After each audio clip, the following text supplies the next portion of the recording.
Okay, Daddy, wake your ass up, boy. Wake your ass up, boy. BD, boy. Okay, Daddy, boy. Wake your ass up, boy.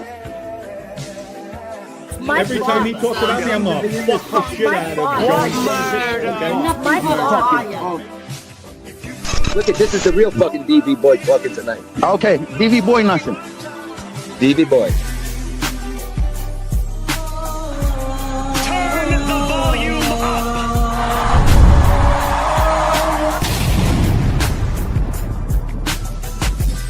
Shout out to my favorite late night host, Gunsmoke the Don, and God bless America. I got an answer. 50 grand a month. Every month. Are you out of your mind? Are you seriously out of your mind? You sick bastards. Oh my God, this is so crazy. Oh my God. This is crazy, you idiot. I know negatives, you. Why would you do something like that, you fucking All of asshole? this is just like unbelievable. You're a two-faced bitch, Amy.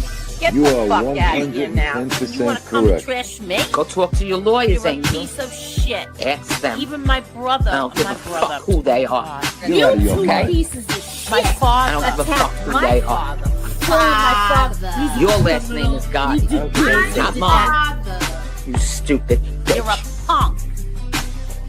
See, you jokers are wrong. I'm not the failure of Smoke's show. It's always been a failure. Be nice. Don't fuck up in here.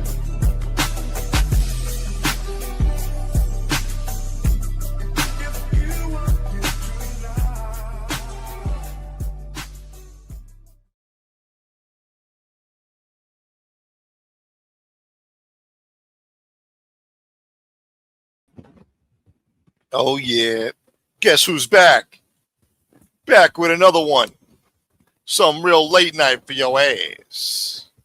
It's time for another late night show with your host, Gunsmoke the Don. Everybody spike up and hit the like button on the way in. Please hit that like button. It's very imperative, I think.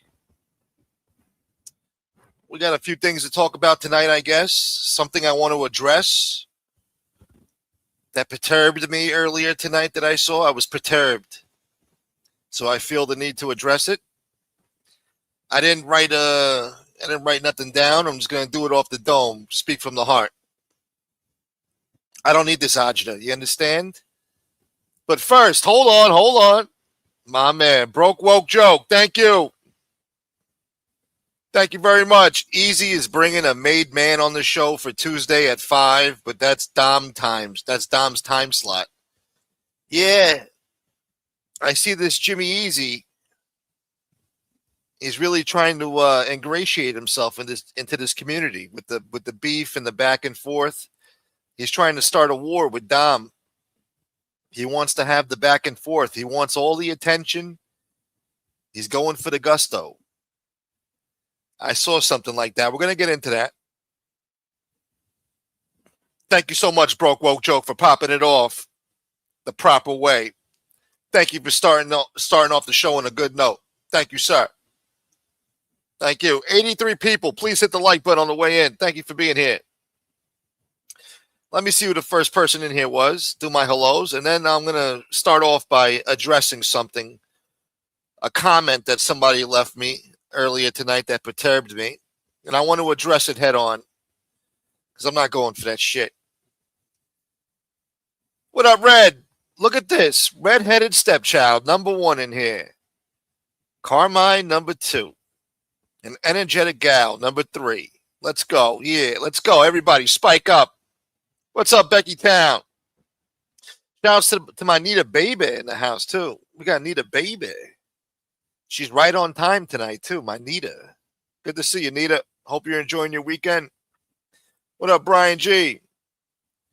Dom isn't happy with last night's show. He is sending Joe Barone to New York to see Gunsmoke. Son of a bitch. That's the last thing I'm going to hear before my lights shut out. That's what I'm going to hear before I get blasted. Dom Sicali says hello. Fuck. Anyway, I haven't heard from Joe Barone in a few days. I haven't heard his sweet voice, so I forgot how to do his impression. I gotta listen to his voice to be able to mimic him. Anyway, shouts to Joe Barone, I guess. Yeah. What's up, Crankster? The number 7. Lucky 7. Look at that. A lot of tea was spilt last night. I stayed to the end, way past my bedtime. Thank you, Cal Moke. Cal Moke. What up, Mike John? Yeah, smack that like button, everybody. 95 people in here. Come on. Dom is going to put his untouchable theory to the test. Oh, yeah, Dan said he was untouchable last night. It's never good to talk like that, you know? Let's not get too cocky now, you know? Did you guys see that meme on Jimmy Easy's next live? Dom has to answer to that meme. We need to drop a link for Dom tonight. You know, Dom's always welcome to come on here, of course. Let me go see, because I don't know what you guys are talking about, really. I saw like a YouTube short from Jimmy Easy, and he was calling Dom Sicali the dumb Sicali. Oh, shit. Yeah, I see it. He made him into Captain Crunch, Merlino lover. Dressed up like Captain Crunch. And he's got a pin to his chest that says, I love Joey Merlino.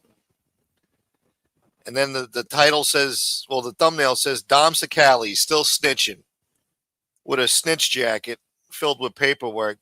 Big Captain Juicehead, they're calling him. Wow. This guy's really going for the fucking clout, man. This guy wants all the clout. You know? Damn. Hold on, let me show you guys. This is crazy.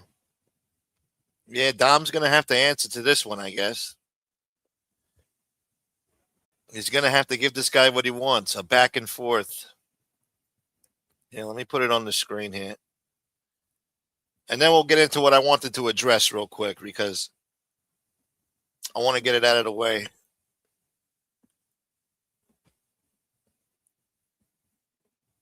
Bankrolls on the table, hating that I'm able.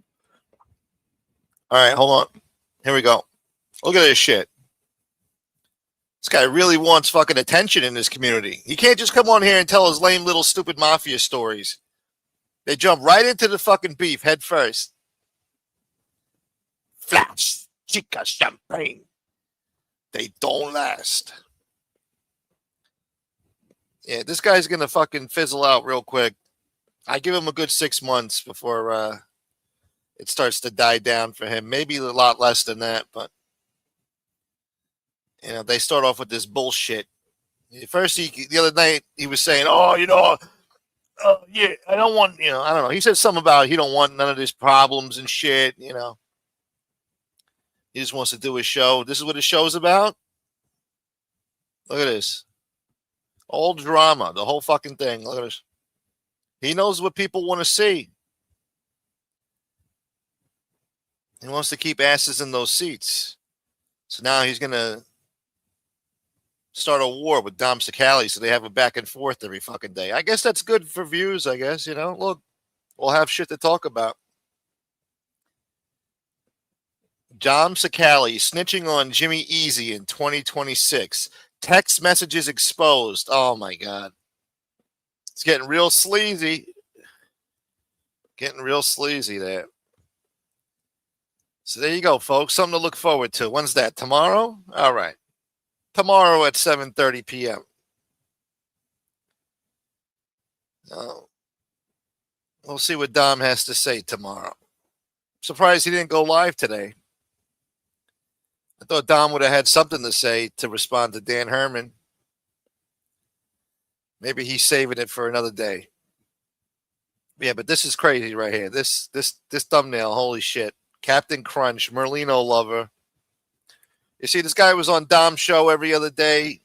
Now his true feelings come out. This is crazy. Fucking sick genre, man. Sick. Sick people. Sick. Anyway, sorry, I got the throat lozenge in my mouth. 105 people. Hit the like button.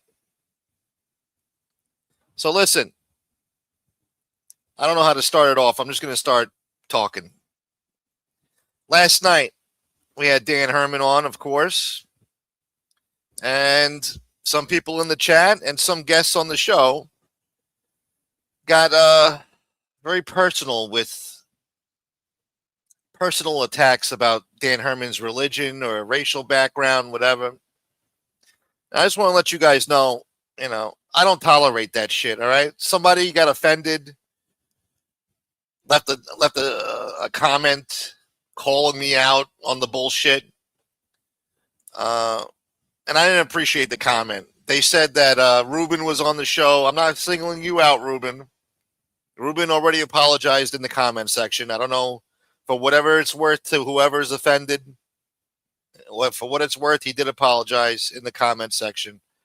I don't know what else you want, but Ruben came on here, said something, made an off-color remark about a certain religion, and called Dan Herman a name. Bastard, okay? And, of course, I get the fucking blame for it because it's my channel, and I wasn't forceful enough in giving pushback to Ruben and whatever he said. I just said, God damn it, and shook my head. Because people should know by now, I don't like that shit. I mean, for those of you who have been watching me for years on here, you already know.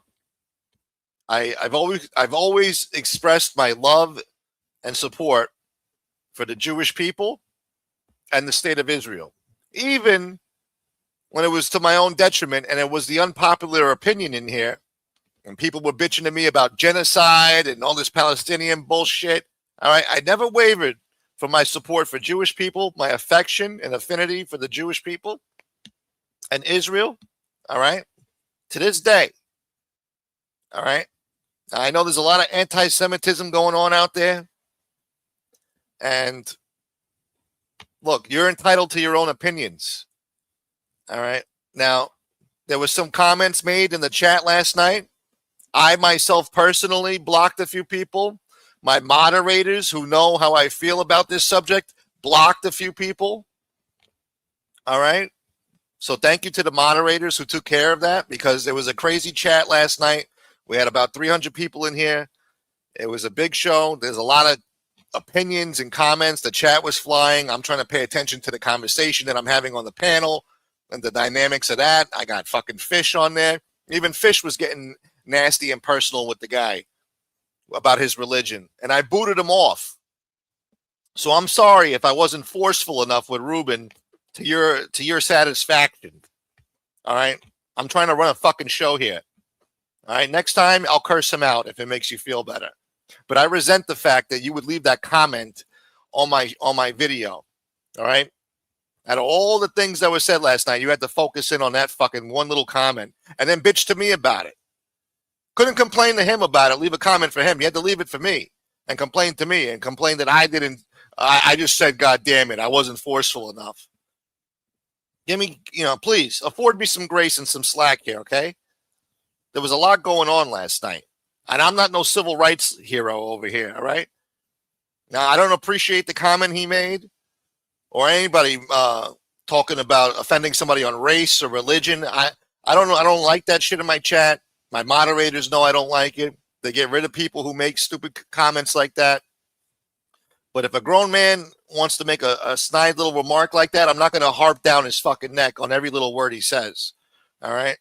I'm not going to just stop the show and say, wait, whoa, what, you can't say that, man. Oh, fuck you, man. They're in the middle of a conversation, all right? If it was overtly really that bad, yeah, of course, I would have got him out of here. But, I just resent the fact. I guess it's because it's my show. The buck stops with me, and I get it. And if you were offended, anybody was offended by the comments last night, I sincerely am sorry for that.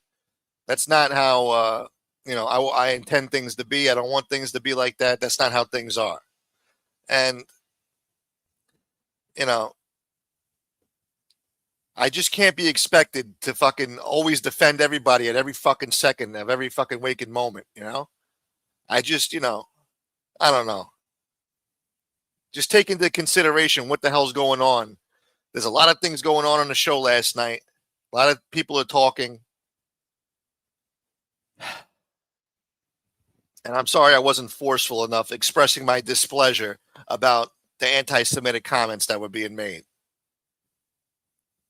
But especially from this person who's been watching me for years, they should know it's already a given that I don't like that shit, that I support Israel and the Jewish people. I love the Jewish people. They've always been good to me my whole life. All right. I was raised around them. I had Jewish friends. I have Jewish friends. And I wish I had a Jewish girlfriend. We would have a good time going to the mall and driving her BMW and stuff like that. It would be fun. Yes, that's right, Brian G. We love the Jews here. Yes. Okay. So if anybody was offended out there, please accept my sincere apology. This is not a joke. It's not a fucking game. In all sincerity, with all due respect. All right. Let's just make that clear. And please, for anybody who wants to be in the chat here and participate, I appreciate you. I appreciate you if you come on the panel and help out with the show and add to the conversation and the content. But please, if you're going to come in here, be respectful and mindful of other people's religions and racial backgrounds. We're all one big melting pot in this country. We come from all different walks of life. We might break balls about our, different cultures or whatever. Breaking balls is one thing. That's fine. You could break balls. We're all different. We should all have a sense of humor and some humility about it. But if you're going to be overtly offensive, please don't do that. I'd appreciate it if you could just, even if, you could have your own opinion. That's fine. You don't like what's going on in Palestine, whatever the fuck you want to call it. I'd appreciate it if you kept it to yourself. You're entitled to your opinion. Just don't bring that shit here. I don't want to be the thought police and tell you what to say or think, but I'd appreciate it if you just respected my fucking opinion, respect this show, and consider my position here because, it's not you that's held responsible for your words. It's going to be me. All right. And that's one thing I've learned over the years. And then one thing that Jimmy Easy's going to have to fucking learn, that what's said on your show, like having Dan Herman on there, trashing Dom, and, Dom's supposed to be your boy, and Dom puts you on and all this other shit. And now, you're not sticking up for Dom when Dan Herman was talking crazy about the guy's wife and this and that. And Dom blamed him for not being forceful enough in his response or his pushback on Dan Herman's opinions. So, and then Jimmy Easy didn't understand. Like, why am I getting the blame? It's your beef. Take it up with him. And I get it. But that's not how it works in this fucking thing. It just, you got a lot to learn. It's your channel. The buck stops with you. So whatever's said on there, these people in the fucking chat or your own crew are going to fucking hold you responsible for what somebody says. And if they don't like your fucking response to it, they're going to get sore at you. So, it comes with the territory. You want to be in this fucking genre, that's what you're going to have to fucking learn, pal. And try to have some humility and fucking just apologize and accept, all right, you made a fucking mistake. Try to understand other people's side, point of view. You may not feel personally responsible for what somebody else said, and you think it's somebody else's beef, not your problem. But at the end of the day, it's on your fucking platform, so it is your problem. It is your fucking problem. And that's something I had to learn over the years. So I didn't, so I don't offend my friends on here and I don't offend my viewers. And I'll try to be better in the future. Next time I hear some anti-Semitic shit, I'll be more forceful. This way, it's made clear that I don't appreciate that shit. But again, I'm not nobody's fucking civil rights hero. Okay. I'm not no Ben Crump chasing ambulances and court cases and lawsuits. All right. I'd love to be, but I'm not.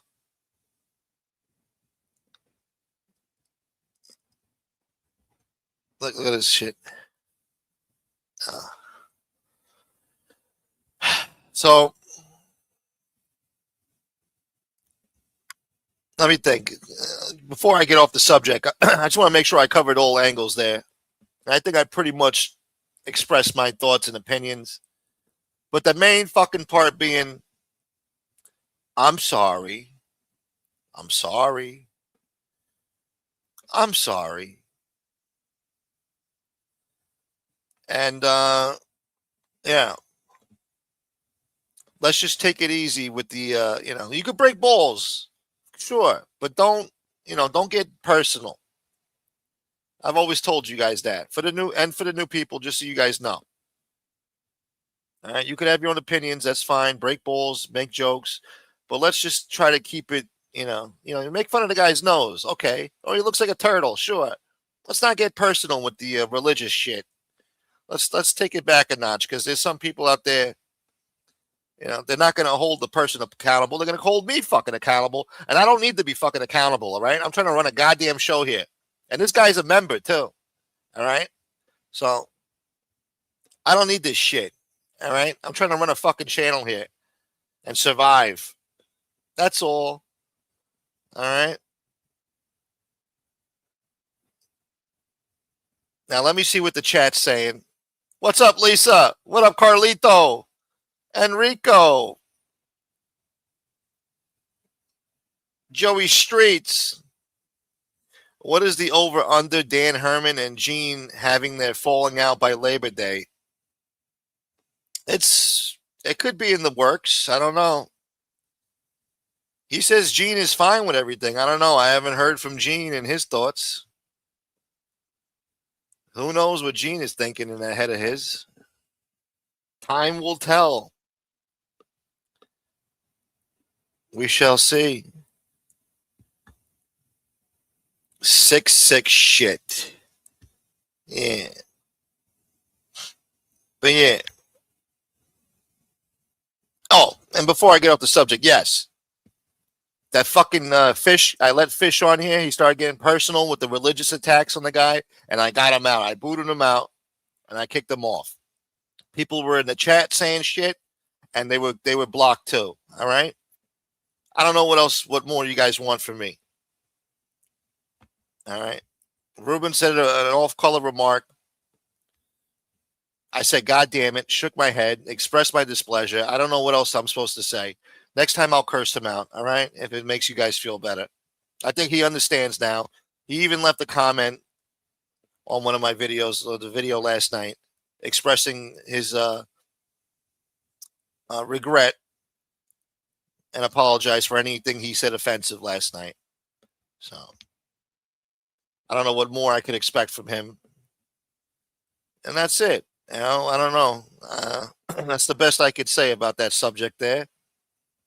And that's about all I want to say about it. All right. And I resent the fact that comment was made anyway on my channel blaming me. But whatever. It is what it is. I get it. But I would have appreciated maybe an email, something private. Don't leave that on my fucking channel. Because now I got to leave it there. Because, I'm not going to censor you and what you said there. You had an honest opinion. You felt offended, and I'm not going to deny that. And I regret that you felt offended. Sincerely. That upset me. So when people come here, I want them to have a good time and have fun, and that's what this show's supposed to be about. And also survive in the ghetto. But a lot of it is for you guys to be entertained. Because if you're not entertained, I don't survive the ghetto. So a big part of this channel is entertaining you folks, not to offend you. So, yeah. What's up, Ro? The original Gunsmoke Queen in the building. Need a baby. Yes. Easy claim Dom reported him to YouTube. I don't know what he reported him for, though. Yeah, what would he report him about? Yeah, some people were saying that. What would he be reported for? You said offensive things to me. Why would Dom report him? We might have to get Dom Sakali back on this show somehow. He's got to answer and let us know what he's thinking. Maybe he could call us from his waterbed and, give us a little late night chat. Let us know what he's thinking about the goings-ons the past couple of days. Now this freaking Jimmy Easy really turned on him real bad. Got him dressed up like Captain Crunch over here. Look at this shit.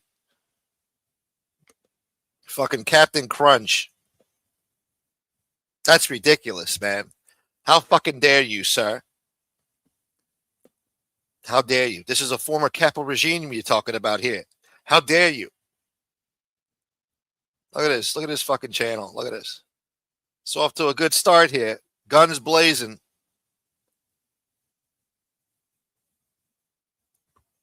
They lasted about a week of friendship before they started biting at each other.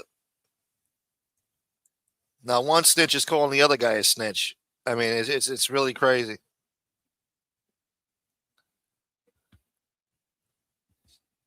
So all those conversations he was having on Dom's show, he felt the type of way about it.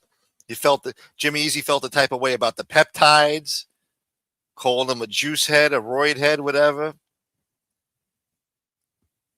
He felt the type of way about the exercises, I guess, the Merlino talk, all types of shit in the back of his mind. Meanwhile, Dom's bringing him on the show, platforming him on a big show, giving the guy a leg up.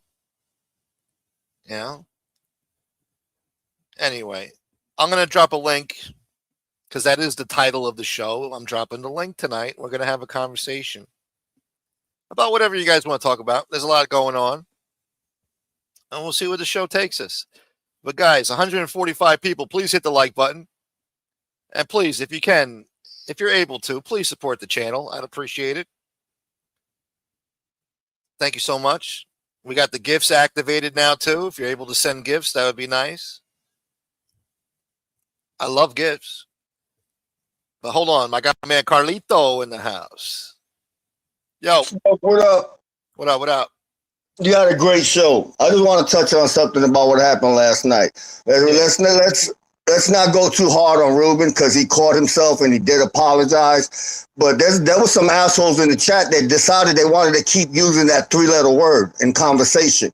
And I specifically asked them to not use it. Not because I'm against free speech, but it's an opportunity for one of these douchebags out here to strike your show. But you got these jerk-offs in the chat, and that's right, you're fucking jerk-offs. Y'all know who y'all are. I don't gotta give a fuck if you like it or not. Kept using the word. Can you guys refrain from using some words so that this man here doesn't get his channel struck, knowing that that's what they want and that's what they're doing? But you guys decide to be funny. And let me explain something to you fucking bozos who just got here not long ago, especially you fucking Dom Sicali ass lickers. He kicked y'all to the curb, so y'all all up in here butthurt. Ain't that right, Tina? His name is Common Sense. He's not this dude. Who the fuck is this guy? Who's this? His name is Common Sense, and he's a day one here. You don't have to like him. And you can suck Dan Herman asshole you want. But you ain't going to fucking disrespect that man in this fucking chat. It's just not going to fucking happen now when I'm here. Yeah. I don't know what T-Not said, but all right, yeah. Yeah, he had a whole fucking complaint. It wasn't him, it was a couple other ones. You had fucking CJ over there talking about how much of a shitty job y'all were doing answering questions. You feel you could do better? You touch smoke, grab the link, and you bring your fucking ass up here and question whoever the fucking guest is. You motherfuckers got a lot of balls in this fucking chat with this trying to tell him switch up the topics and telling him what to do. Some of you motherfuckers just got here. Just fucking got here. Know your fucking place. Know that aside from the subs, there are some that are friends here that have been friends for years. And we're not going to allow you fucking new guys to come in here and start going at somebody that's almost part of this, or like family to this fucking channel. So if your fucking feelings seem to be hurt, I don't give a fuck about your feelings. But let's refrain from using that word, because that's what they're going to use to try to strike this man. Yeah. Now, that's all I had to say. Yeah. But you have a good show, Smoke. No, I appreciate you, man. Thank you for your words here and setting shit straight, man. That's Hell how yeah. it is. No, I appreciate Easy, bro. it. All right, brother. No, Carlos is right. I see some of your comments on the video last night about Common, and you could have your opinion about the debate, back and forth. It's a debate. You can decide for yourself who won, who lost, but just try to keep it respectful, guys. Consider that common sense is a friend of the show here, friend of mine, and you can express your opinion and your favoritism for certain people, but try to do it in a respectful way. That's all. That's all I ask. I'm not the thought police over here. You're entitled to your opinion. Some people like Dan Herman, some people don't. Some people like common sense, some people don't. It's the internet. People are going to be opinionated, and I get it. Some people don't like me. So, you could not like me in a nice way or a decent way. You don't have to be nasty about it. That's all.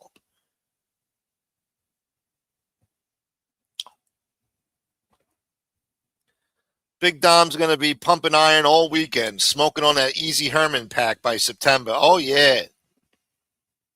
Oh, yeah. He's working out right now. Guy's hardly got any sleep for the whole fucking week. Sleepless nights, exercising in his little gym in his garage, yelling and screaming every time he takes a rep. His fucking neighbors are hearing that shit. Taking out all his anger on those weights. Thinking about Dan Herman. Now he's thinking about this fucking Jimmy Easy, too. Popping peptide after peptide. Poor Dom. Yeah, poor Dom. Dom's got a big war on his hands now. Yeah. He's going to have to take him to war now. He thought he was just going to ignore it and start talking about mafia shit. I don't know what he thought. He's got a big battle on his hands now. He's going to have to get his hands around this thing. Pause. He's going to have to face it head on. He's going to have to take him to war now. This Jimmy Easy wants war. This Jimmy Easy wants war. Jane Creek, dude. There are no more anti-Semitic people on earth than Zionist Christians like Fish. They only support Israel because they believe that all... Oh, my God. All right. Whatever, man. Dan got intimidated by the local weatherman, John Bolaris, and he called the cops on the weatherman. Oh, my God. Must have been some weatherman. Must have been some tough weatherman over there. What happened? He didn't like his AccuWeather forecast.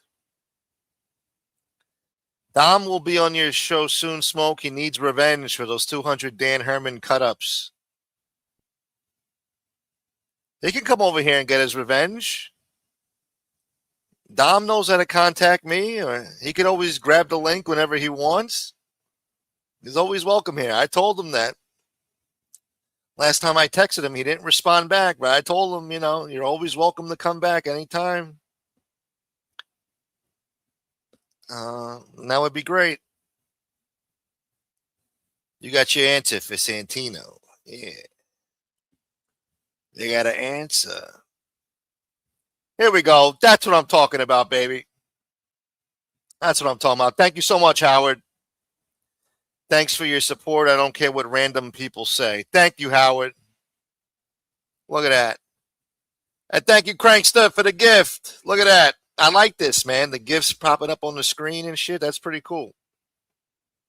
I like these gifts, man. Shouts to Howard.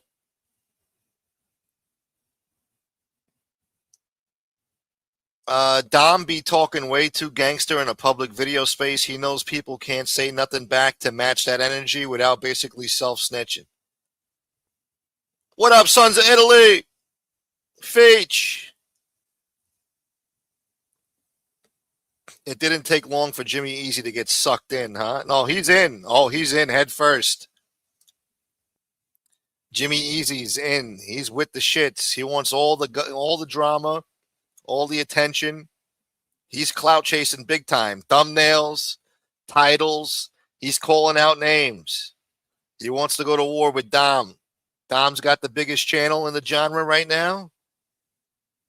So he's going to go for it. He's got nothing better to talk about. What's he going to talk about? Yeah, I knew Ronnie one arm. I saw him twice around the bagel store back in Howard Beach one day.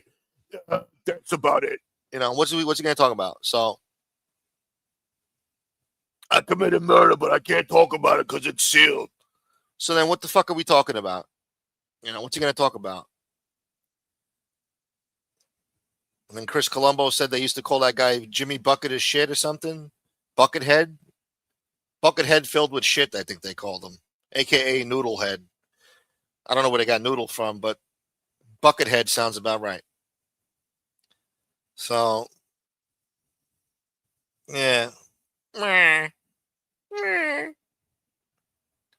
Oh, God, look at this. Nadu the Bozo. We need an AARP UFC Dom versus Jimmy.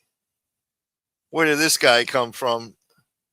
Well, thank you, Bozo, I guess. Shouts to Nadu. I'm sorry, Nadu. I'm sorry, Nadu. Nadu's a big boy, though. He knows this is what comes with the internet. I don't think Nadu's going to hold it against me. Thank you, Nadu. The Bozo guy. Fuck. God damn it. Thank you so much, Cranksta. Thank you for the support, all of yous. Dom feels he has the numbers, and he's the boss of the genre. He'll treat everyone accordingly. You guys are under me. You understand?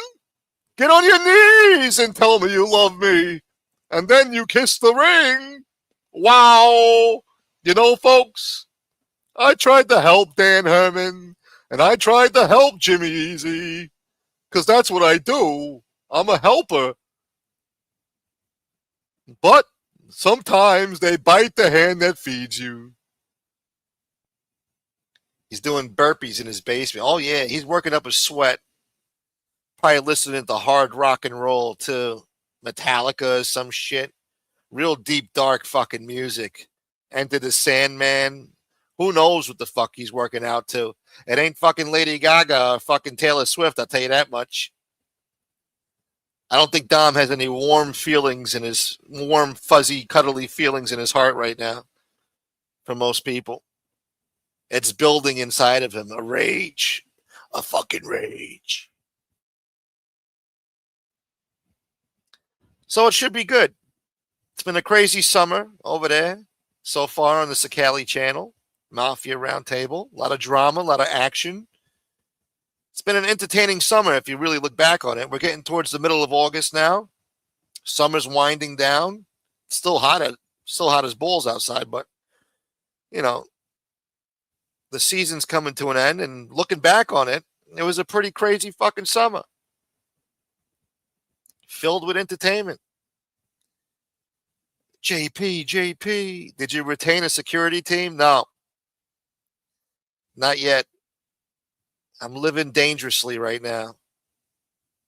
I'm walking on the wild side. All I got is my balls and my word. Carmela, good to see you. Good evening. I don't know what she's laughing about. How dare you? Think this is funny, huh? Yes, common sense is the man. That's right, Carmine S. Thank you for saying so. Shouts to Carmine S. Tom, he wanted to charge Smoke $8,500. $8,500? He told me make him an offer. I told him, you can have your offer now if you'd like. My offer is this. Nothing. Not even the fee for the gaming license, which I would appreciate if Jimmy Easy paid himself personally. Enrico says, I want to go on the record. Dan is a snake. I don't care. Judge me. He sent me some emails. He invited me out to Arizona to do a podcast live in person. One of his buddies wants to have me in their studio. Could be a setup. Sounds like a trip I don't come back from. But hey, look, I'm willing to go to fucking Arizona. Why not? I'd like to go see Arizona. I've never been out west. I'd like to go, even if my life is at risk. Why not? I've been to tougher places than fucking Arizona. Let me see. But yeah, Dan, and he sent me some correspondence with Angel, but it's not the shit that we were looking for. Not the specific email pertaining to, that whole shit with Gene there. And now the shit's not showing up. Hold on.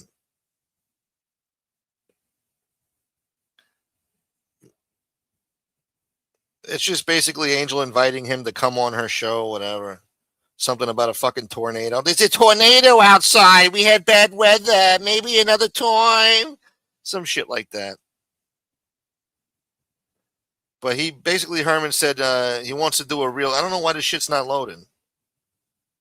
I can't see none of the emails now. They're not loading. That's weird. Why would they even need to load in the first place? But he said he basically wanted to do a real interview in Arizona. His friend has a studio, and his friend wants me to go out there and hang out at the studio and shit. So, and then he sent me a few correspondence with him and Angel, but nothing. I think there was one maybe about Gene, maybe one, but I don't remember what it said, and it's not fucking loading here. I don't know what happened. I don't know if he somehow deleted these fucking things or what. That's weird. I never seen no shit like this before. They're all loading.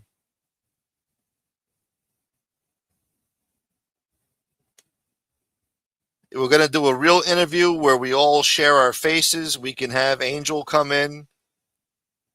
And then his friend would love to have you come to his studio in Arizona. That was the first one. Okay, here it is. They're loading. I think.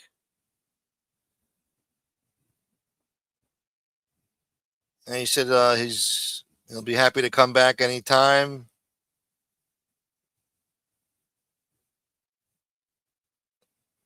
Then he said, okay, here's the emails. Yeah, he was trying to set up an interview with her to come on her show. She said she's overwhelmed. She's under a tornado watch and severe thunderstorms. Like that has anything to do with anything, but whatever. No, I can't. It's windy outside. Come back another time. Trying to find the one that he was talking about, Gene.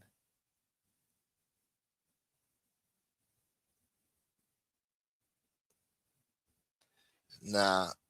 The last one, I think the one with Gene, it's not loading. It says it has no content. Son of a bitch.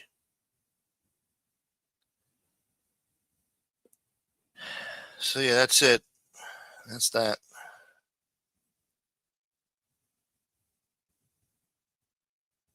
Yeah, he's good people. Shouts to Common Sense. I appreciate him coming on the show last night.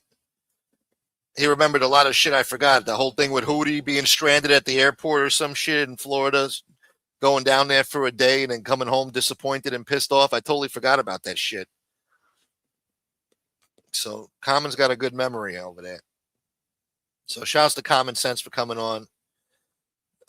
Some people think, he won the battle or he didn't, the debate, whatever you want to call it. It is what it is. That's your personal opinion. Some people feel Dan didn't do so good. Nobody believes Dan. So it's all, it's all up to interpretation or whatever. Oh, I just scrolled all the way down. Let me scroll the way up real quick because there's a lot of comments I missed. I think there's some good ones. You need to get Tony Sunshine on to talk about that shit, about Sakali. Yeah, he's got his own channel. I guess he could come here too, whatever he wants to do,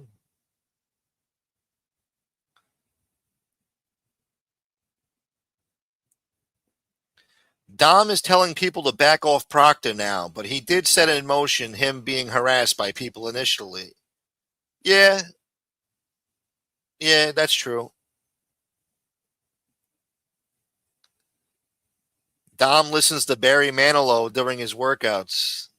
I don't even know any Barry Manilow songs that I could sing off the top of my head, but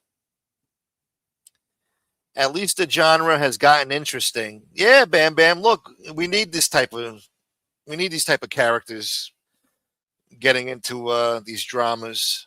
It's good. It keeps things going. So that's why I said when Jimmy Easy came around, I welcome the new blood. We need new blood around here saying stupid things and these characters. He's turning out to be a little character over there. He's off to a great start with this fucking with this trolling Sakali and shit. So it's a good back and forth and keeps things going. Keeps people interested. So you're right. You're right, Bam Bam. Yeah, but you guys are real hopped up on those emails. The whole fucking show last night. Wait, send the email, send the email, send the email. Did he send an email? Like, yo, okay, Jesus. And then the guy sends me the emails and they suck,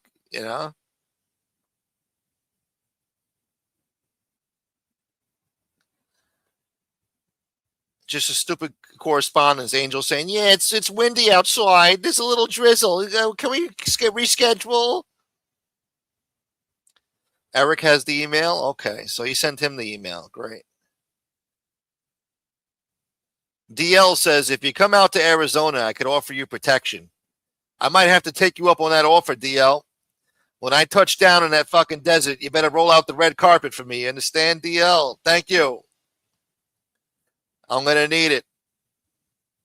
We'll set that up. I want a full perimeter set up. Rooftops, guys on rooftops with binoculars and shit. M16s, all types of shit.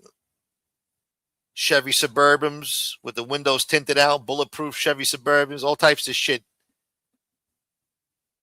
That's how we're going to roll out to that studio out there. Full force. Yeah. Thank you, DL. I like that. Yeah. And when I touch down in Cali, too, I'm going to meet up with Nightmare. He's going to roll out the red carpet, too. I'm going to be in the El Barrio and shit. Hopped up on fucking steak burritos and strawberry milkshakes and fucking chilling with the fucking Hillside 13, puto. You understand? Fucking Hillside 13. Yeah. That's how it's going to be when I touch down in L.A., man. Gangster shit.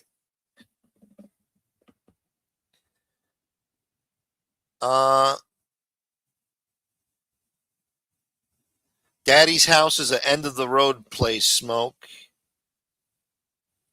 Yeah, he invited me to a Diddy party at Daddy's house.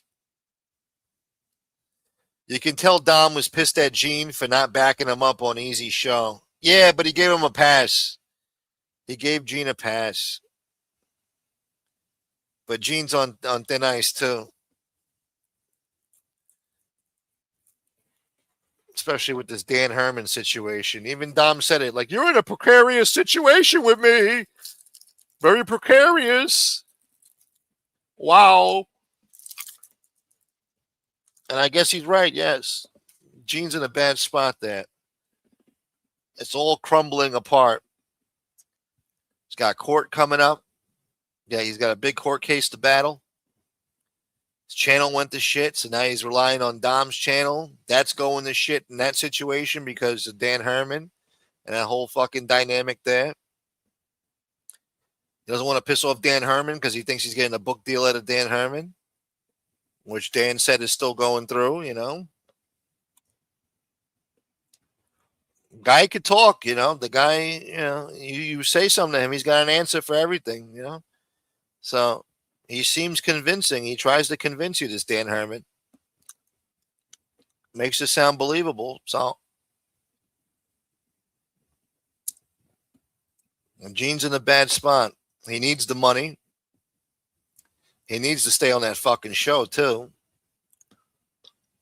And he's got to basically toe the line with these guys. Especially Dom. It's a touchy situation there. Could all blow up any day now. Maybe even next episode, We got to wait to see what Dom's going to say when he goes live. The dynamic changes day by day. Things are heating up out there in this fucking war. And when you're in a mob war, you don't know. Things happen out of nowhere. things, unexpected things.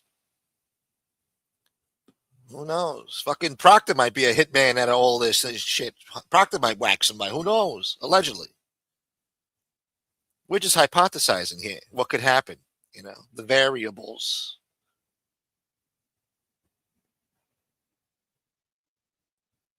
Dom is freestyle rapping with his flaccid penis at low mast. Wow. Coleslaw, we give it to you raw.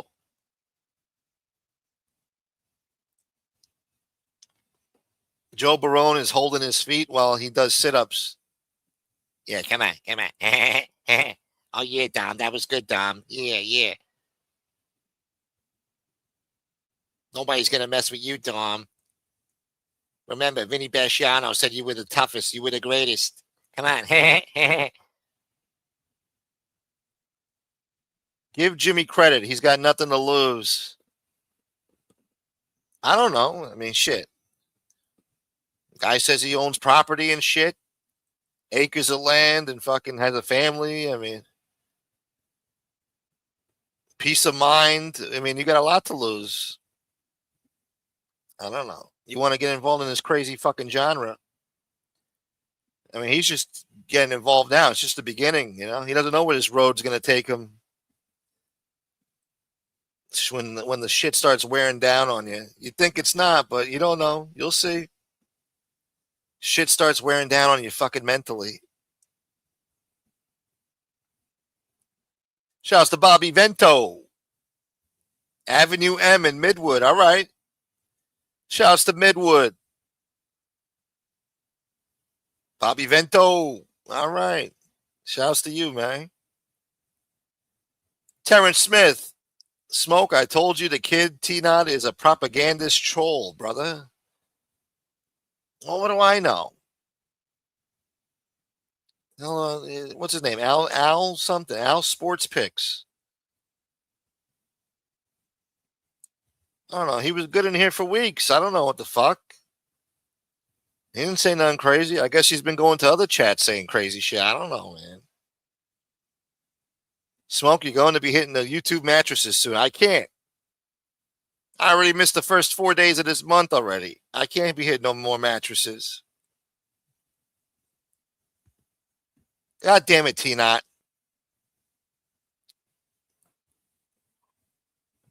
God fucking damn it, T-Knot. It's much ado about nothing. It's the drama for the wash women. What up, Street Smart? Egos are like assholes. They're all full of shit.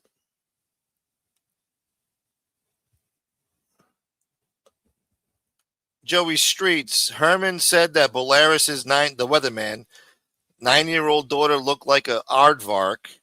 Bolaris, the weatherman, then threatened to snap Herman's neck. Dan called 911 on him. That is Dan in a nutshell. Jesus, really? What the fuck? What are you, stupid? All right. Sorry, I'm all distracted here. God fucking damn it.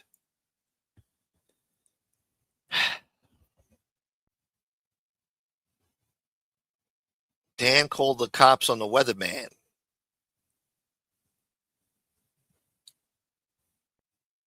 At least Dan Herman had the balls to come on. Yeah, I give him credit for that, for sure.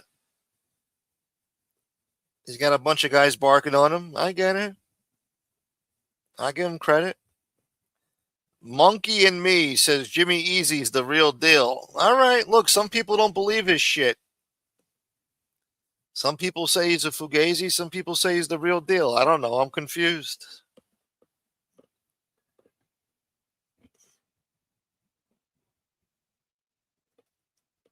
Michael Moffa, what up, man? He says, are you actually saying that people were defending Herman and talking greasy about Common?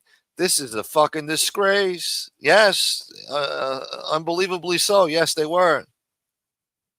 Herman has his own supporters, evidently.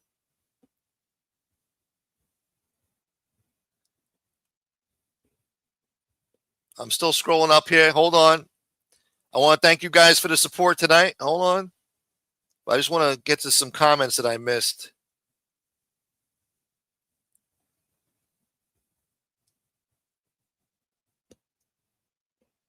Boogeyman Mark says Ruben is amongst the non-malicious people here, and in general, that is a closed case to me. Yeah, but somebody had to fucking call me out on what he said. Like, if you have a problem with it, bro, take it up with him, man. Why are you leaving a comment for me, like, addressed to me? Like, yo, Smoke, you didn't say nothing except, God damn it, man, that's not cool. The fuck, bro. Whatever. I already said what I had to say about that shit. Shouts to Classy Girl. New Theory Magazine. What's up, New Theory? New Theory Magazine, boy. Who is New Theory Magazine? Is that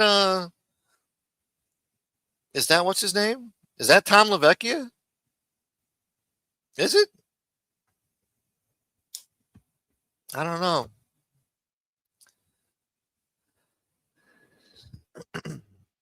Basta.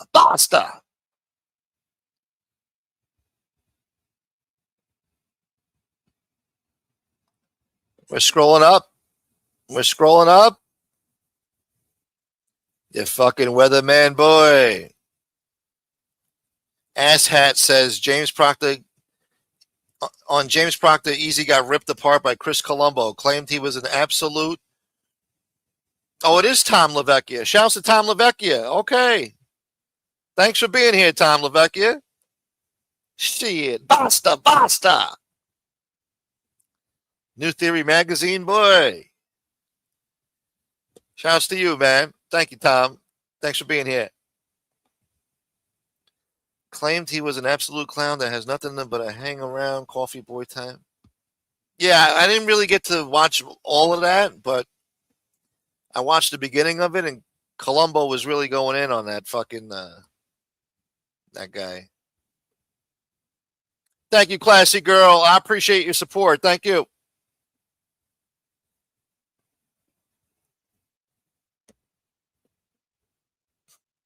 Jet says, rats ratting on each other. What's this world coming to? My pocket's getting bigger. All right, I'm going to drop another link here. See who wants to come on and talk to me about whatever. Think I need this shit? Smoke, what was the results about the poll about felonies? From what I remember, Small Mouth Joe, we had about 57 votes. Let's say we had 60 votes. 70% said they have not been convicted of a felony, and 30% of the viewers said they were convicted of a felony out of 60 people. That's what I remembered. That was the result of the poll there. I remember that, yeah. Surprised you brought that up. Yeah, I thought nobody cared about the poll. We had low poll support participation.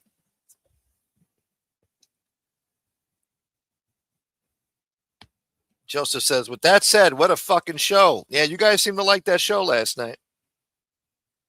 Broke Woke Joke says, we know your heart, Smoke. You good. Thank you. Basta. Energetic Gal says, Gene ain't in no trouble. Son of a bitch. All right.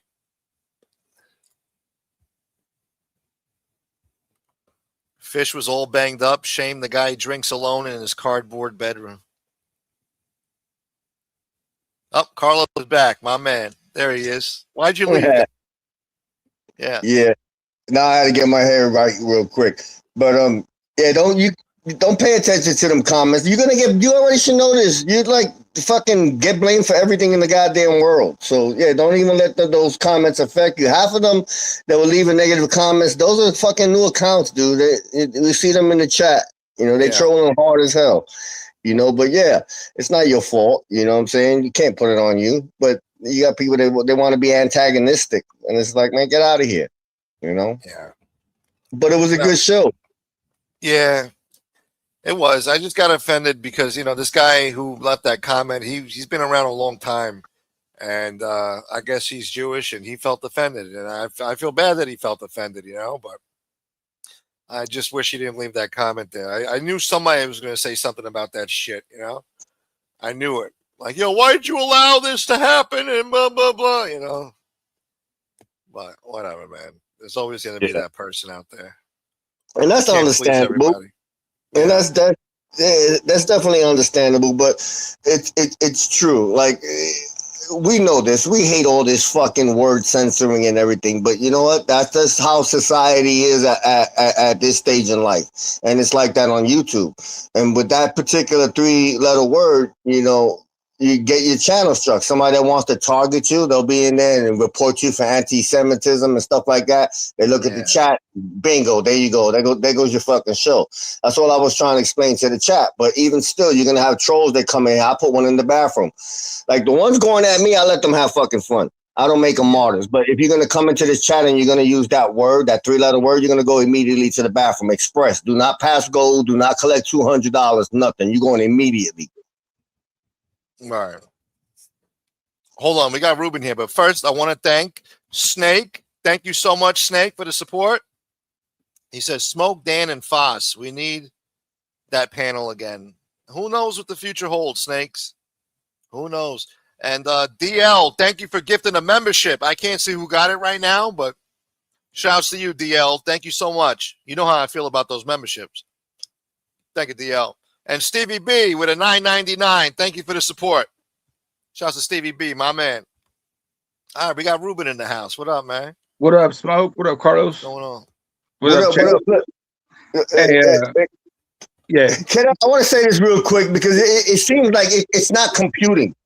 The point of the matter is it does not matter if it's allowed or not allowed. Why take a chance and risk this man's getting channeled, getting taken and getting struck? Because that's what they do. There are groups that are all they do is try to strike channels all the time. But it's a message that seems so hard to compute in some of you guys' fucking brains. Is it that difficult to not use that fucking word? Is it? Is it really? I feel like you're talking to fucking children. Yeah.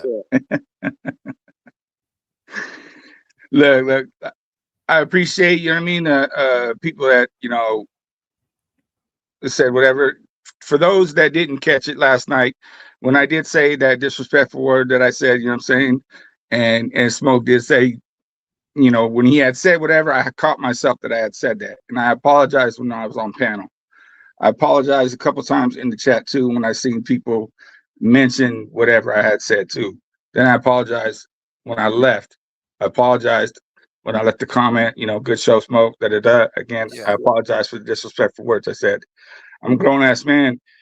Smoke, all you got to do, like I said before, you know what I mean? Just call me out, you know what I'm saying? I don't have a problem coming up here and admitting that I had said something wrong and apologizing for anybody that,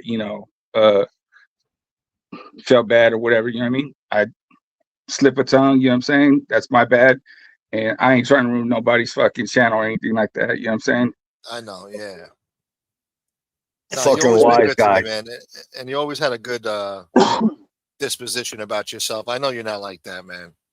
So yeah, but still again, you know what I'm saying? Like Carlos said, we know that there's people out there that just want to strike channels just to strike channels, you know what I'm saying? Yeah. And I would hate for your channel to get struck for something I had said, stupidly. Yeah. Usually, you know what I mean? I'm pretty good with, thinking before I speak, but I'm not perfect, you know what I'm saying? But like I always said though, you know what I mean? Call me out and let me know. This way I could catch myself and correct myself. I have no problem with correcting myself. Look, it was a crazy show last night. People get riled up. They say crazy things sometimes in the moment, and I get it. I'm a victim of that too sometimes. So, word. But yeah, I was trying to get back because I was driving and shit, and then when you had mentioned that shit, I'm like, oh fuck. So I was trying to get back quick, like, you know what I'm saying? So it didn't get too late into the show to where people forget, you know what I mean? So once again, this is me, Ruben Sanchez, apologizing for the disrespectful comments that I made last night on Smoke Show. You know what I'm saying? And that's all you can do. Hopefully they accept it and they get over it, because what else can you do, man? I think it's pretty noble and big of you, however you want to say it, that you came on here and apologized. It takes a real man to do that. So, Word. you know. Yeah, especially since you get it and some of these fucking idiots don't. They still writing the goddamn word in the fucking chat. Fucking bozos. Total fucking bozos. Right. You know what I mean? And no matter what, you know what I'm saying, if the dude's an idiot, whatever, you know what I'm saying, still, nevertheless, you know what I'm saying, and I'm not going to be like, well, he said this and he said that. I'm not that kind of person, you know what I mean? What I said was wrong, and it was wrong. So there's that, you know what I mean? But as far as I feel about the dude, I think the dude's a piece of shit. He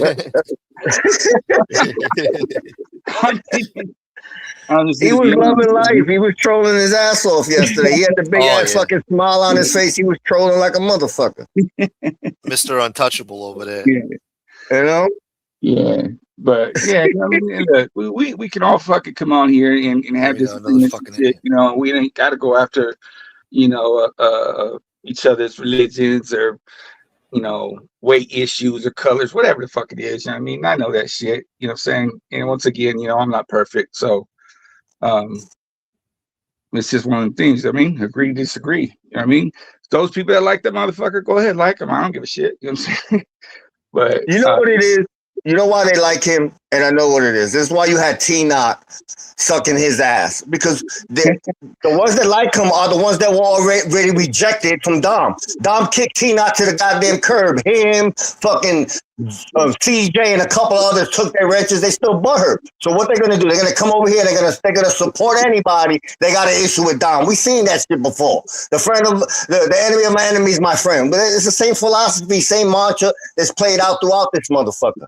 A majority of people indulge in that fake ass bullshit. I don't deal with that fake ass bullshit. People I don't like, and that's it.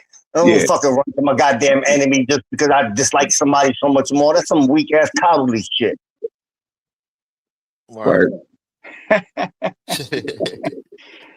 as far as, you know what I mean, Smoke, hey, you know what I mean, like you said, what else are you supposed to do? What are you gonna scold me and shit? You know what I'm saying? Like, no, man, all you gotta do is bring it to me like a man, you know what I'm saying? And if I'm wrong, I'm wrong. I'll admit that shit. So I appreciate, you know, for calling me out and shit. Like I said, I had no problem with fucking correcting myself. You know what I mean? I'm a grown ass man. Those people you caught it quick. Because I put it in the chat. I was like, Ruben, don't say that word. And you read it from the chat. And you was like, good, you know? Yeah, exactly. Because even if they can't, but they'll try. They'll report this man. Been trying to get this man shit hit for the longest. It's no different. It's no different than when we had fucking stupid ass Tadio up here, kept using the goddamn N-word. Exactly. Yeah, same shit. Same shit. Yeah. Right. You tell somebody and they're supporting this channel, and you tell them, can you please refrain from using that word? You got some of these fucking assholes want to be funny. They'll put it in the chat again. They did the same shit last night. Like, come on, man. You think that shit is really fucking funny? Laugh when this man's channel gets struck. He's off for a fucking week. Then laugh about it. Exactly. Come on, people. Take your fucking heads out of your asses. And I had seen that shit last night too. You know what I mean? Like after you had pointed it out, you know what I mean? And I apologize anyways. And I did see people keep using that shit, you know, but they can't put you can't say this word. Oh, we can't say this word. Like that motherfucker. Right. Well, I'm no nonsense today because I seen a lot of bullshit last night, and it's like, you know, these people, they don't think about the end game. You know, I know for a fact they out here in groups trying to strike channels. We see all the goddamn trolls. There's like 3-4 of them. You can spot them off the rip. There's like 3 new ones in here. I know why they in here. So they can hang out real quietly for a minute and then start little by little interjecting, throwing their shit in there. I spot these motherfuckers off rip. Right. And I figured, you know what I mean? Like, yeah, okay, somebody's gonna say some shit, you know what I mean? Just from the shit that I was seeing in the chat last night as well. You know. And I'm not gonna be like, oh fuck it, you know, leave Smoke out to dry. Like if anybody still has a problem with it, like Smoke said, you know what I mean? Stop hitting up Smoke. You know what I mean? Fucking my name's right there, you know. I don't have a channel. You can fucking, I don't know, tag me in some bullshit or whatever. I don't give a fuck. You know what I mean? But at the end of the day, you know, I apologize and that's it. You know what I mean? You ain't gonna get more than that. It's like Smoke put up a comment earlier.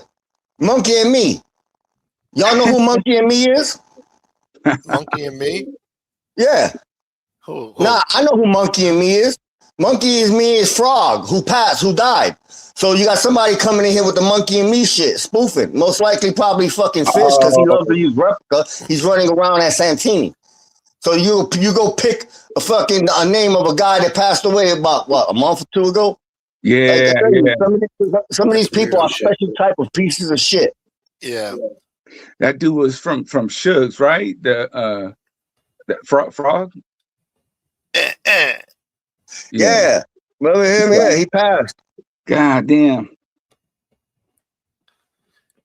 Oh, let me thank Nita Baby for the jewels. She's napping right now. Nita Baby. And then we got Mako and Dromaden. Thank you for becoming a member. Thank you for getting your own membership. That's what's up. Welcome to the capo status. And then Nita, huh? Yeah. Hey, Biddy got a day off? What? Yeah, I know. She was here on time tonight, too. And she got a membership. That's her first day off in a year. I'm gonna drop down for a little bit, smoke, Carlos, and do some little bit running around the house real quick, you know what I mean? But I'll be listening. All right. I just wanted to come up, say this real quick, and then I'll be back in. Yeah, man. All right, I appreciate you, bro. Thanks for coming on and apologizing and all that. Almost death, man. Good shit, man. All right, brother. Love, peace. So what you were saying, Smoke? Jimmy Greasy talking about they try to strike his channel now. What's going on? Yeah, hold on. We'll get to that. 1 second. Yo, Padre Sete. Thank you, Padre. Good to see you tonight. Dan Herman is witty. I'm just calling it out how I see it. He is funny, and I think he actually got the best of Common. The guy is entertaining. Look, it's a debate, you know? Huh? He didn't get the best. See, it's the hate that Common has, and that's okay. Y'all can hate Common all you want. Logical, rational thinking person can sit here in this chat and think that Dan Grew Herman, who exposed himself to be a goddamn liar, got the best of common sense. Y'all a special type of stupid. Now I wouldn't give a fuck how much you donate. Fuck out of here. Shit. I appreciate you, Padre. And thank you so much, Nita. And Mako. And Stevie, thank you. DL, Snake, Olius, Crankster, Howard, Nadu the Bozo, too, this guy. Look, Nadu's got his own ball breakers, too, you know? So it's the internet, man. Everybody's going to have their own opinion, and they're going to like who they like or whatever, you know? Yeah. Different personalities. Nadu is Thug Life Jeff now, boy. Shit, oh, yeah. He came back with a vengeance. He was ripping up, what's his name? Bernstein last night. He's like, I'm sick of this shit. Who are these people? Why? Why do you say these things? But you think about it. You know, what was it? A couple of weeks ago, fucking James Proctologist was the vetting official for the community. He's the one that validated everybody. Now, within a couple of weeks, now the vetting official is Jeff Canarsie with Bernstein. Scott Bernstein, shut the fuck up. You validated Gunnar Lindblom for the longest. You're a fucking bozo. You don't know shit about shit, and you're usually always wrong. And now you teamed up with Mob Talk Radio. Fuck out of here. No, did he? Yeah. Oh, no. Oh, Jesus. Yeah, that's gonna do wonders for your credibility. Yeah. Those are his resources now. That was his resource on the whole show he did. Mob Talk Radio said that this guy's still connected and this guy's this and this guy's that. Like, get the fuck out of here. Oh, God, this community is fucking ill. I think we got Dan Herman in the chat again, singing his own praises. Oh, absolutely. They give themselves away when they do that. Yeah. Dan Herman is my landlord. He's the best. Gave me 2 free months for signing a one lease, and he installed a new garage. A new garbage disposal. Thanks, Dan. What a glowing review. Yeah, I should team up with Stax, you know? Yeah, if they're going to team up with Mob Talk Radio, I might as well team up with Stax, huh? Then you have all the 1%ers after you. Yeah. Oh, that's all I need. Yeah, because that's what his content is now. He shows all the goddamn fights from all the 1%ers. And that's a sure way to get you in trouble, for real, for real. Yeah. I mean, I give him credit, though. He stayed out of the muck in this fucking genre after a while. He got out of here, you know? But he had to. Everybody he linked up with, he had a falling out with. He had no other choice. Who else was he going to link up with next? So, yeah. But, you know, more power to him. He found ain't nobody going to do that. I don't know a lot of people that are going to just specifically target showing all the fights that the 1%ers get into. You asking for trouble, you do some shit like that. You basically putting up everything on goddamn video so somebody else could grab it and get these people in trouble. But, you know, to each his own.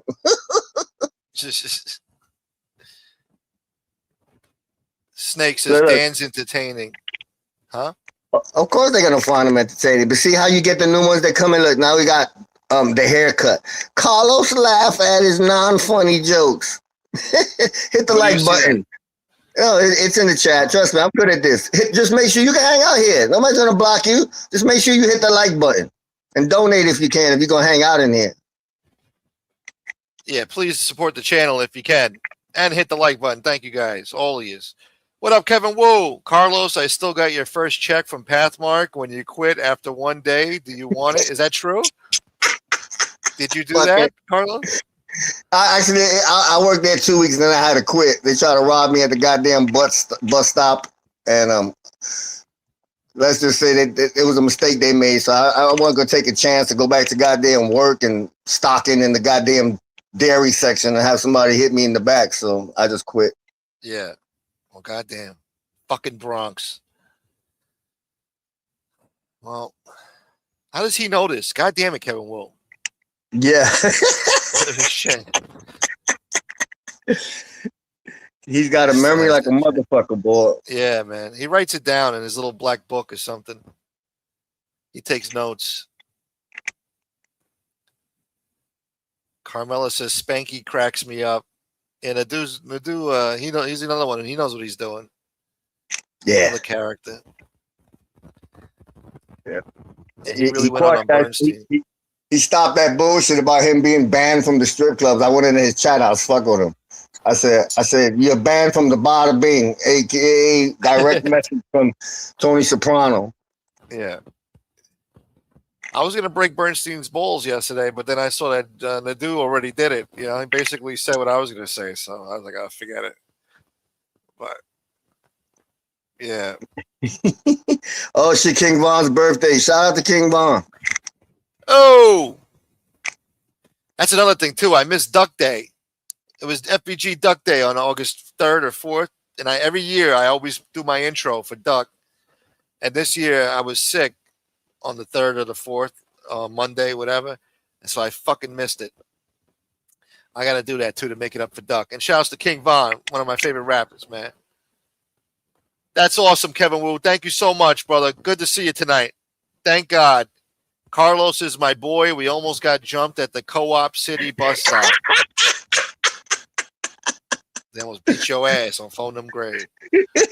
Fucking Kevin Wu. Kevin Wu, you the man.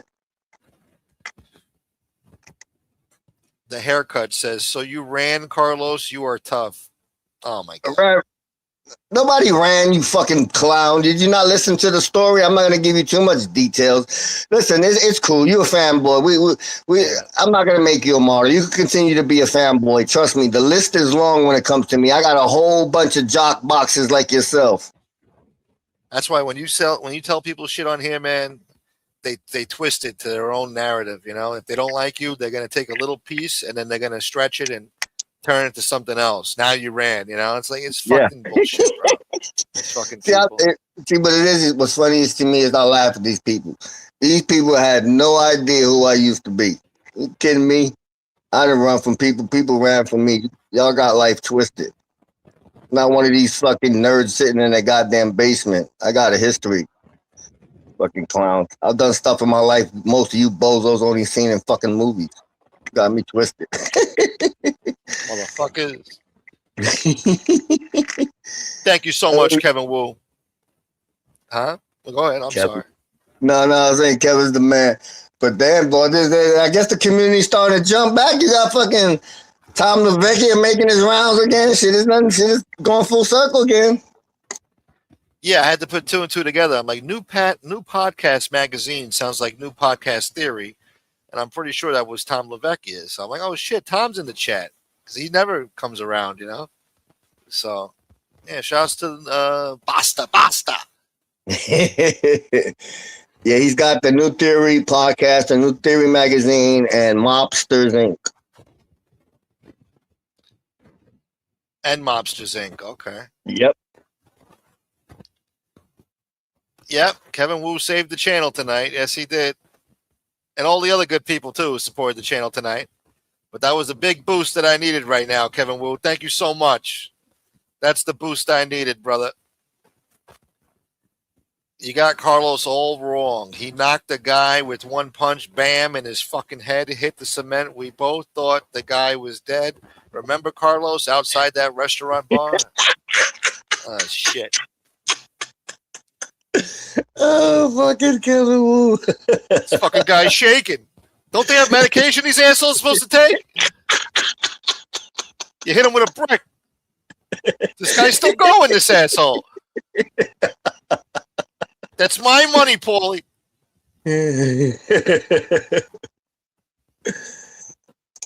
Anybody seen Matt? No, I haven't seen Matt. Not last night. He missed all the action last night. Or tonight so far. Matt beat Thug Life with it. Oh, yeah. Fuck it, I'm out of here. No, he's an idiot. You fucking idiot. Fucking idiot. Take my wrench. I had enough of your shit, man. 20 minutes later. Hey, what's up? He's on the show and shit, chilling. It's like, yeah, all right. What's up, brother? Ah, shit. See, Fish, this is why you pathetic, Fish. You give yourself away. You're the worst fucking chaos troll in the history of trolls. Gives himself away. The haircut, Fish. Fish, shouldn't you be in a park somewhere fucking breastfeeding some strangers' kids or cross-dressing or something? Fucking bozo. Yeah, running around with Santini's account and shit. You can't be original. Got to create replicas. I let him on for a few minutes. I had to kick him out because he was getting personal with Dan Herman about the religion and shit. So I got him out of here. He got a little butthurt. Yeah. Plus, once he gets a couple of drinks in him, he talks on top of everybody. He don't let nobody. Can't let nobody get a word in, and he serves no purpose on the panel. When you're on the panel, you're pretty much trying to debate your points. When he comes on panel, is to cause conflict. He doesn't have a side. He'll voice opinion going against this, and then on the opposite end, pro opinionate for somebody else. He's a fucking total bozo. He's a fucking cancer. I know why he came up here. He came up here to suck Mickey Rourke ass. That's what he did, because he's got a wrench over there. That's exactly why he came over here, so he could run back over there and get his attaboys like the little bitch that he is. Oh, I didn't see that angle. Yeah? Oh, yeah, it's to get attaboys. She didn't do that. She didn't know that. She didn't say that. Like, get the fuck out of here with that shit. Motherfucker. But she might be innocent on this one. She's guilty of a lot of shit, but I think all that shit with the emails, that was Dan Herman all by himself. And he leaked it to somebody knowing that they would send it to somebody else. Because he was denying everything on that goddamn emails. Everything that common sense asked him that the email said this and said that, he said no. And I happen to know a lot of what those emails were. Even the parts where Dom didn't fucking say anything. And yeah, you know, that was Dan Herman all the way. He butthurt. These dudes get butthurt. They get kicked off a goddamn channel. What happened? Dan Herman had to fight with the dude. Where's the first place he ran to? Mickey Rourke. Same shit over here. He's got problems with Dom, so who does he run to? Mickey Rourke. Like, that's how these people do here. That's that weak ass shit. The enemy of my enemy is my friend. Get the fuck out of here. That Gene Borello, he's gonna end up blowing up soon. I have a feeling he's gonna snap one day.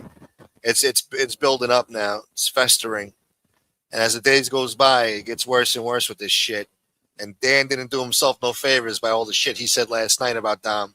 I'm sure Dom took a mental note, even though he didn't go live today. I'm sure we're going to hear about it next time he goes live. Plus this Jimmy Easy guy too. Fucking if Gene keeps going on that fucking channel too, that's gonna be a problem. So and then Gene, you know, he can only bite his tongue for so long, you know. I'm surprised he bit. Too. Yeah, I'm surprised he bit it for this long because fucking Dom be timing his ass out and shit, treating him like a sucker. Yeah, I'm gonna put you on timeout, kid. You're pissing me off. You're echoing. You're doing this and that. You know, that's gonna be building. I gotta put a muzzle on this guy. Wow, it's building.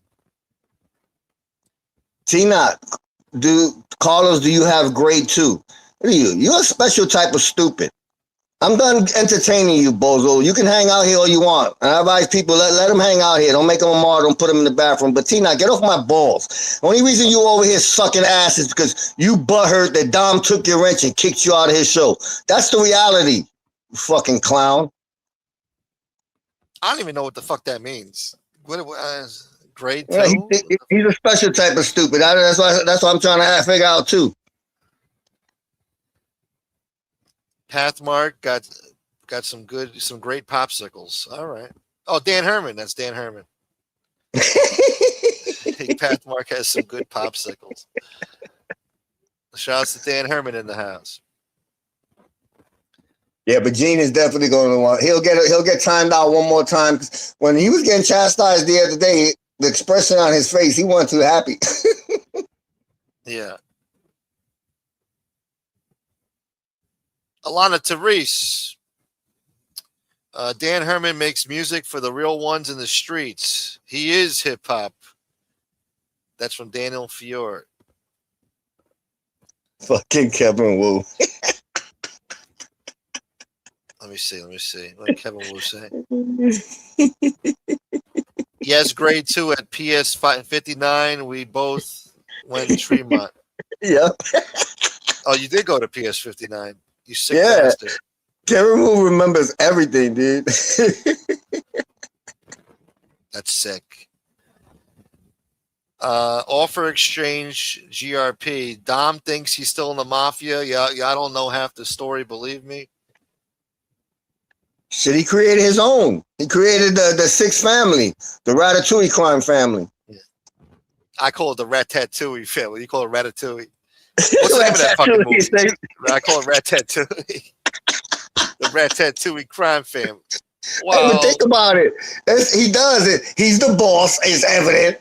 You know, then he's got fucking Joe Barone over there. He got a goddamn J.R. Rubio. He got fucking Gene. He got fucking Hootie when making his guest appearance. He had Jimmy Greasy up there too before it went south.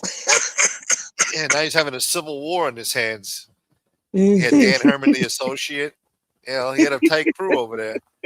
He was running a tight ship. It was a crazy summer, bro. I'm not gonna lie. It was full of entertainment.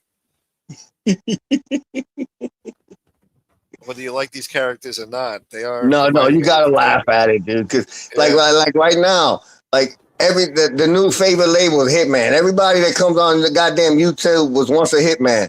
You got fucking Hitman ain't got no bodies. Like, let's keep it real. Gene is crazy, but all his thumbnails, alleged enforcer, alleged hitman. You can't be a hitman if you ain't got no bodies. it just doesn't work that way. Attempted hitman. I mean, what are you gonna call him? Well, there's Jimmy Easton claims he's got 2 bodies, but they're sealed. Hey, when they put the thumbnail, you gotta put an asterisk next to the hitman. Yeah. Quote unquote. Maybe. Oh, God. But it's only YouTube where you see people go to the extremes to be tough.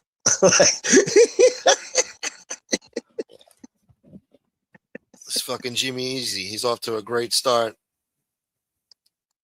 He's got this guy as Captain Crunch now, he's clout chasing basically. He wants the attention. I guess he ran out of shit to talk about real quick, but he wants to build up that channel. You know, hey, haircut. I could do that. Donate $50 to my man Smoke right now with your big ball, with your big mouth, and I guarantee you won't hear one laugh come out of me. Go ahead. I bet you won't. I bet you won't. Thank you, Mako. Mako. Have you ever heard of Canton Networks coin? No, I have not. I'm not familiar. Is that another Bitcoin? Well, after everything we've learned, I'm staying the fuck away from coins. I even stopped my Chocha Nostra coin because I knew it wasn't gonna work. I wish I would have got some of that Chocha Nostra coin. Shit. As soon as that shit shot up, I would have got out. 30 grand on top. He would have called me. No, wait, I have investors. Wait, don't sell. Let me cover my end. Give me 2 weeks. Wow, don't do it. Nah, I would have sold that shit right away. Sorry, bro. I'll leave $200 in the account, but I'm taking the 30 grand, you know?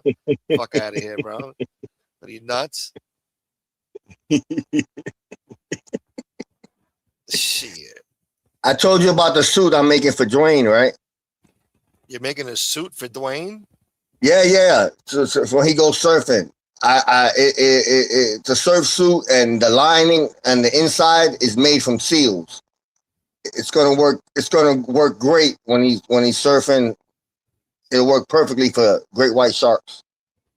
You should put him in a straight jacket. You should stitch him up a straight jacket. That's what you should do. And then put him on the boogie board. Nah, but we can't disrespect Dwayne. He gets on a real board. He gets on a surfboard. Surfboard and boogie board boy. Surfboard boy. I got Frank's plea agreement. Who Frank Hope? Dan Herman. The hell are you talking about? Which Frank anyway? If Frank Fiorellino?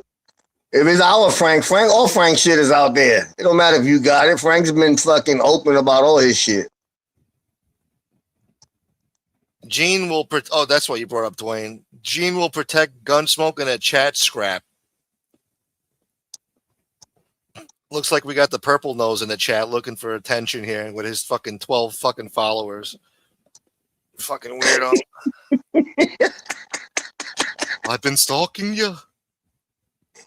Yeah. Fucking weirdo. These people, man, they don't get off your dick. Like I did something to this fucking weirdo, you know? Yeah. You just got to look at it this way. Like I call them jock boxes. I've got a few of them. Like I'll pop up in the chat just to see them pop out of the bushes.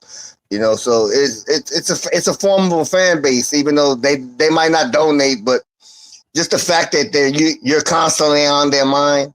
Yeah. It's cool. I tolerate them. coming up with bullshit so that people don't donate. I know what they're doing with that trolling shit. They're trying to absolutely. turn people off. Yeah, hating because he can't get a fucking donation because that's all he lives for. Come on, donate with fucking 12 people. What do you expect out of people, bro? You got 12 people in there. Go fuck off. You know. But he wants to try to knock another guy for what he's got going on. You know, fucking mind your business, pal. So that's what Columbo said. He said Jimmy Easy's only body was a homeless man. That's fucked up. Yeah, I didn't get to really get into that. I gotta go listen to that shit with Proctor and him. He killed a homeless man. That was it. That's not, that's nothing to brag about. You don't get points in my book for picking on the homeless. Yeah. But we don't even know how true it is. That shit sounds like the scene out of the movie Iceman when he fucking did his first piece of work where he shot the homeless man. Like these dudes forget about it. They just make shit up to go along, just to entertain people. Oh, it's Frank Gioia they're talking about, not Frank Fiorellini. Oh. Frank Gioia, one of the youngest 2 Rico murders, 7 conspiracy to murders. That's who I run with. Dom is a nobody. Oh, he's bragging on his boy. All right.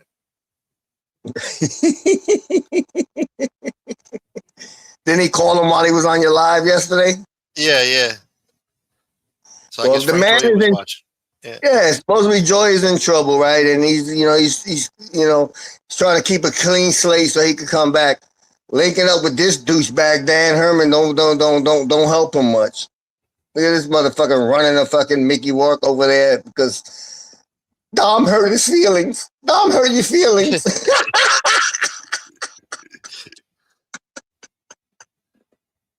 Thank you, Mako.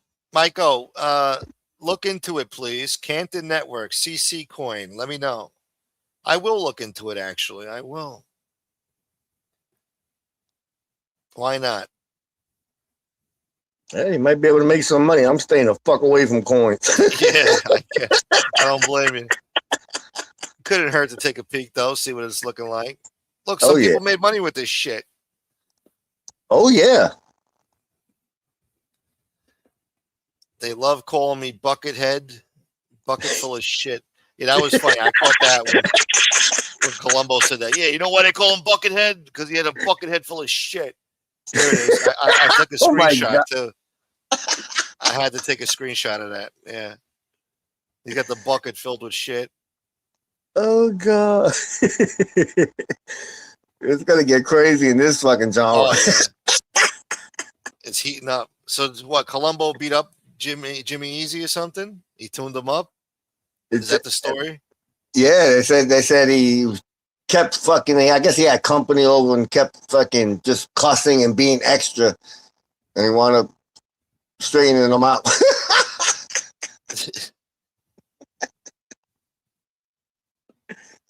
Oh man, fucking shit.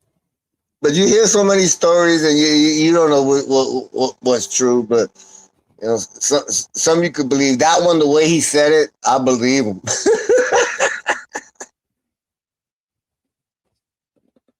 Yeah, from what I heard, he talks kind of like believable. I believe this guy more than Jimmy Easy, I guess.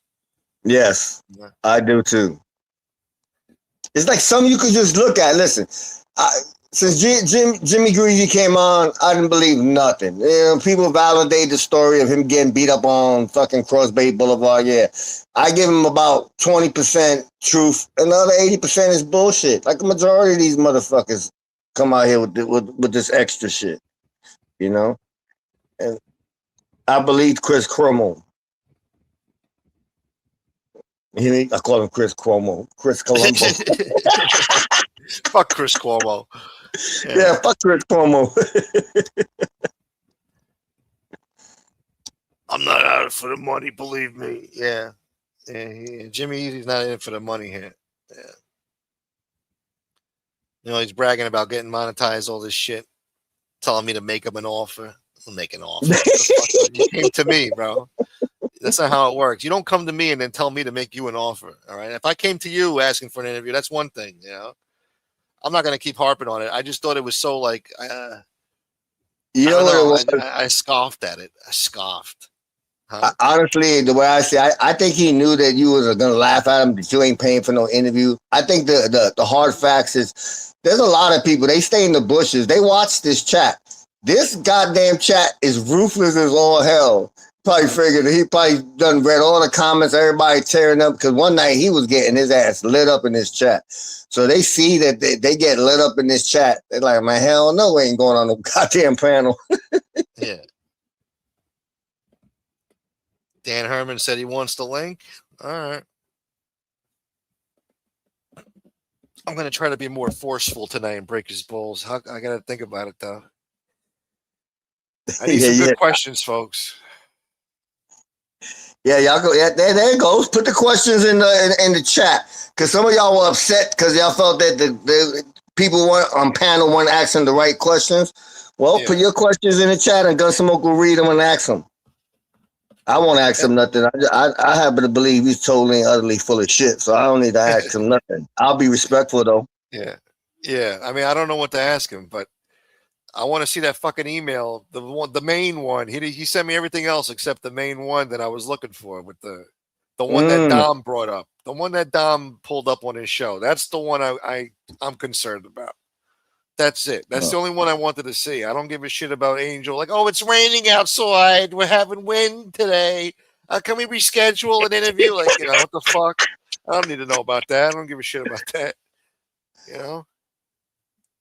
That she's crazy. She got an interview with somebody who recently lost a daughter. How are you gonna sit there and interview that person when your co-host on the panel support the guy actually attacking the dude's daughter. Like, it doesn't make any sense. It's like fucking Bizarro World.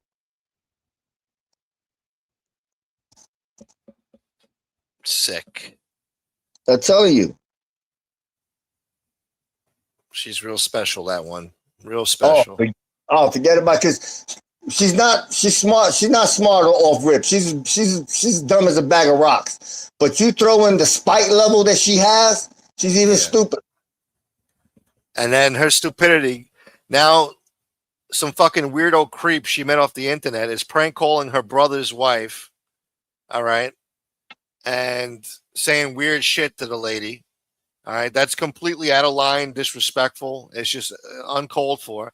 This is a 45, 55-year-old man who's supposed to be Angel's friend for a year or two, whatever. Some fucking weirdo scumbag she met off the internet, of course. Mm-hmm. He looks up the guy's information, gets the house number or whatever, and calls and harasses the lady, saying stupid, weird shit, talking obnoxious. All right. Say what you want about Junior, but, you know, he is who he is, or who he was. You know, you got to have a lot of fucking nerve to call that guy and harass the guy's wife. You know, that's fucked up. I don't want to hear no excuses that, you know, JT didn't know that the wife was going to answer the phone. It's fucking Junior's phone number. You know, it doesn't matter, bro. It's disrespectful. I mean, and ain't that your friend, Angel? She got a crush on that fucking dude. She still kikis when he gets on a goddamn panel. You fake ass bitch. So when this guy continually harasses this guy's family now, it's Angel's fault. She could thank herself. Junior could thank her for the harassing prank phone calls that his family's going to get now.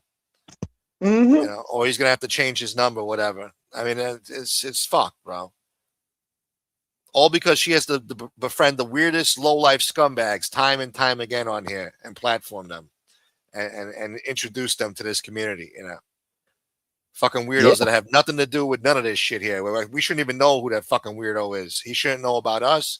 We shouldn't know about him. But she finds these scumbags, platforms them, and now they know all about us. They look up our information. They want to harass you and threaten you, all types of shit. And they think it's funny. That shit ain't funny, bro. Whether you like Junior or not, nobody should be prank calling his wife and harassing them and saying stupid shit. You know, I've been a victim of that. For my grandmother in her dying days was being harassed by scumbags like that incessantly, day in, day out, night after night, day after day, saying weird shit, and that it was horrible. So when I see shit like that, it's just these people are fucking weirdos. That guy could say whatever he wants about me or other people, but him acting like that shows you everything you need to know about that guy.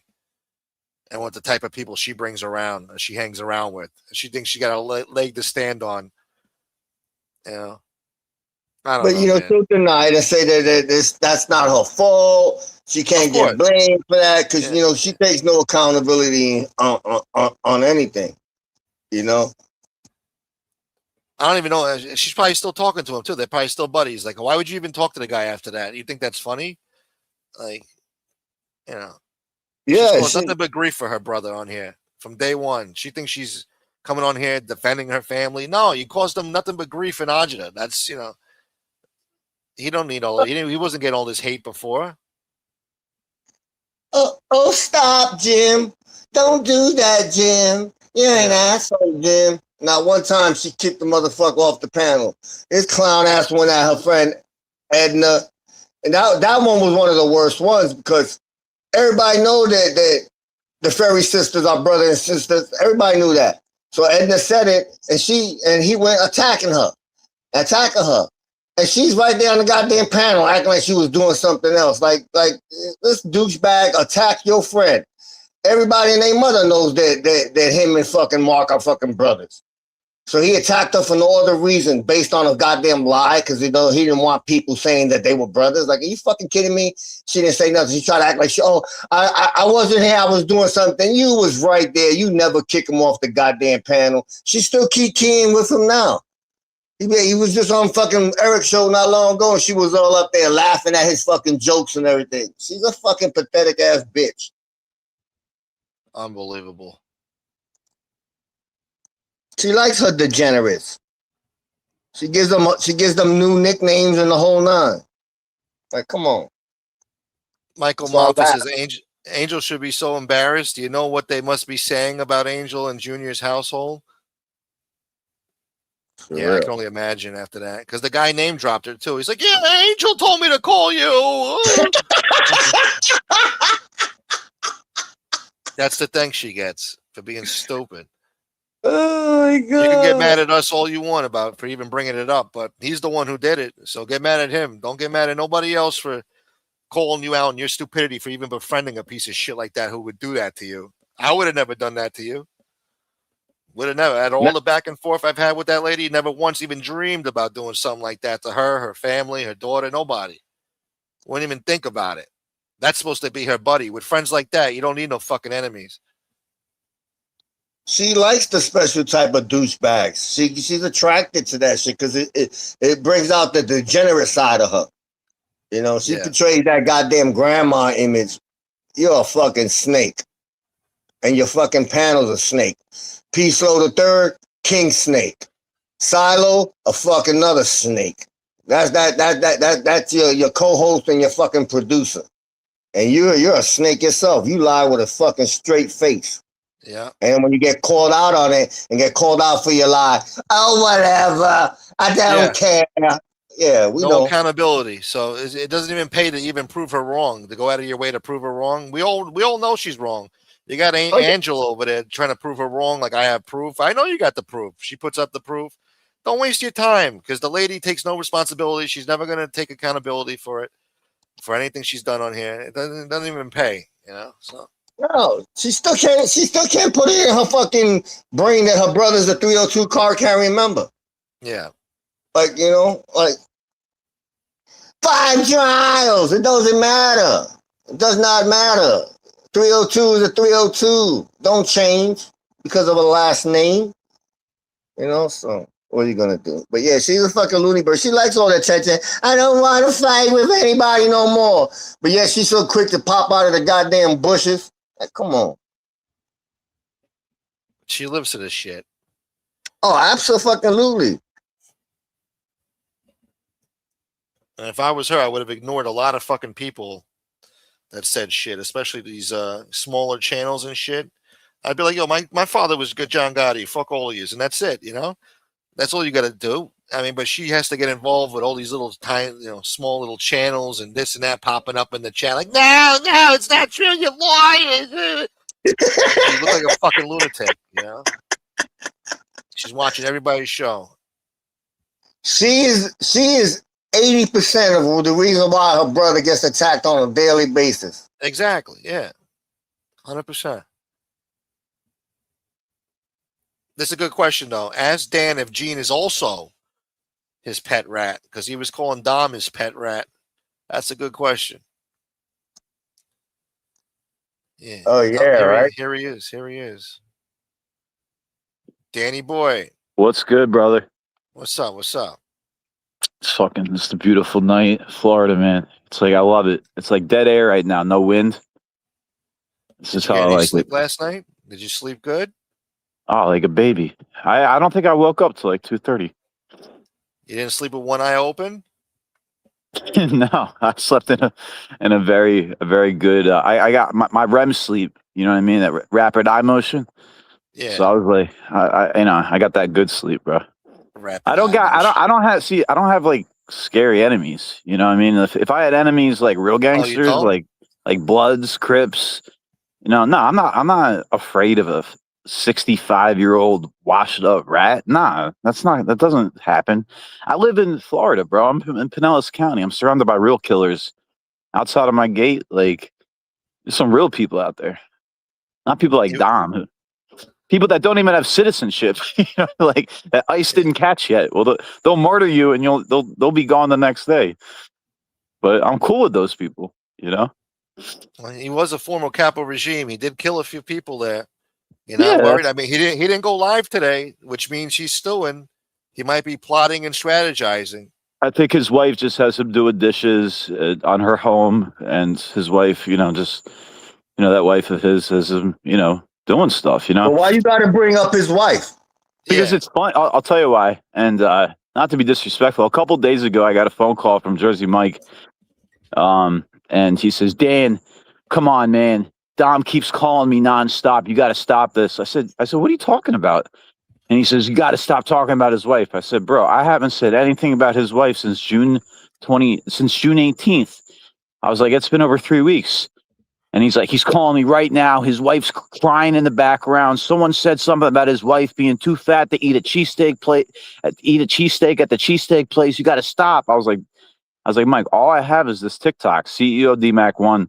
And like I said, I haven't made anything fun about his wife. Is he really having a hard time? You could tell him I'll delete it, blah, blah, blah. He calls him right back. He goes ahead. He finds out it's not me. Situation's de-escalated. And, a couple days later, he does the same thing. So it's like this guy, there's multiple people making fun of, like, I just opened up the floodgates. I mean, I think a lot of people found out what his wife looked like. And I think a lot of people went ahead and they start trolling him about that. So he goes and he blames me. But don't blame me. I'm sorry I opened up the floodgates about what she looks like and stuff, but don't blame me, bro. You're 65. Like, just be proud of her. Be proud. Whatever your wife looks like, that's who you married. Just be proud of it. You don't have to go ahead and, fight with people about them making fun of what, they look. I mean, look at Obama. You don't see Obama getting all bent out of shape when everyone says his wife looks like a man. Yeah, but you opened up the floodgates, so I don't, And why is she even a topic of discussion anyway? It shouldn't even be, you got to beef with him. Just take it up with him. Why did you got to involve her for? What does she have to do with it? No, I'm just, because it just shows how emotional he is. I mean, people can, if they want to talk about, that's, all right, so we're talking about a gangster, right? This is exactly why I don't sleep with one eye open. We'll go back to your original thing. I don't sleep with one eye open because someone that's that emotional and so insecure about something about like who they sleep next to, they're not sleeping with one eye open. And if they're not sleeping with one eye open, then I'm definitely sleeping with both eyes open because they're the most insecure individual in the world. So, like, it is what it is. Let me ask you a question. You're not emotional? When Jeff Nadeau went at you, didn't you run to Mickey Rourke and did the same shit you just did with Dom? I don't see you guys talking about Mickey Rourke. You're talking about the guy from the Crying Game in the 80s? No. That's the name that that's the name that we use because in this community people like to sue and all that stuff. So I give everybody nicknames so that way they don't have to go complain about somebody. I'm gonna sue you. Mickey Rourke is kind of like a dope actor. Remember the movie The Wrestler? That's one of my favorite movies. That was awesome. The Wrestler. Well, Mickey he also Rourke? looks like Angel, so that's why we. Okay. All right. So I got it. So. You think it's funny now. I get it now. Okay. my bad. You sick bastard. Now I get it. I never knew what she looked like, so I never. When I went on her show, it was like your shows where it's like no one shows their face. So I had no idea that what she looked like. Does she look like John with a wig or something? I don't get it. The new Mickey Rourke, not the old Mickey Rourke from the 90s. The way he looks now. That's supposedly because he had a lot of plastic surgeries and stuff, right? Yeah, exactly. Yeah. He was a boxer too, so he got his face messed up. But yeah, no, we booked him for Vlad. When he was going through, he was evicted. Yeah, he was evicted, and we got him on Vlad. We got him a deposit, and he just disappeared. He burned us. Well, he's having financial troubles. Who isn't? They all. I mean, these guys. He should do what Dom does and do a YouTube show, or he should do a blood scam like Dom. You know what I mean? He would make some money. Gene will come on his show when he can pay him, and when he can't pay him, Gene won't go on the show. Like, we got to get Mickey Rourke. We got to get Mickey Rourke out of the. What is he doing? Like B movies now? Let's get him on the mob genre. He'd definitely make more money in the mob genre. Would, yeah, no, he'd be a big hit. Yeah, I'd say. I'll tell you something funny about Mickey Rourke. See, when I was running around Lenny Dykstra, him and Mickey Rourke hated each other. So Mickey Rourke would constantly call Lenny, especially when we were riding around with Charlie, and he would be like, "Listen, I'm sorry, because they did crazy stuff together in the '80s, all of them. Kato, Caitlin, like the stories I got from secondhand, hearing from them is nuts." And but him and Mickey had some sort of like beef, and Lenny paid one of Mickey's debts. And so when Lenny started hanging out with Charlie again, Mickey wanted to pay the debt just so he could get back in the circle. But so that's that. Yeah. So, but you could look, I think you guys could. I'm sure it'd be on something. I remember it being on TMZ. Must have been like 10 years ago now, though. Well, yesterday the chat complained that some weren't asking the right questions. So there's some questions, and I got a couple. Now, earlier you were stating about Dom being emotional. Dom is emotional. The majority of these motherfuckers out here emotional. But you running when Jeff Nadeau and ranting Mickey Rourke, and then when Dom kicked you to the curb, you ran the goddamn Angel. That's emotional shit right there. No, I never ran anywhere. What happened was people started contacting me, and one of the people. So that's what happens. It's like, so I'll get into a little beef with one of these losers, and what happens is these losers. I'm not the first person. See, I'm a normal person, and like I get along with people, and like I'm a nice guy. So when I run into these people that have beef with a billion other people, these billion other people start reaching out to me. Some of these people, excuse me, some of these people, they got platforms. So when you mentioned Mickey Rourke, it's so funny saying that. I wish it was the real Mickey Rourke. When Mickey Rourke, she had a problem with, I guess, Jeff. So she invited me to come on the show. What was it? Sakali. That's how I originally linked up with Sakali. Sakali was one of those people who had a problem with Jeff. So he wanted me to come on his show. So I did their show. So I wasn't running to these people.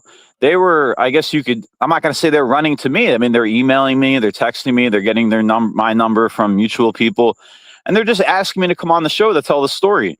And honestly, it's one of the crazy, out of all the things I've seen, guys, and I've seen a lot of crazy stuff. I mean, you could look up me, you could talk, see, I'm like smoking, I don't want to get your thing taken down. Vapes with Justin Bieber. The day he went ahead and got his DUI, he came to my artist record release party down in Miami, and that was nuts. Rolling Stone did a whole report on that. But I'll tell you, one of the craziest things is the Jeff Nadeau situation, where this guy's calling the FBI, trying to get me to broker a mob boss not killing him, like just experiencing that delusion. So I wasn't running to these people. I think these people were asking me to come on their show, and they were nice and they were respectful. And I know you guys call her Mickey Rourke, but she's always been nice to me, so I had no problem going on her show. Dom, so like I said, was people vouched for Dom at that time. I never knew Dom. You guys always say from a hole in the wall, but I actually knew the holes in my wall better than Dom. Like I had no idea who Dom Sakali was. And I'm like a mafia. I'm not going to say I'm a mafia historian, but I always studied the mafia, and I never heard of Dom Sakali. I never knew who that was. And he asked me to come on his show. So I went on his show. Angel asked me to go on her show. I was in Colorado. But I still took a couple of minutes to go on her show. And that was the end of it. I didn't run around doing it. And then I think the next show I did was Gene, when Gene asked me to go live, and that was more about Merlino, so I don't run on these platforms. People invite me to come on there, and I'm not going to lie. Like, it's fun to tell the story because it's a pretty crazy story. These are crazy stories, like about Jeff, what he did. Like, that was that was nuts. Part of my language, but dude, that was one of the craziest, funniest. It's sad. It's super sad. Mental health is not something to joke around about, and I do feel a little guilty joking around about it, but that's my real life, man. Like, this guy was not my friend. I can only feel so much empathy for a stranger, and when I got a stranger calling me, telling me like that he's going to the FBI and asking me to tell Joey Merlino not to kill him, and begging me, telling me that the Lancaster police they're there, and I heard the Lancaster police like knocking on the door. He's like, all right, I gotta go. Like, it was one of the craziest things I've ever heard. So I wasn't running to those people's platforms. I was just telling the story, guys. I got a question for you. You told Smoke you were going to send him the emails. Why did you leave out one of the emails?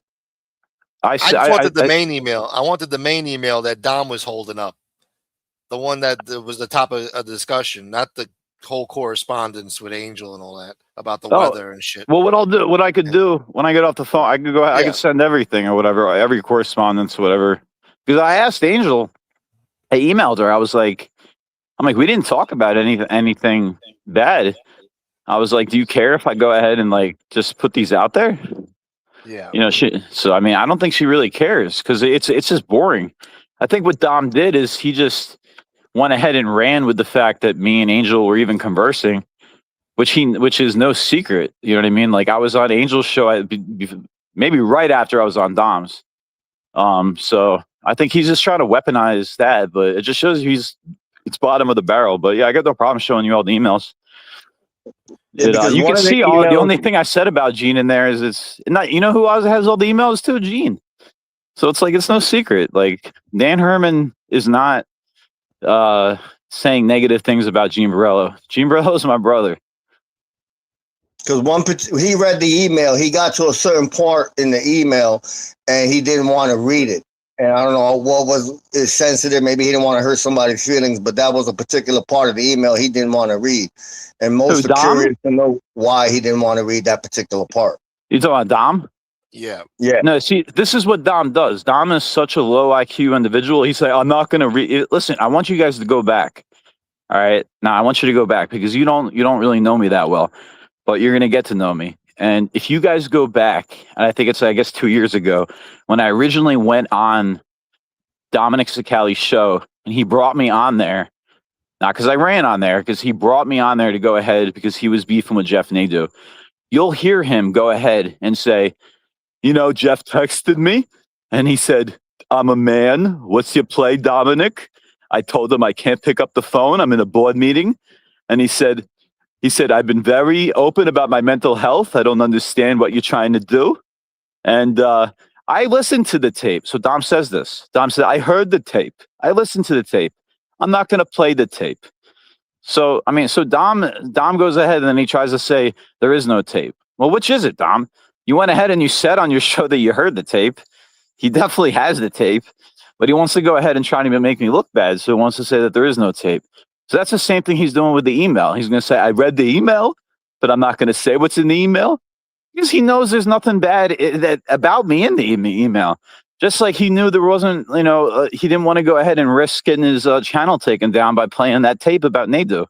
The guy is he's a hardcore con artist, but the thing is he's not that smart, so he's not good at it.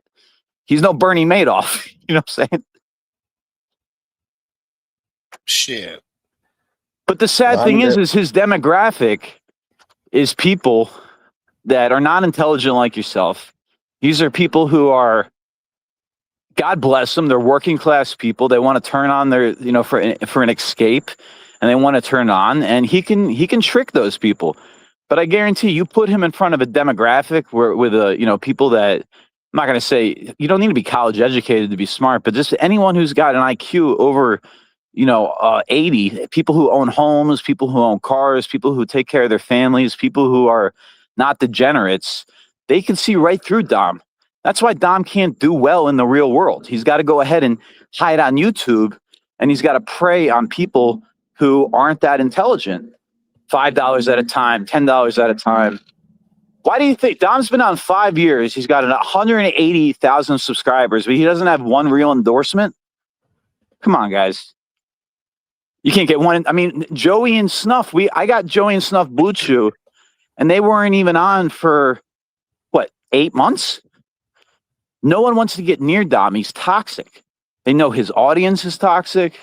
They know a lot of it's manipulated. They know he pumps money into YouTube to give the presence like he's got 1,000 people in the chat. Listen, there's a reason he's selling his own products because he can't get any money from any other company.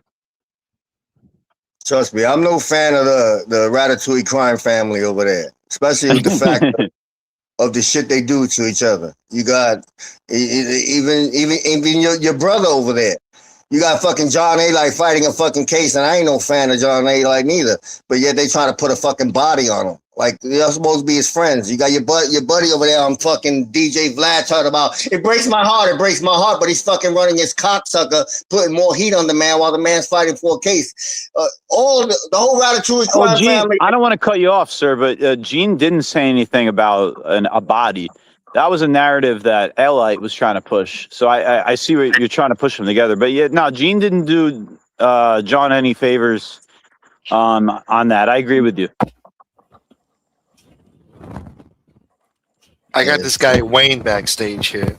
You know, What's up, Wayne. Wayne? Yeah. So, Wayne. Listen, let me tell you about Wayne. Okay, Wayne Kreisberg was indicted with Joey Merlino. He was his co-defendant, and Wayne had almost a $700 million business going on. And the only reason it went radioactive was because he brought Joey Merlino in. I always bust his balls for bringing Joey Merlino in. You know, I brought him in. He wanted to go to the parties. He wanted the protection, blah, blah, blah. But if he never brought Joey in, then, Wayne would be a billionaire at this point. And so Wayne knows all about the healthcare business. He knows how to run it. He knows how to stay out of trouble. He knows how to cut the corners. But he'll never cut any corners again. And that's how he came into Dom's life. So basically, Dom is obsessed with Joey, and he wants to do and mimic and replicate anything Joey ever did. So they're all down in Boca. And basically Dom wants to go ahead and he wants to start this blood plasma scam where they take advantage of HIV patients and Hep C people that are, don't have health insurance. They're just getting out of jail. Fucking vampires. So he goes to Wayne and he says, yo, I want you to do the same thing that you were doing with Joey with me. Wayne tells him, listen, if I'm going to do it, I got to do it legally. And Dom says, that's fine, do it legally. And he's like, well, it takes a little bit of money. You got to get the license. You got to do all this shit. See, Dom can't qualify for that because he's a felon. So what Dom was trying to do is he was trying to go, and Wayne will tell you, Dom was trying to go ahead and do it, the backwards way. And Wayne was, telling him, listen, you can't do it that way. And not only can you not do it that way, it's time for my salary. And Dom went to him and said, well, I'm going to give you a portion of the company. And he's looking at him. He's like, what company? We're not making any money. I need to get paid like now. I just fought a case, you know what I mean? I just got, I spent over 7 million in lawyers. I need to get back on my feet. Dom had no money to lease the offices. Dom had no money to go ahead and pay him a salary. So Wayne walked away. And that's the story of Wayne. But I'll let Wayne tell the story. What's up, Wayne? You there, buddy? I gotta jump down. I'll be in the chat. Yeah. All right, Carlos. But that's crazy, man. No, Wayne's like a genius when it comes to that stuff, man. He was actually in England when he got indicted. He was just on vacation. Yeah. And they made him a fugitive, even though he was just on vacation. He just couldn't turn himself in. And he only cooperated against Merlino at the very, very end, after almost $7 million in legal fees. And it was just because they were trying to pin it all on him, and they were trying to get him to go ahead and say Joey wasn't involved, blah, blah, blah. But no, don't work like that. All right, he left. I don't know. He might have had a connection issue or something. I don't know. Might have been a troll. I don't know. But no. Let me text Wayne. It's gotta be sure because somebody He's tried to typing me right now. Me. Okay. Can they? Oh, he got disconnected. I'll drop the link for you again. When you check your phone, you're on StreamYard, you get disconnected. But yeah, I want to ask him about a few things about Dom. I know people in the chat, they've been saying they want to see a boxing match between Dan and Dom. See if he'll go to distance. 3 2-minute rounds. Thank you, Crankster. Let me check here. Thank you so much, Crankster. Thank you, Nita Baby. Eric was sent the main email, and read it this morning. Yeah, I dropped the link for Eric if he wants to come on and tell us about that email. I didn't get to hear his show this morning.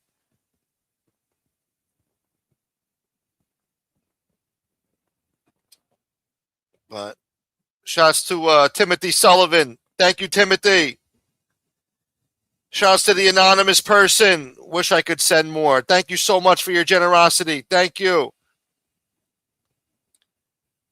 Anita Baby said, if you were here tonight. Doo-doo-doo. Thank you, Anita Baby. You're the best. Thank you, baby. Doo-doo-doo. If you were here tonight. Sakali is on 3 cycles of test 10,000. Testosterone 10,000. He's on the elliptical right now. Yo. Yeah, no. Yo. I would love to fight. And there's an echo. Let me jump out, then I'll jump back in. So there's no. Wait. Is it still okay. there? No, it's gone. Okay, it's yeah, gone. all Yeah. right, Yeah. No, I would love to fight Sakali, but I want him to go through at least like 3 weeks of like not having the testosterone withdrawal, and I could just knock him out with a left hook. Y'all hear me? Yeah, we hear you, Wayne. I'm walking my dog. My bad. All right. What's up, guys? What's up, bro? Nice to meet you. You too. You too. So you think it's going to be that easy, Dan, to take on Don? Well, isn't it? I see in Florida they have these laws that protect the elders. So I mean, he'd have to sign a waiver. Like I don't, because he's older. Like he's very old. So it's like it's elder abuse. It's an enhanced felony. You know what I mean? So it's like he would have to sign something. I'm 41. He's like 65. So if he signed something, and then he went ahead and he was monitored his blood, so he couldn't take any testosterone, then yeah, dude, that'd be super easy. He would look like a deflated balloon after 3 weeks of no testosterone.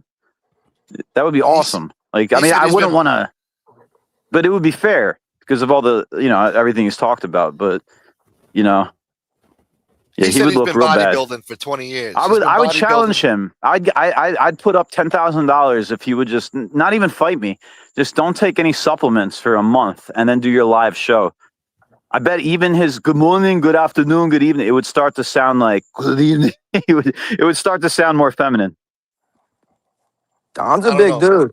Yeah, that's what I'm trying to say. That's what I'm trying to tell this guy. He's been bodybuilding for 20 years in prison. He beats his chest every time he goes live like a gorilla. Don's a big dude. Yeah. And crazy. I seen him get crazy. He's a crazy guy. And he's talking about Dom being emotional. Yeah, the guy's emotional. He's also a fucking murderer too. I mean, and he's local. He's in your area. I mean, I would calm the fuck down. We lost Dan, but I dropped the link. He'll be back. Yeah, I hear you. Can you hear me? I don't know. Yeah, this is something wrong. I don't know. Yeah, it's fucking StreamYard. I just want to make sure you hear me. You hear me, Wayne? Yeah, I'm good. Okay, and Dan, you there? Yeah. I don't know why it kicked me out, but I'll try not to move the phone around. Maybe I was moving around. You hear him, Wayne? Can you hear Dan? Yeah, I hear everybody. Okay, all right, good. Wayne, why don't you tell everyone about your case with Merlino and 18, just so they can kind of know what's going on, your background. So I was indicted. I was in the life for a long time. Not Italian, not made, but with all the high-level guys in Florida, from New York, Philly, every family. I was basically an earner. I'm not claiming to be a tough guy. Never was a tough guy. Never busted a grape like these guys like to say. Here's what it is. I'm a moneymaker. I don't want to fight. So guys are, I can slap you around. Good. My sister can kick your ass. Okay, good. Fuck do I give a fuck? I'll go. So I don't know how much you want to get into it. I mean, it's all public record, but I made over 600 million, and it was tied to the mob. I was with Joey. Joey and I were 50-50 partners in the restaurant in Boca, bearing his name, Merlino's. When the indictment hit, I was standing tall. I didn't say shit, fought the case, had an ankle bracelet on for 2 years. And lo and behold, the restaurant got sold out from under me. $250,000 got robbed. And I'm saying to myself, yeah, but who stole it? Wow. Who stole it, Wayne? The other half. There's only 2 people. Yeah, but say his name. Joey. Joey who? Shit. Joey Bag of Donuts or Joey who? So it wasn't mine. Joey Merlino. Listen, Joey. I'll say it. Then I'll shut up. Joey Merlino stole the restaurant from him. The other half, but my wife. It can all be fact checked. You go on Sunbiz. Look at Ermalac. That was the corporation. It was owned Merlino's restaurant in Boca. His wife owned it. My wife at the time owned it. Got a divorce after I had indictment number 1. Indictment number 2 came 2 weeks later. And the rest is history. It was a nice looking restaurant too. I remember seeing pictures of it. Oh, the food was fucking mint. I mean, the place was his mom really doing the recipe, or was that just like a marketing gimmick? No. The food was great. The chef was good. Everything was good. I mean, unfortunately, what happened. Was it really his mother's recipes? Yeah, it was. I have no. Look, it's been a long fucking time. I've been out of this shit. you guys, they wanted to do a book. My story is off the charts. It's Wolf of Wall Street meets Goodfellas. Like, my lawyer told me stay off YouTube. You know, there's statutes and this and that. So they want, you know, Anastasia wanted to do a book about me and do this, and I stayed away from all of it. You know, I still don't like this social media shit. I'm not a fucking YouTuber. I'm not a TikToker. You know, You're less of a rat and more of a stand-up guy than Joey Merlino, because I hate rats. Well, Joey I hate what I did. I did it because why am I going to stand up for a guy who were fucking co-defendants, the guy, and I just got robbed?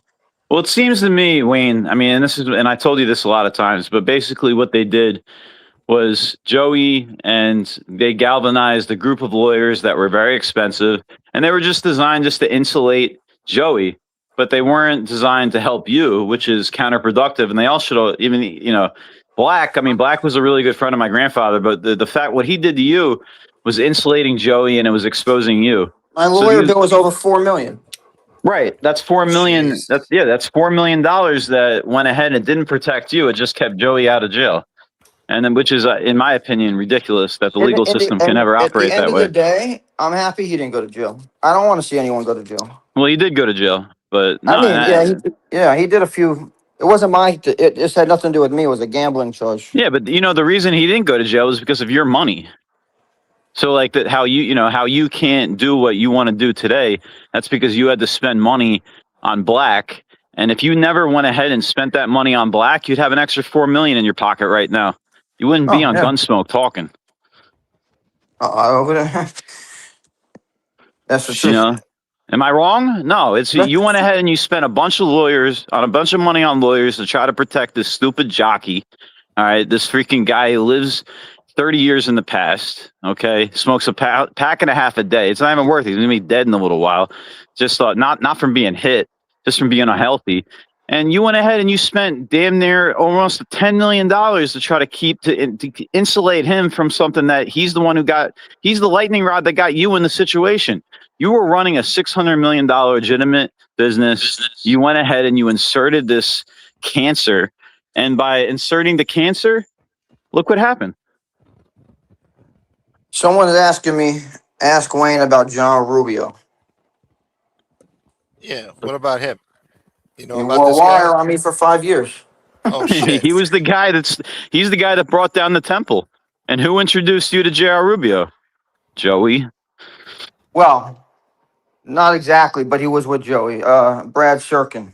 One of Joey's guys. You can say, I guess, Joey was. Yeah, they were. Listen, Joey. They penetrated Joey's circle because Joey's not that good of a gangster, and they used someone like J.R. Rubio, who was a career, wire holder like a Joe Barone, and they used that to get to someone who was the money man, who was funding and allowing all these gangsters. You know, it used to be it was the gangsters that funded the lower level businessmen as fronts, but as the years went by, the gangsters have no money. The businessmen have all the money. And, unfortunately, people like Wayne, they get a little, starstruck or whatever.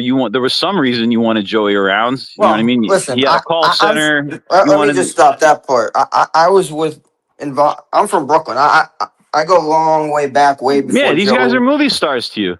You weren't. No, absolutely fucking not. Okay, you weren't doing business with them because they were good businessmen. You were doing business with them for protection or for something. I was dealing with these guys with many things before this thing popped huge. So I'm why would you do business now? If you're making hundreds of millions of dollars legitimately, why would you ever go near a radioactive person? Because I was already with them for 20 years before that. This is. So why wouldn't you get away from them the second you started making legitimate money? There's no benefit. Doesn't work that way. Totally works that way. You go ahead, you get a house. It's got a wall. It's got a gate. You get away from them. There's no fear. You're friends with these guys. These are guys I know for my whole life. No, they're not. Yeah, they're really your friends. Look what they did to you, Wayne. They took $600 million out of your pocket. Obviously, they linked you up with lawyers that insulated themselves. They were never your friends. None of these people are ever your friends. No one in the mafia knows what a friend is. Now, of course, you see that when you're fucking hanging out, having a good time, everyone's your friend when money's flying around. Exactly. They were giving you a good time. You were able to get into the clubs. You were able to get the concert tickets. But all that stuff, what you didn't realize is that you were It worth wasn't about $600 million. clubs or You could concert have got tickets. all of that. Listen, You could have gotten all that without those people. These it guys are wasn't about brokesters. it wasn't about clubs or concert tickets. It wasn't about that. It goes much deeper than that. Listen, I could go have. I had seasons tickets to the Heat. I don't need these guys for clubs or concert tickets. No, but they probably needed you. So it's like I guarantee you were giving them tickets and stuff. It was a mutual friendship. I had things going on. They had things going on. When I made money, they made money. Unless you're Listen, involved, you don't know. when you're worth 600, and I only know a couple people that are worth 600 million people. I'm fortunate enough to know them. They don't go near anyone who would ever hinder their Let me just lifestyle. stop that part. I did it. I made 600 million with them. With them, I wasn't worth 600 million before them. I had a lot of money before them. Yes, not that kind of money. Right, but you could tell by the way you talk. You could tell your vernacular. I'm pretty sure you had enough brains to get away from them. I had a big mortgage company from 1999 to 2007. I was making a couple million a year, probably spending a couple 4 million a year, whatever, young. And when the fucking 2008 hit and the mortgage crisis happened, everything went to hell. But I'm going to take it back a step. I met all these guys in 1999.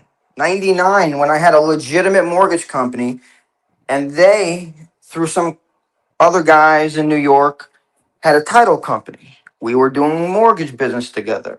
We made a lot of money, and things grew and expounded from there, and friendships grew. And I was tight with these guys. I mean, I don't want to mention names, and I'm not, but the moral of the story that's is how you met Joey? when you're making tons of money, okay, you made the mistake. And everyone listening to this, here's what you got to understand. Maybe you're from the neighborhood. Maybe you're getting money with people who are, that you're getting money with, and you consider them your friends. They're not your friends. They're people that you're making a living with. And when you get to a certain point and you have a certain amount of money, it's time to separate yourself. You got to completely insulate yourself. You surround yourself with lawyers, and you don't surround yourself with these people. If you have the correct mentality, get away from them. If Wayne did that, then he wouldn't be on this phone call right now. He wouldn't be talking about book deals, any of that stuff. I had What's up, Smoke? Hey, what's up, Dan? Hey, nice to meet you. What's up, Dan? You too. Hey, Dan, why don't you let Wayne tell his own story, bro? He is. So they feel like you're leading the witness. Yeah. But all right, yeah. The people are getting aggravated. No, me and Wayne talk a lot, so I just want the youth. I just want people to hear how that where Wayne went wrong. And Wayne, I'll let you tell the story. From here. Wayne, you tell him. Go ahead. I made all my money to start with these people. We grew from 1999 all the way to 2016 was the indictment. I didn't have one fucking lick of trouble. So from business to business to business to business, there was periods of time I had tens of millions. There was periods of time I fucking couldn't pay my car payment. This is this type of life. So what I'm trying to say is, even in the times when 2009, the fucking 2 years after the mortgage crisis, my house went into fucking foreclosure. I'm not embarrassed. People have ups, people have downs. I don't give a fuck. I made more money than people can ever see in their life. Okay, so, and I'm smart enough to do it again. My point is that I'm not going to go ahead and be blind and say, oh, if I didn't meet Joey or this and that. No, we were already linked and friends and on record with people and super interconnected. So when I came across this scam, I said, hey guys, I got something good here. It was legitimate, yes, but they turned it into a scam of which the money was so big at the time, everyone just looked the other way. So, the point is, I'm not looking to drop names. I hate the fact that I even cooperated, 15 years later, but I don't go on and like Dom, this guy's a rat, this guy dry snitch, this guy did that, this guy did this. Well, you're the king of all rats. What the fuck are you talking about, bro? How is the word rat even coming out of your fucking mouth? Yeah, I can see why you would say that. So I have nothing, I don't want to, Yeah. I'm not a basher. I'm not a coming on here and this guy did this guy did that. What was me? I happen to like Joey. He did this thing to me. I said, that's it. Straw that broke the camel's back. And I did what I had to do. So, but Joey was good to me. I mean, as J.R. Rubio will tell everyone, Joey was good to him. I was in Philly all the time. I was in the saloon. I was with his guys. I was with fucking Wags. I was with fucking Stevie. The treasure trove of stories I got is endless. And you know a lot about Dom too. You can go ahead. Well, Dom, unfortunately, I met in the after world. Well, how'd you meet Dom? He wanted him to fix his wheels, right, Wayne? No, I'm not gonna go on and bat. So Dom did two full shows on me. I'm that important that nobody knows that I stay off of social media and I don't talk to nobody and I don't do any of these. Why did he want you to fix his wheels? I don't get it. I thought he was supposed to pay you a salary. Like, he's supposed to pay you. I didn't know you were supposed to do like maintenance on his car. Or his leased car. It's not even, the bank's car or whatever. So the point is, Dom bashed the shit out of me on two shows for about 2 hours. But I have a little bit more class than that. I'm not saying anything bad about Dom. I don't like him. I think he's bipolar. I think he's fucking a lunatic. I think that he likes you when he likes you, and when he doesn't, you're the worst fucking thing. Everyone's on drugs. What is this guy smoking? Dom can't hold a relationship is the problem. Everyone that he starts out with, it ends bad if he can't use it. He still thinks he's in the mafia is the problem. It's weird because like he thinks he's he plays both sides. He's like Whitey Bulger. Like he wants to like say, hey, I'm in the mafia. I'll hurt you. But then when you go ahead and you make fun of him, he say, I'm in good standing with the FBI. I'll go ahead and get you arrested. So it's like, who wants to talk to the FBI? I don't even understand this. He talks to retired FBI agents that he helped their careers, like when he was active, like 20 years ago. And by him talking to these like retired like when the FBI came to my house, they were laughing at him. They're like, "Go, this like don't." They're like my age. They're like like a little bit older. Like they're like, don't bother these guys. They're losers and they're on the internet. You're just gonna go ahead and cause drama for yourself. And like we don't want to come out here. Dan, who are you talking about? I'm sorry, I'm lost. When Dom Cicali called the FBI and me, and the field agents came there. Like they were like annoyed that they even had to go there. The only reason they went there was because Dominic was a serious. Why did he call the F supposedly? And you have proof of this that he had called the FBI on you? Yeah, he talked about calling the FBI on his show. And the reason he says he did it was he said because I was threatening him. He said I was threatening him, which I was never threatening him. I was making fun of him on TikTok. And he just has such soft skin that I guess he used that as threatening. So he told the FBI, and he doesn't even talk to the FBI. He talks to like retired agents that were on Vinny Assaro's case like 20 years ago. So he reaches out to these people who are retired and they talk to him as like therapy. And they say, oh, don't worry, we'll go ahead. So, they make a call to the field agents and the field agents, they pay a visit. But when they came out to me, they were just like, this guy's washed up. He's a bum. Like, just, you got a beautiful life here. Just ignore him. You know what I mean? Like, you're not in any trouble. You got your freedom of speech, blah, blah, blah. So Dom's like, just how Wayne said, he thinks he's in the FBI. He only respects people in the FBI. But at the same time, he thinks he's an FBI agent. And so it's like, he's completely mentally ill. He's like two different people. And the FBI knows that. You know, they know because they psychologically profiled him for years.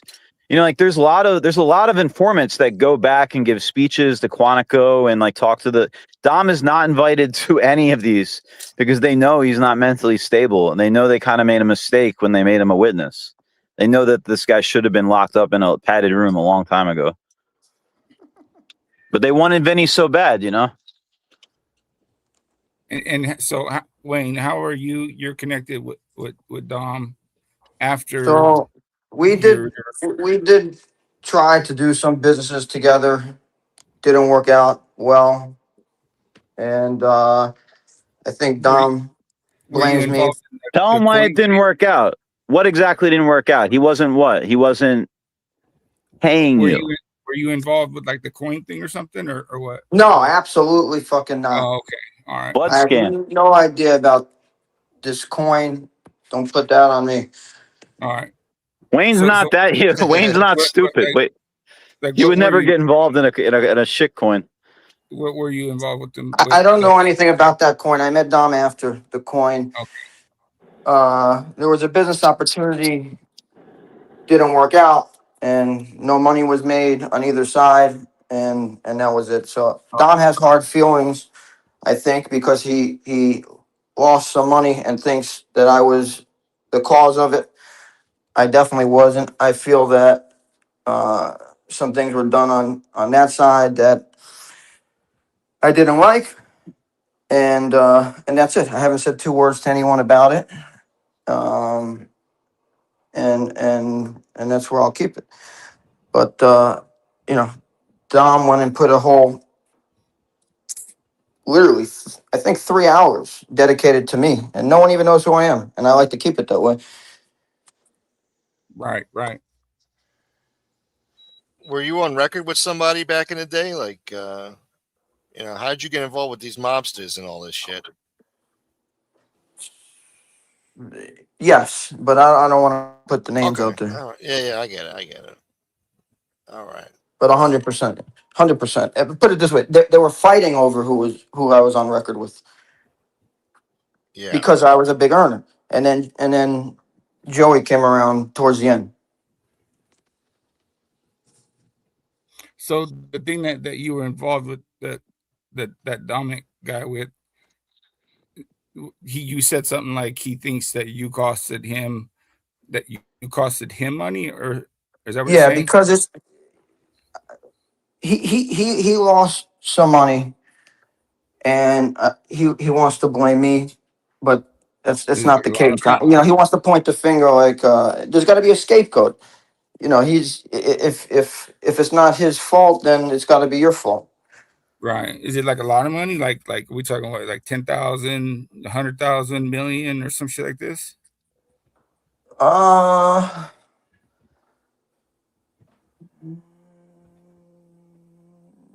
Probably 50 grand, maybe. Oh, okay.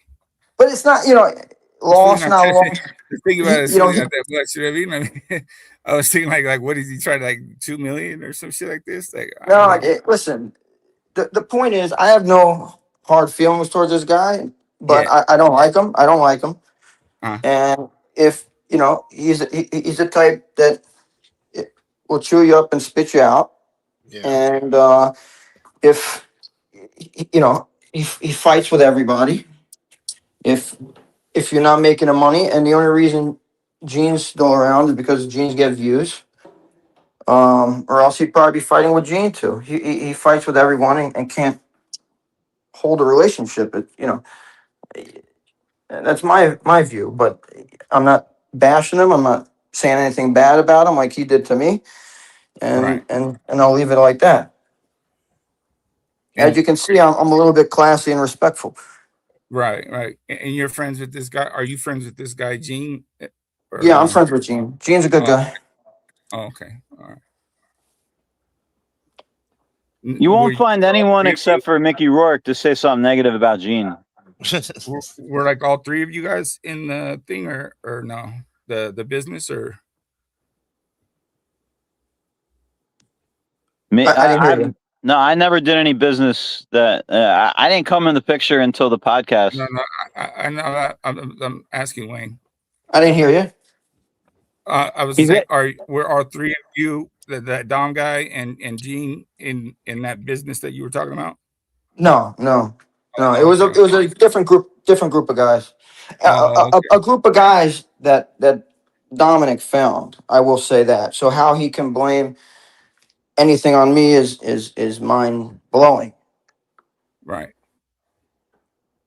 It was a business that he put together with some guys in his neck of the woods. Didn't work out. Yeah. Lasted a few weeks, and that was the end of our relationship. Word. In that period of time, he thought he owned me. Like I work for him. I don't work for fucking anybody, motherfucker.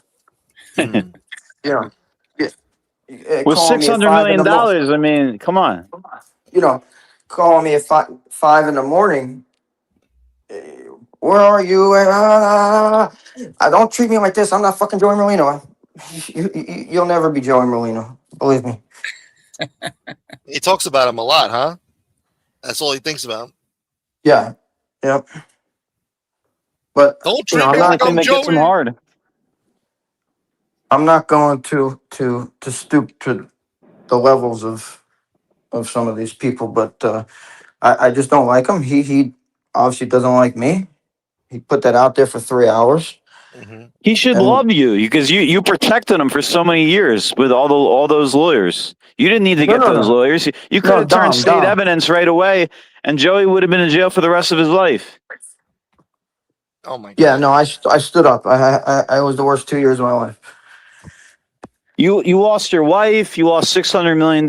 Like all for what? For this fucking 5'4" jockey?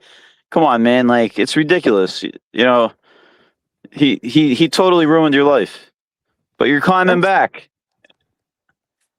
Yeah. I mean, yeah, things are going good now. But you and Merlino were good before that, and he just snaked you. And is that what That you was said? about it, and that was the last I heard from. It was the craziest thing.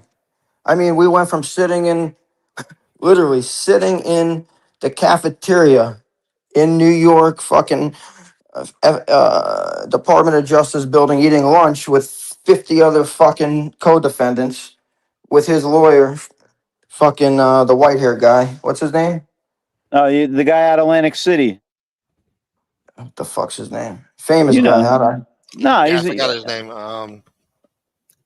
His name Jacobs. is Eddie Jacobs. Eddie Jacobs. I'm sitting at lunch, and no one. But by the way, but Wayne, not to cut you off, but on that case, he also had met Mangaloa because he had to have a New York defense too, so he had two attorneys. 20 fucking attorneys from here to Tampa. But listen, no, in this lunch meeting, me, Joey, Eddie Jacobs, his wife, nobody else. Why am I'm a non-made guy sitting with the boss. Why? Why is that? The only guy sitting with him. The money man. Sits. So I was of some importance. You know what I'm saying? Because they needed you because of the JDA Act, Wayne. Here's what the FBI said to me. They said, "How the fuck did you get so close to these guys?" How? I said, "Money talks." The money, yeah. So was it 600 million or 6 million? 600. 600. So you over lost $500 million. You lost right. six. How do you lose 600 million and not come out on top? And this is 10 years ago, so I mean, this would be about 800. This is a lot. I mean, with inflation, 636 million to be exact. You can Google it. You do the math. You do that with inflation in 2026. You're looking at almost over 700 million. No reason to talk nonsense, fabricate. Everything is facts. Everything you can look. I had a fucking $10 million house. Here you go, Mr. Government. I had 10 Ferraris, 2 fucking Rolls Royces. Here's the keys. You know, you're living good until you're not. And you weren't a made dude? No, which is who wants crazy. to be a made dude? Who wants to be a made dude when you're living like Wayne? If I sat down with anybody in a sit down, I'm winning. I'm winning, no matter what. Because they need a loan. So, you know, I guess you know, I don't even want to talk like this, but the only other guy that was this close to guys like that was Lansky. Another guy who made huge money. Yeah. And these are the people I bring on the show. Just so all the listeners will listen, and these are the people I run with. Thanks for coming on, Wayne. How do you, forgive me, I'm not trying to be nasty, but how do you lose $600 million, bro? When the government takes it, seizes your bank accounts, comes in with 100 agents, takes over your house. For what? For being involved RICO? with Joey and being involved in organized That's crime. it? Yeah, it was a RICO case. And what was the healthcare crime? fraud. What was that petroleum jelly shit on the kneecaps or whatever? Is that the case you're talking about? It's a little more complicated than that. Yeah. No, someone with the jelly rubbing on the fucking knees. We were getting between $7,000 to $12,000 a tube of pain cream per patient per month. 1,200 patients a week. Do the math. Basically, they're being accused of bribing doctors. That was the charge. Who is if you're the money man? Maureen Dash Mo, get the fuck out of here, baby. Google it. You can Google it. Google my name. 633 million scam indictment. RICO mafia. It'll all come up. So so you guys got caught. Well, Merlino got caught with that whole Enrico is correct. Compounding. Whoever this Enrico guy is. But you're saying Joey screwed you over though somehow. No, JR wore the wire. JR wore the wire. So I mean, JR really was, brought the whole thing down. So how does this go? How does it go down? You know what I mean? How do you guys get fucked up and caught up? You know what I mean? Well, the guy wore a wire for 5 fucking years. J.R. Rubio. Yeah. Wayne, tell him what JR was asking you over and over again. Oh yeah. So the first time I meet this guy is at a car dealership with some other fucking half a wise guy. I forget, he was on the indictment. I don't remember his name. I think he's dead now. But he's telling him about this deal. It's a ton of money. First thing he asked me, so how do we take care of the doctors? I don't say a word. I'm not stupid. 10 minutes later, we're talking. Okay, great. So how much do we give the doctors off each script? My radar's up. I don't say a word. Again, 3, 4, 5, 10 times. I said, listen, do whatever the fuck you got to do. That was it. Enough for my indictment. That's all it takes. That's all it takes, folks. Wow. When the federal government wants Joey Merlino, they're going to break every rule in the book, and they're going to use sacrificial lambs like Wayne to go ahead and make that happen. And that's exactly what they did to Wayne. So it was just this one time that this person came, and that was it? No, he was around for quite some time. They were working together for years. But that was the only recording that he had on me that was in a negative light. So he had been around for some time. He should have already known how you guys, do it. He was vouched for from Rooster. From Rooster in New York and Patsy in the Bronx. So, and then they sent him to go talk with Joey. Well, they did under the Fed's watch, and then JR was not to cut you off, but JR was no schlub. I mean, he was a rat, but he was a good bookmaker. And Arthur Avenue, I mean, he had a lot of connections, and he was making them a lot of money. So by the time they sent him out to Florida to Wayne, he was supposed to be useful. Hey, watcher of crazy, put the whole thing out there, whoever that is. I mean, it's all, you can Google it. There's no point to fluff my feathers here. Yeah. What was the party like, Wayne? The $25,000 party that J.R. Rubio funded with the FBI money? Well, no, I didn't go to that. Him and I had a big problem. That it was a sit down that happened about midnight in a cigar bar in Boca because Rubio thought he was supposed to get some more money from me, and whatever happened, and he and Joey sat down for me and basically told Rubio, "Don't talk to this guy ever again." And that was the last I dealt with him. Rubio dealt through me through Joey.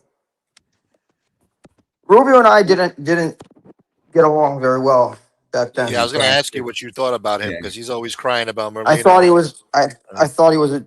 Truthfully, I thought he was a jerk off.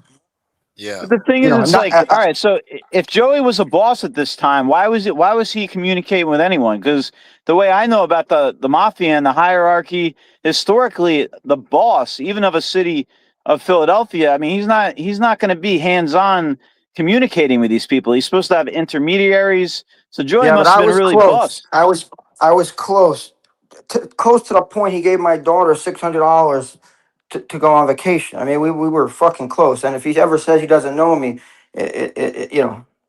I should fucking hit the ground right now. Yeah, but it's like when you go ahead and you take the oath to be a made member, and then you go ahead and you're elected to be a boss, you got to insulate yourself. Just like you should have insulated yourself from your $600 million with these criminals. When you become a boss in the family, you have to insulate yourself from like even your own family. So the fact that Joey's out there meeting with civilians, people like you who are not made members, and people like J.R. Rubio who are not made members, someone like you is not even Italian. It just seems kind of odd. I mean, it really shows that the mafia. Well, that's why even back they then couldn't believe. They couldn't believe my position. You know.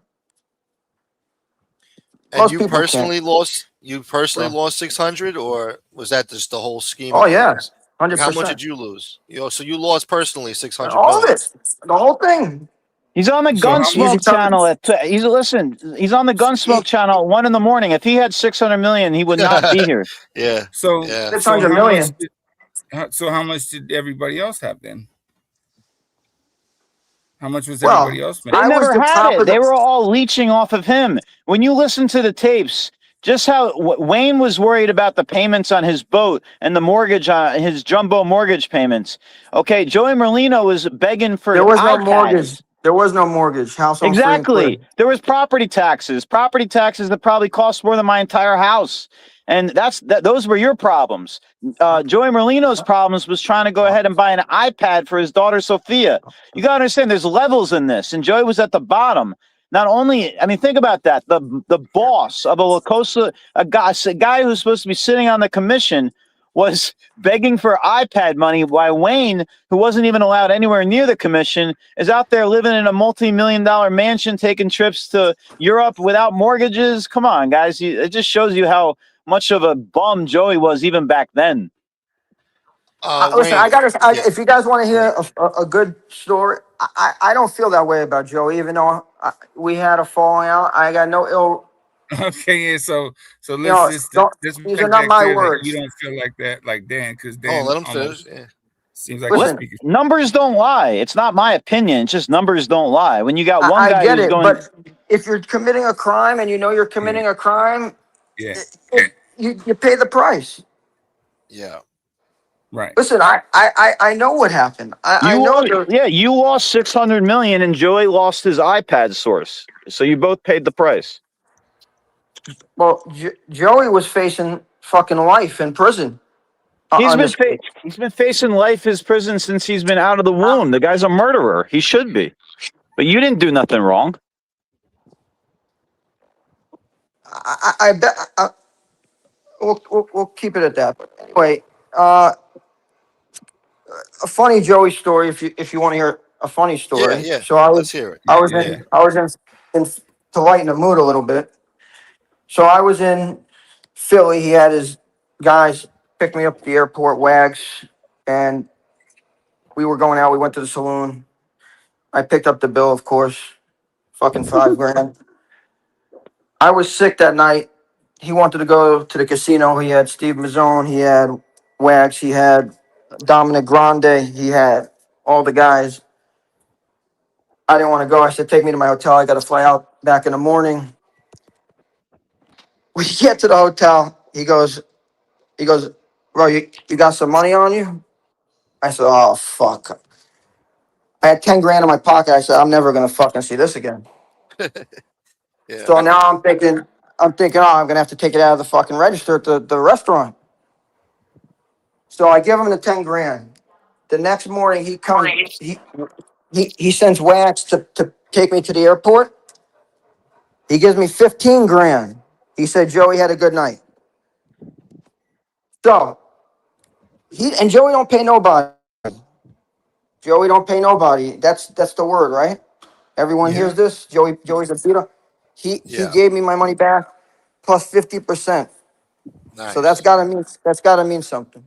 Yeah. Yeah, he stole. Yeah, it's a tactic because I mean, look, he ended up taking 600 million from you later on. So that's cool. He gave you 5, but he took away. He still owes you 500,950,000. This guy Jet, I love Joey for beating this guy out of that money. He deserves it. Well, Jet, I spent more on cars than you ever made in your fucking miserable life, my friend. So I mean, Jersey Mike made $8 million off Joey's name. So it's so you're not the only one who made out. So it's cool. You made your 5 grand. You said 800 million? 8 million. No, he gives 8 million. 8 million. Yeah, he walked away with. He sold it for $8 million to a guy named Kenny Wood, and Joey didn't get Joey didn't get a penny of that money. So that's why Joey's so angry at Mike right now. It's hilarious. I think Mike's the first person. Mike and Wayne are the first people to actually make a profit from Joey. Well, I don't know. I mean, that cheesesteak, huh? The point is not the money. The point is that he paid me back. And not only did he pay me back, I didn't know if he won or lost or anything. He gave me back the money plus. Interest. Yeah, but what would you rather have? That $5,000, or would you rather be with your first wife, and would you rather have that $600 million? This is a story authenticating the seat I had. You're telling a story. You're telling a story about a guy who ruined your life. One day gave you $5,000. I get it. It's ironic. You could have given him nothing. The story. So it's a sad story, Wayne. It's a sad story. No, it's not a good story. It was finish the story. Yeah. The story is I had 102 fever, got on a plane, sat miserable for 3 hours, and went home to my fucking $20 million house. I mean, the story was you used to be worth $600 million, and a guy gave you $5,000, and that's the story you got to tell. Tell us the story about when you had $600 million. Like, what were you doing? I'm sure you were I'm sure you weren't sick every day. You were probably living a great life. What were you doing when you had $600 million? That's what I want to hear about. That kind of money would have. I would basically get. We had 9 pharmacies from Tampa to Miami, and my payday that I paid myself was Friday. So I'd get to the office about noon, stay for 5 minutes, go downstairs, have lunch, look at the spreadsheet. Oh, I made $1.3 million this week. All right. Go to the car shop, buy a new Ferrari, put the rest in the bank, and that was my week.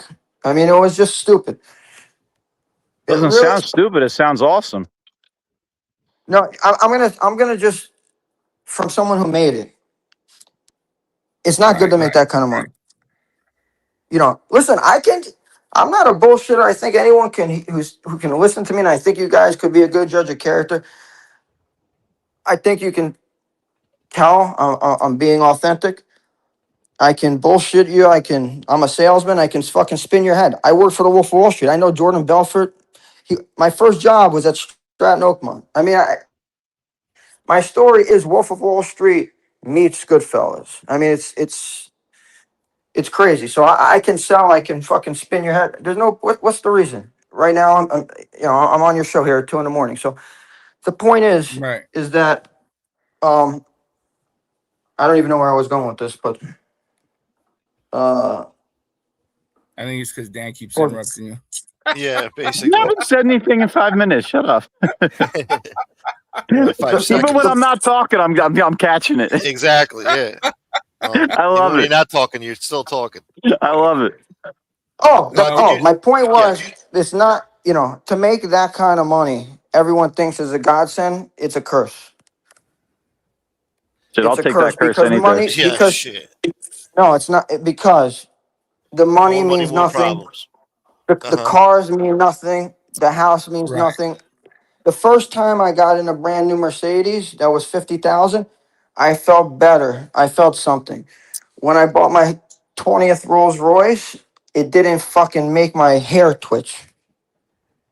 And when you lose that feeling, it's not good.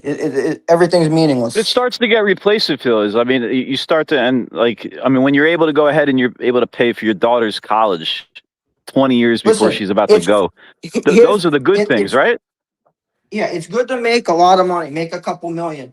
You're good. It's good to always when you're making that kind of money, you never want anything. You can have anything. It's not good. It's just not good. It wasn't good for me. So what you know, more money, more problems. Is you know, it because just because you came into the wrong kind of people and got? No, I was with those people way before the Oh, money. no shit. So Yeah. you were with these people way before the money. So how the fuck did you make this? 1999. No shit. Yeah. Look, when you don't have money, you really need it. I mean, it means a lot. I guess when you Oh, have it don't mean shit. But now it means everything. Now, 10 grand is 100 million. So yeah, exactly. Some one of my viewers here wants to know: did you know Pat G, aka Coach from the cigar bar down there? I don't know. yeah, yeah. The one on West Palm on Military? No, I it's guess in so. Boca. Yeah, down there. Boca, Oh, okay. Yeah. All right. He's been asking. Because there was one across from the racetrack that I know JR would always ask me about. That was in West Palm, though. I'm gonna just throw it out there again. I got no bad feelings towards anybody. I got nothing against Dom. I don't like him, but he can go do. Hopefully he fucking hits business and makes a ton of money. God bless him. I have no. But life's too short to hold fucking grudges. Right. You're right about You know, that. it's that's a good you hold attitude to have. grudges. You hold grudges and you go to sleep and you're burning and you're fucking seething and for fucking what, bro? You can wake up, get hit by a car tomorrow and be dead. Right. And none of it means shit in the end. You know, And none of it You're means right. shit. Yeah. I So, see life the same way. Yeah. I get up every day. I have animals. I live my life and I got married, have a beautiful wife, and my ex was a cunt. As soon as the fucking money went, she went. How'd she look, though, Wade? I'm sure she was pretty. Oh, bro, I At don't least when go you with met her, right? fucking. Oh, she was fucking hot, yeah. Yeah. That's what $600 Billy million Renner. gets you, right? Gets you some So- Jordan Belfort, like looking like Bayside Queens princess, right? I'm from My Bayside. current here's what you need. You need You a got some current wife beautiful women because in Bayside. Beautiful because Italian women. my current wife, is not living that life, and I love her 25 times more than ever. And she's happy, and I'm happy, and that's all that matters. Does she ever bring up the $600 million that's missing? No, Because she's not a women. cunt. I'm just saying, women. Women sometimes they get angry at you and they say, "Well, maybe if you had the $600 million, if you." I'm just joking, I'm sure bro. that's coming one day. Who knows? If it wasn't for Joey, we'd be on a yacht. I wouldn't be. I wouldn't be with that type of person. Yeah. It's not worth it. I'm I mean, just you made bust it the balls, before. You Wade. can make it again, can't you? It's common. Give me another year. I'm just got off of all the problems off of probation. Give me a year. Circle back. You guys watch The one UFC thing like about Wayne, you can't knock Wayne down.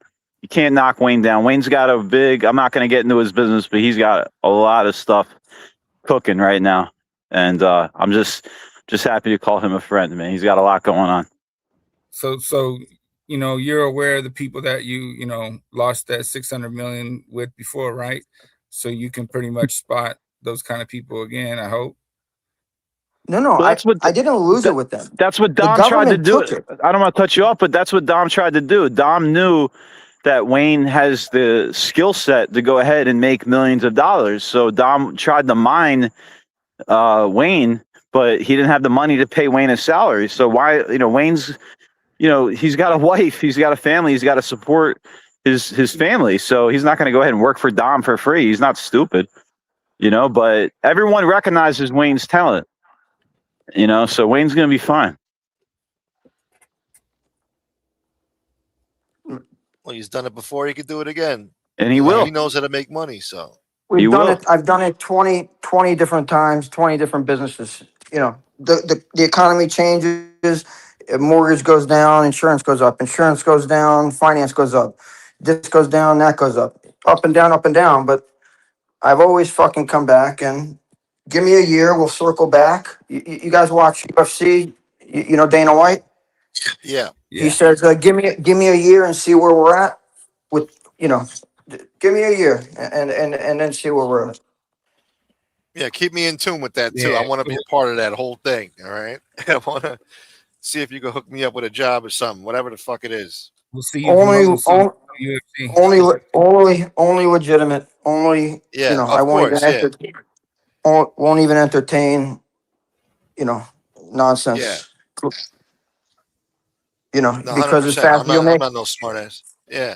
no, as fast as you make it, it's gone. You need to do it It goes to the legitimately. fucking And lawyers. Yeah. yeah, the lawyers keep all the money. That's where it goes. Exactly. That's the only winners in the end is the fucking lawyers. No shit, huh? Ain't that the truth?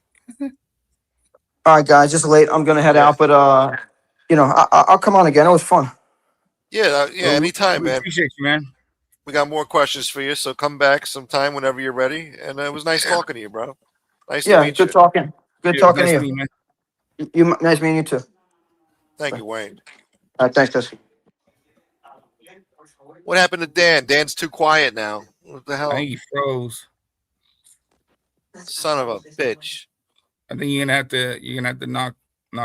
Yeah, wait, there you go. Yeah, I got Wayne out of there. Yeah. I think Dan he froze. Something's going on there. That fucking Dan could sure talk, huh? He keeps freezing the fuck up. What's up with his internet? You know what I mean? He's probably getting text messages or whatever the fuck he's doing with that phone. That fucking Dan, bro, basically told the whole story for him, About that time, that's why I came up, dude. I was like, fuck, dude. Like, let homeboy tell the story, bro. Like, come on. Couldn't get a word in edgewise with this Wayne. And then he was like knocking this guy Joey, and he's like, nah, dude, I don't feel like that. You know what I'm saying? Like, what the fuck? Yeah. Meanwhile, he's trying to, give him at least some sort of grace.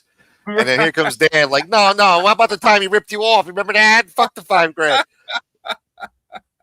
That's one story I heard that actually Joey paid somebody. That's pretty good. And then here comes Dan to fuck it up.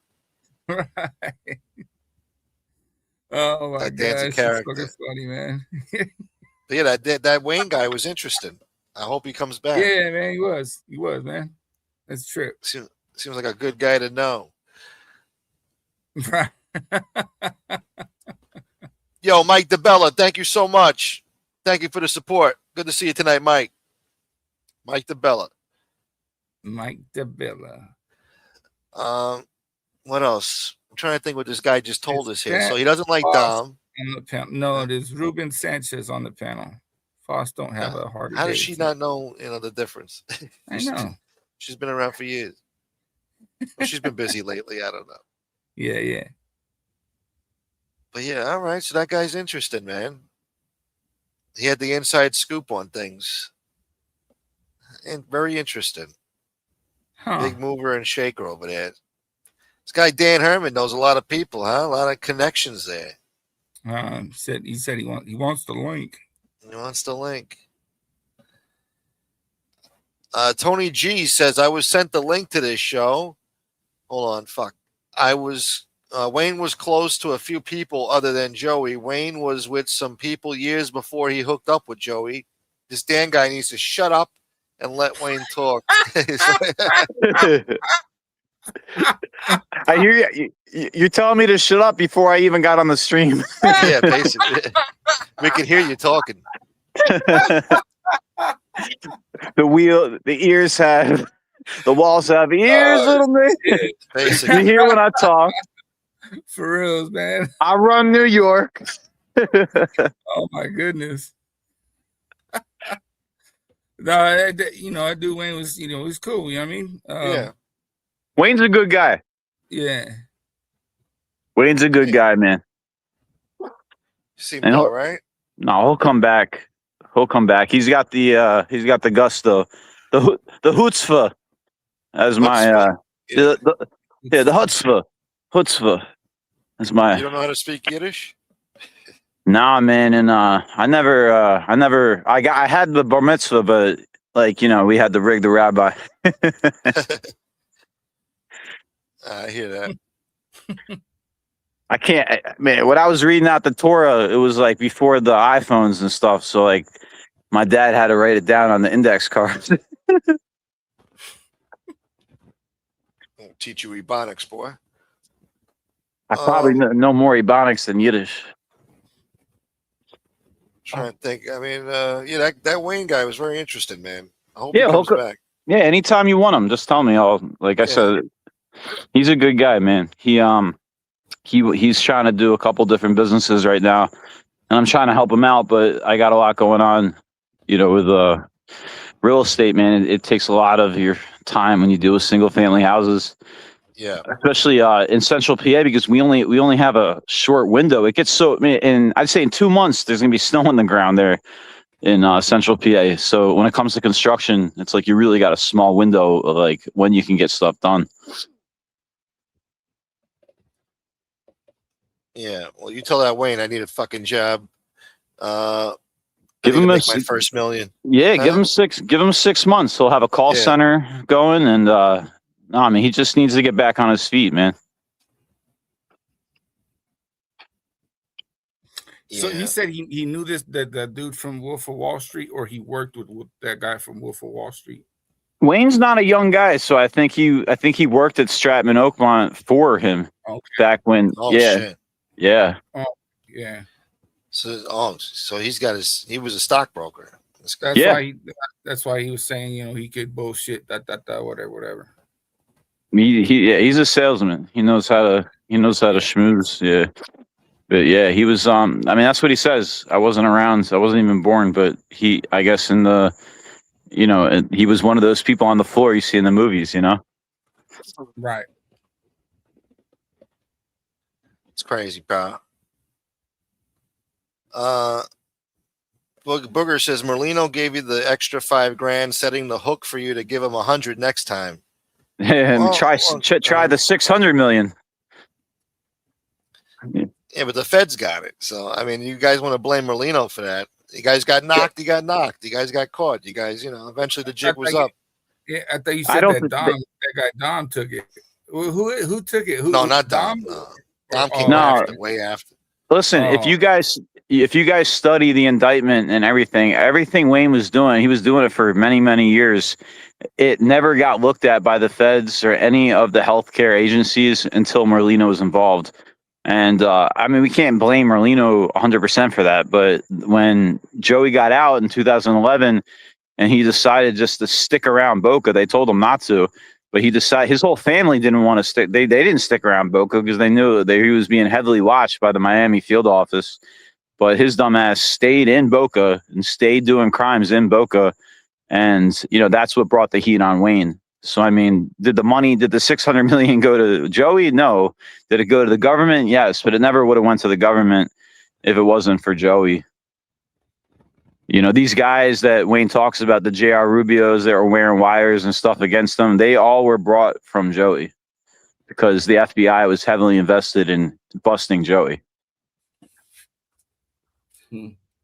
$600 million scheme. I mean, I know we all like to think the government wants to go ahead and, save the world. Like, Captain Save-A-Ho, but no, the government wants to put names in jail. That's how they get promoted. So they wanted to put Merlino in jail. Merlino was involved in this. If Wayne never put him involved in this, then they never would have went after Wayne. But don't take my word for it. You know, you guys can go, you can Google it, you can research. You can even go on the DOJ website. You can see who the CIs are. You can go ahead and backtrack that on Wikipedia. You can ask AI. That's what's so cool about 2026. Like, you don't need to listen to someone like Dan Herman. You could just take what I say and then fact check it. That's a good point. Everyone take a shot when this guy talks about money.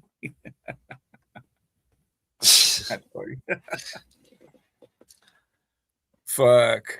600 fucking million, huh? Yeah, I'm just trying to wrap my head around all this. I would have been out of the country, man. Like, he was dude, he was in London when they I think Interpol had to bring him back, but man, I would have stayed overseas. I would have gone to Africa. $600 million, man. I would have bought a country. But he didn't have it in cash though, right? Where the fuck was this money at?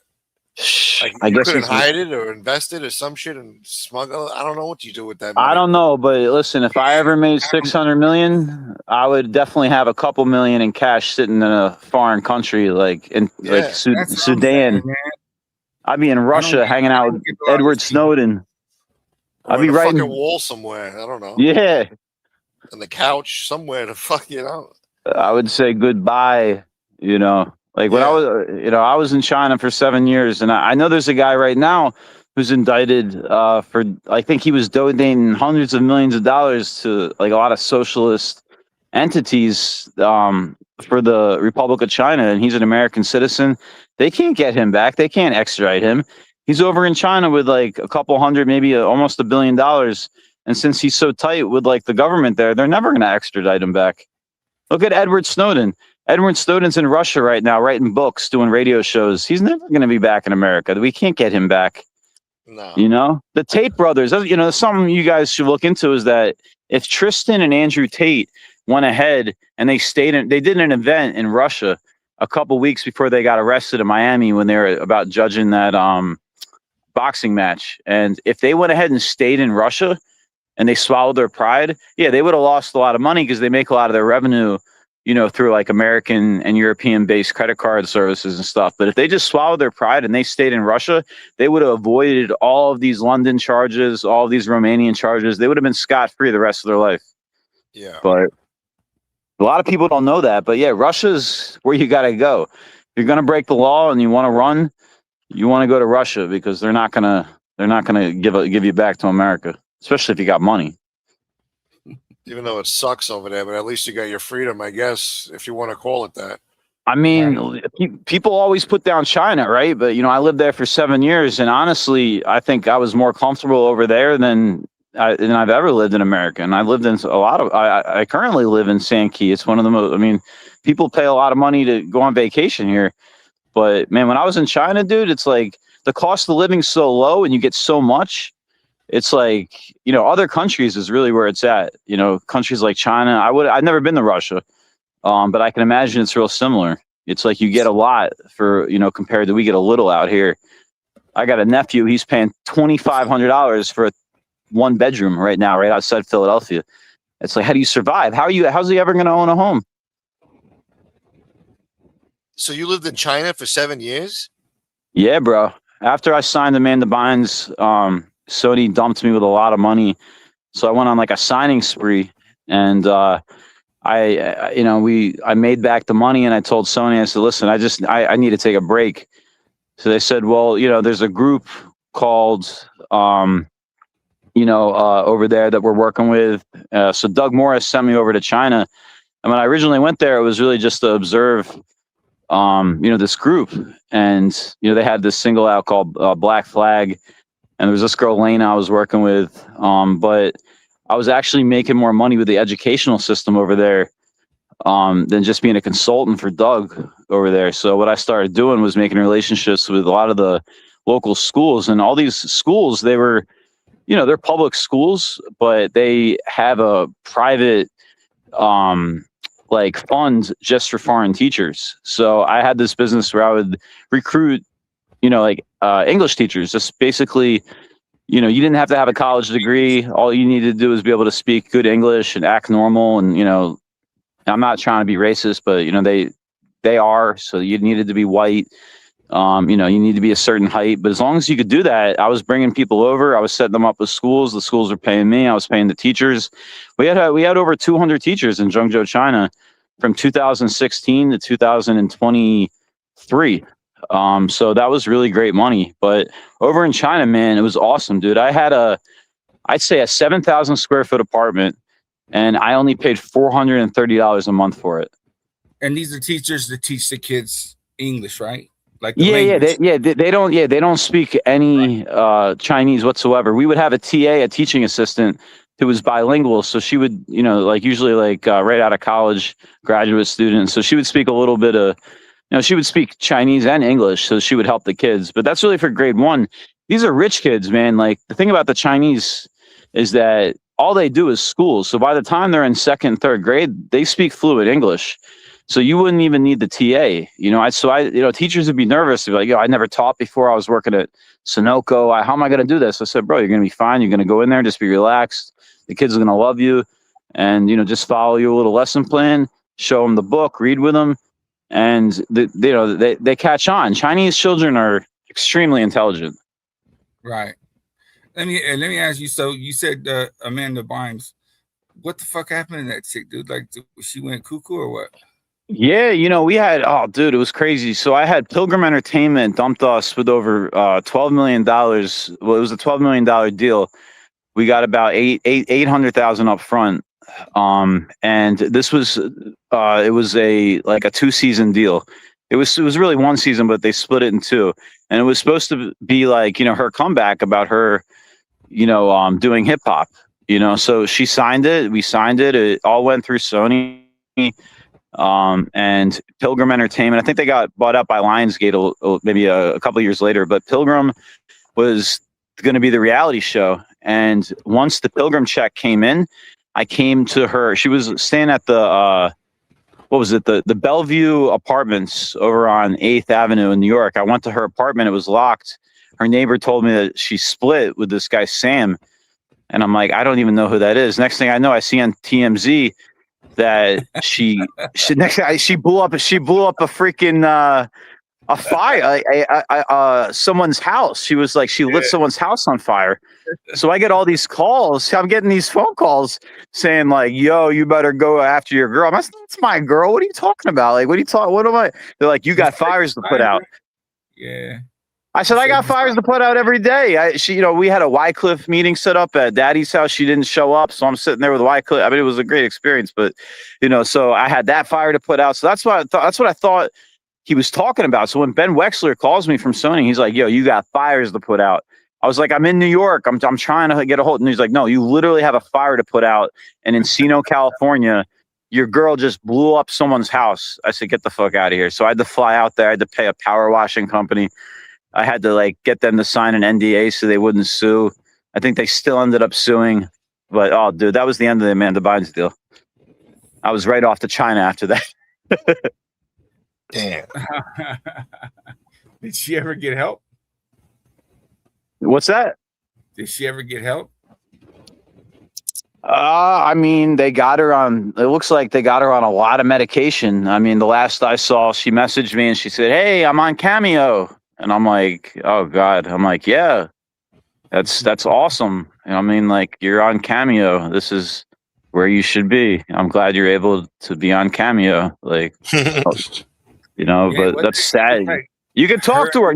You can get her to do your birthday for like $200. She'll do a cameo for you.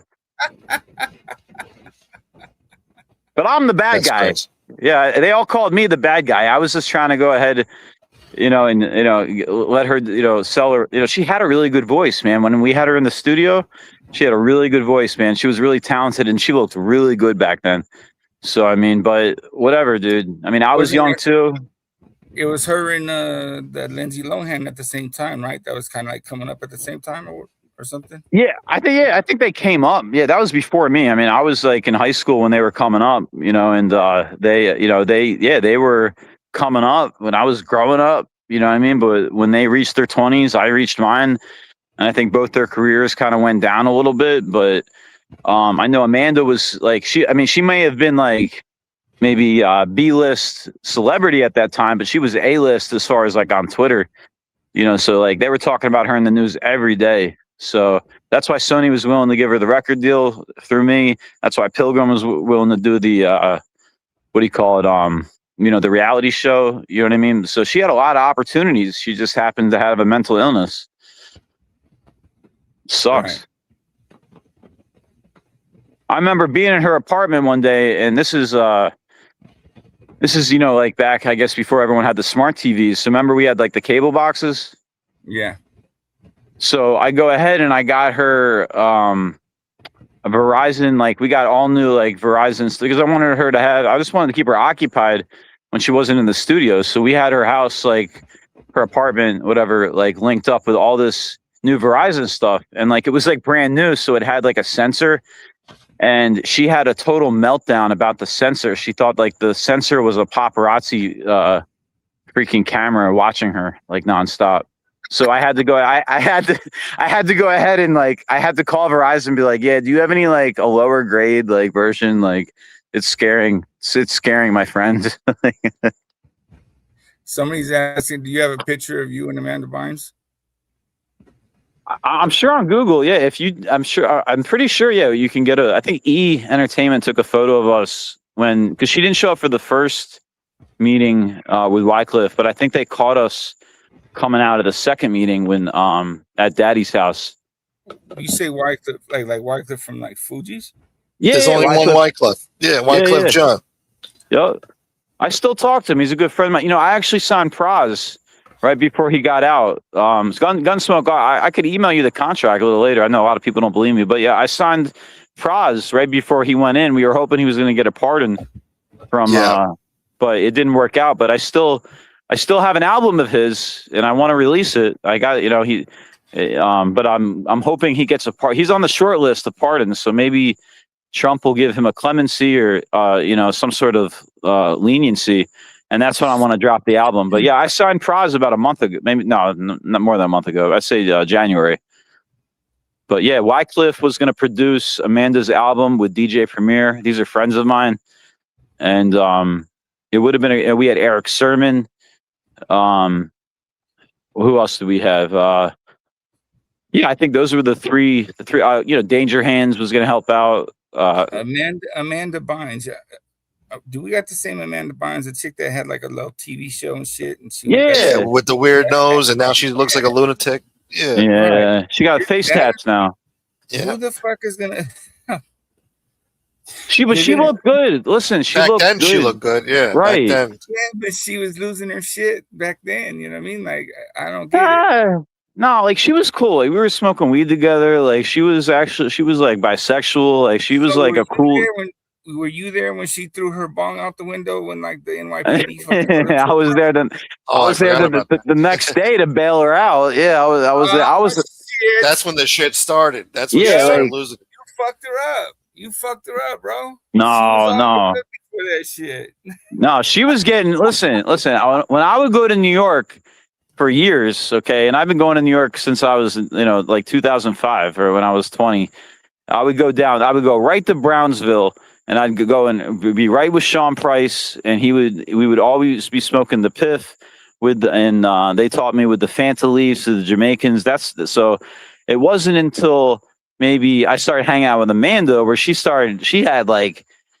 getting like stuff shipped from like Cali and stuff like that, like a whole nother type of trees that I never smoked. So she was actually putting me there. I would tell her, I'd be like, yo, I got this stuff, this Piff, you know what I mean? This is awesome. This is some bubble. Yeah, she'd be like, you got weak shit. Yeah, you should have just stick. It wasn't weak. It wasn't weak, but compared to what she had coming from Cali was crazy. She's getting that good shit, mind altering shit. Right. Dude, that might have been what really, you know, started making her go crazy. But when I started smoking that with her, I was like, yo, let's make an album. You know, so like, you know, so. But no, I had to bail her out the next day from that.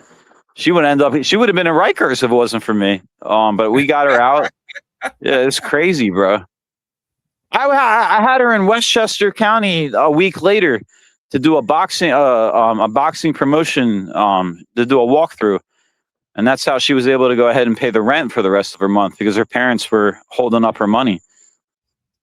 Oh, that's right. She was another one that the parents was taking care of the money, or taking the money or some shit.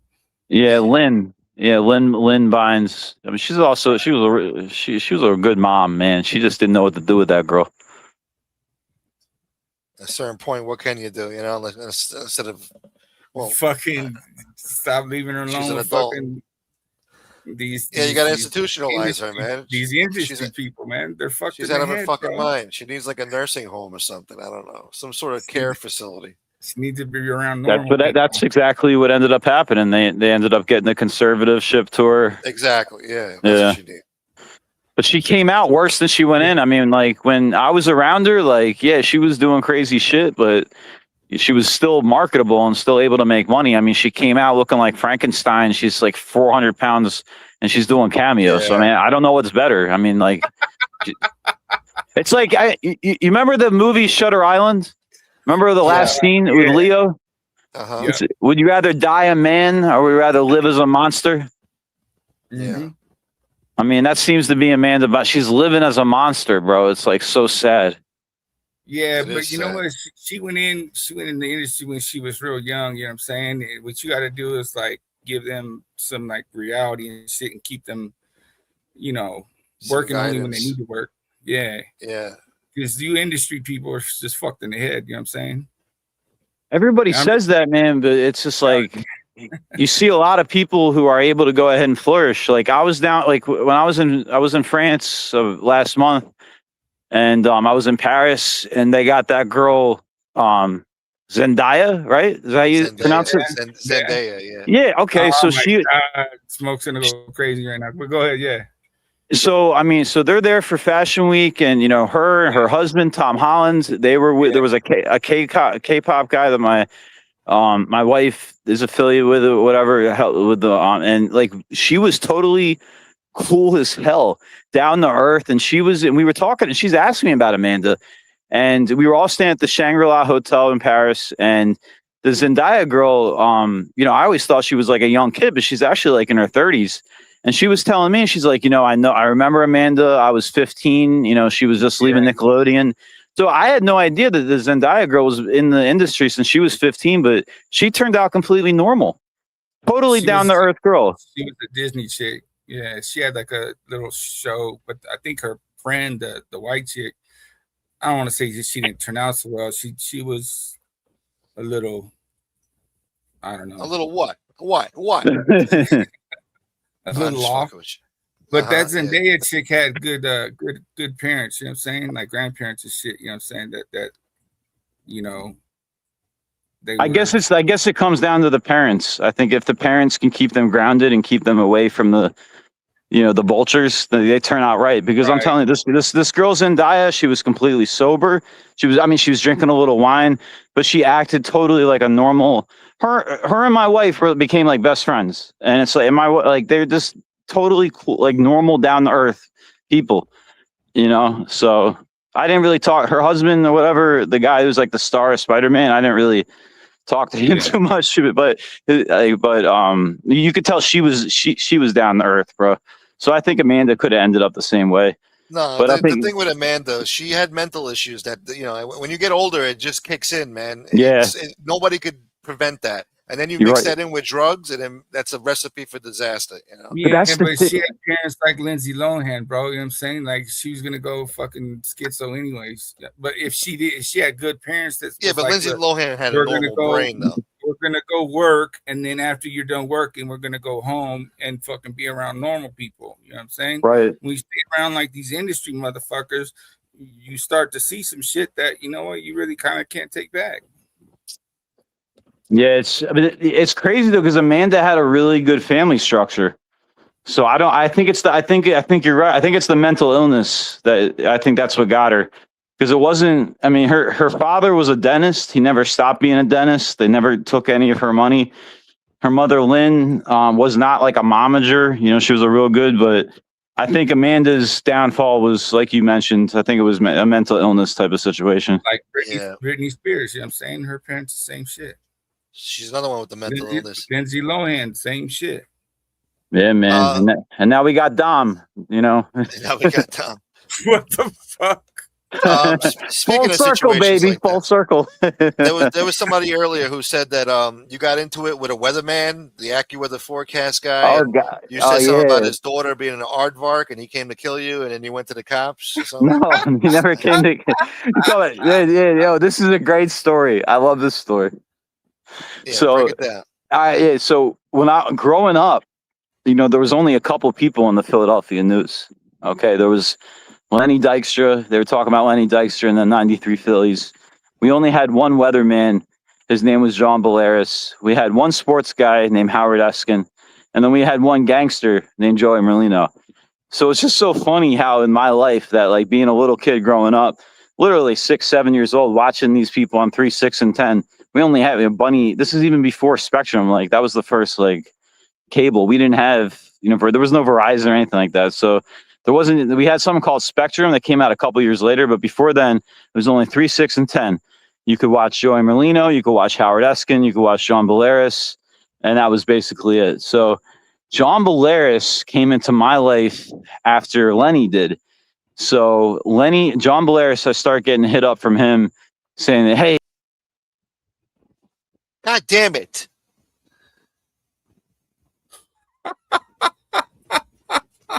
Start saying, hey, and we're about to get to the fucking story. His nose hung up on the phone. That's what happened. His nose pressed end. You see that fucking nose flying around? All right, hell, here he is. My bad. I don't know. Where'd I get cut off? Somebody texted Tony Bolaris. I think it's that big nose of mine that Fish was talking about yesterday. Yeah, that beak. It must have hit the screen. It's like a natural canopy. All right, fucking. Yeah, so isn't Tony that a Bolaris Sopranos joke? Isn't exactly. that that's where I got it from. Yeah. So yeah, John Bolaris reached out to me once I started hanging around with Lenny. He was basically just wanted to hang around us, and he was another guy who was like a groupie of Lenny back in the day. So, you know, Lenny would be like, bring him around. You know, we can get this guy to drive us here. We can get this guy to drive us there. You know, let's abuse him. So Lenny really kind of bullied John around. And so John would come around and we would have John like drive us all over. John was working with NBC 10 at the time. It was like the last couple of years before he got fired. So he had a really nice apartment in Liberty Heights. That's like Center City. Probably like $11,000 a month apartment back in like 2008. So I mean, it's probably 20 now, but it was fun. So we would throw parties at John's house. We would use John's ATM card. We would, use this guy had a closet filled with like, John was the type of dude who would go and like, he would get invited to these like, what do you call it? Golf tournaments. Yeah. So he would have tons of free, like stuff from the golf tournament, windbreakers and stuff like that. So I remember one day he's at work and Lenny's like, "You want to go shopping?" I was like, "Lenny, you ain't got no money. Where are we gonna go?" He's like, "Come here." So he brings me to like John's apartment and we just start. He just goes crazy, and we just start picking out all types of hats and all types of stuff. So that was the relationship with John. When what ended up happening was John wanted to start doing business, and he wants to get involved in the business. Lenny wouldn't let him near Charlie, and Lenny wouldn't let him involved in any of the stuff that me and Lenny had going on. But John's, like begging just to be involved in something. So I said, "John, listen, why don't you do this?" I said, "I'm working with Orchard. They want to go ahead and they want to do a documentary. They gave me a little bit of funding. Why don't we go ahead and we do this documentary? You can go ahead and you can do the narration on it." And he was like, "All right, what's it about?" I was like, "It's Larry Holmes and Jerry Cooney. We're going to tell the story of the Great White Hype, and you can do the narration, and we'll pay you $5,000, and we'll go from there." And so that's what it was. So we started doing this documentary with Larry Holmes, and interviewing Jerry Cooney. And when it came time for John to go ahead and do the narration, my relationship with Lenny kind of like fizzled out. So John went ahead and said, "No, I want $20,000 to do it." I'm like, "John, you're a washed up weatherman. Like, what are you talking about? Like, we're not going to." I'm like, dude, like this was just a favor for you. I felt bad for you. Lenny was using your windbreakers, using your apartment. You know, we abused you for months. You know what I mean? So it's like, you know, this is at this point, I'm not even trying to charge you 5,000. You got a contract to do it. They know you're going to do it. They're not excited for you to do it. They got other people who are willing to do it, but now you're pissing me off because you're saying you're going to do something. Now you're saying you're not going to do something. So he motherfucks me and he turns into this whole thing. So I went ahead and, you know, we just start going back and forth in the text messages. And he says this shit, oh, I'm going to snap your neck, blah, blah, blah, blah. So I was like, all right, well, if you're going to go ahead and give me press, you know, I need press for this movie. So let's go ahead and use this as press. So I go ahead and I show it to Nancy Dillon at the New York Times. At the New York Post. Nancy Dillon does a story about it.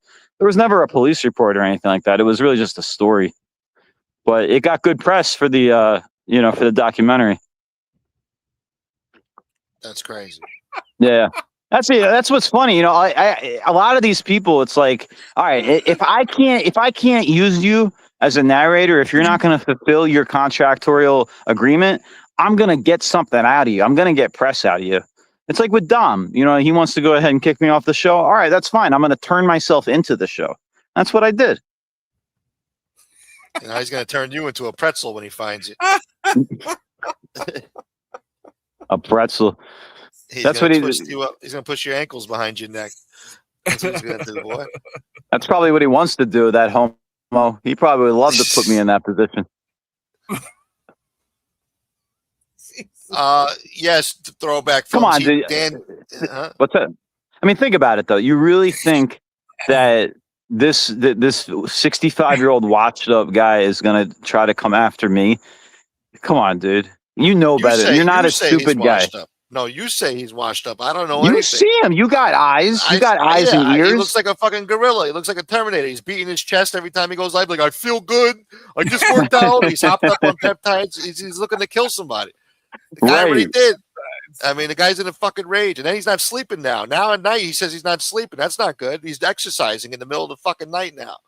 You got him pissed off, man. And he's on the fucking hunt with you. I think there's people at that fucking pool you go to, too. You're lounging at the country club pool. He's got people over there watching you, sipping fucking, whatever the fuck, banana daiquiri, whatever the fuck you're drinking over there. Fucking. I've never drinking a banana daiquiri in my life. Come on, you make me sound like... I drink coconut water. It's got a lot of potassium. The guy's nuts, all right? And he'll take a case. To measure how many blocks he needs to put on your feet to throw you into the ocean. The guy's a little high strung, all right? He's got a problem with rage. Okay. Yeah, we got cells for people like that. Chad's asking for the link. It's so funny because if he ever came to my community, he wouldn't even go right to jail. He would go to the. We got our own little jail in the community. It's like he would be in a holding cell by like rent-a-cops. It's like it's no secret. Listen, I go to the Sand Pearl every Wednesday in Sand Key. You know, I live on Sunset Point Road. You know what I mean? It's like everyone he knows exactly where to find me. It's been over 6 weeks. He's not going near me. And the reason he's not going near me is because he's afraid of jail. He wouldn't last if he all right, let's put it together. Okay, so let's say he's listening right now, which he's not sleeping, so he's probably listening. He's probably he's got like a vein like pumping through his like head, and he's thinking Dan Herman. So okay, let's say he goes and he gets in one of the cars that he has that actually works. He can't get in the Bentley because Wayne wouldn't pay to fix it. Which Wayne, very classy for not bringing that up. So let's say he gets in one of his cars and he drives down to Clearwater and he comes and he looks for me.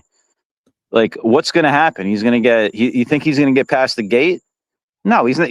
Imagine Dom Sakali trying to pretend.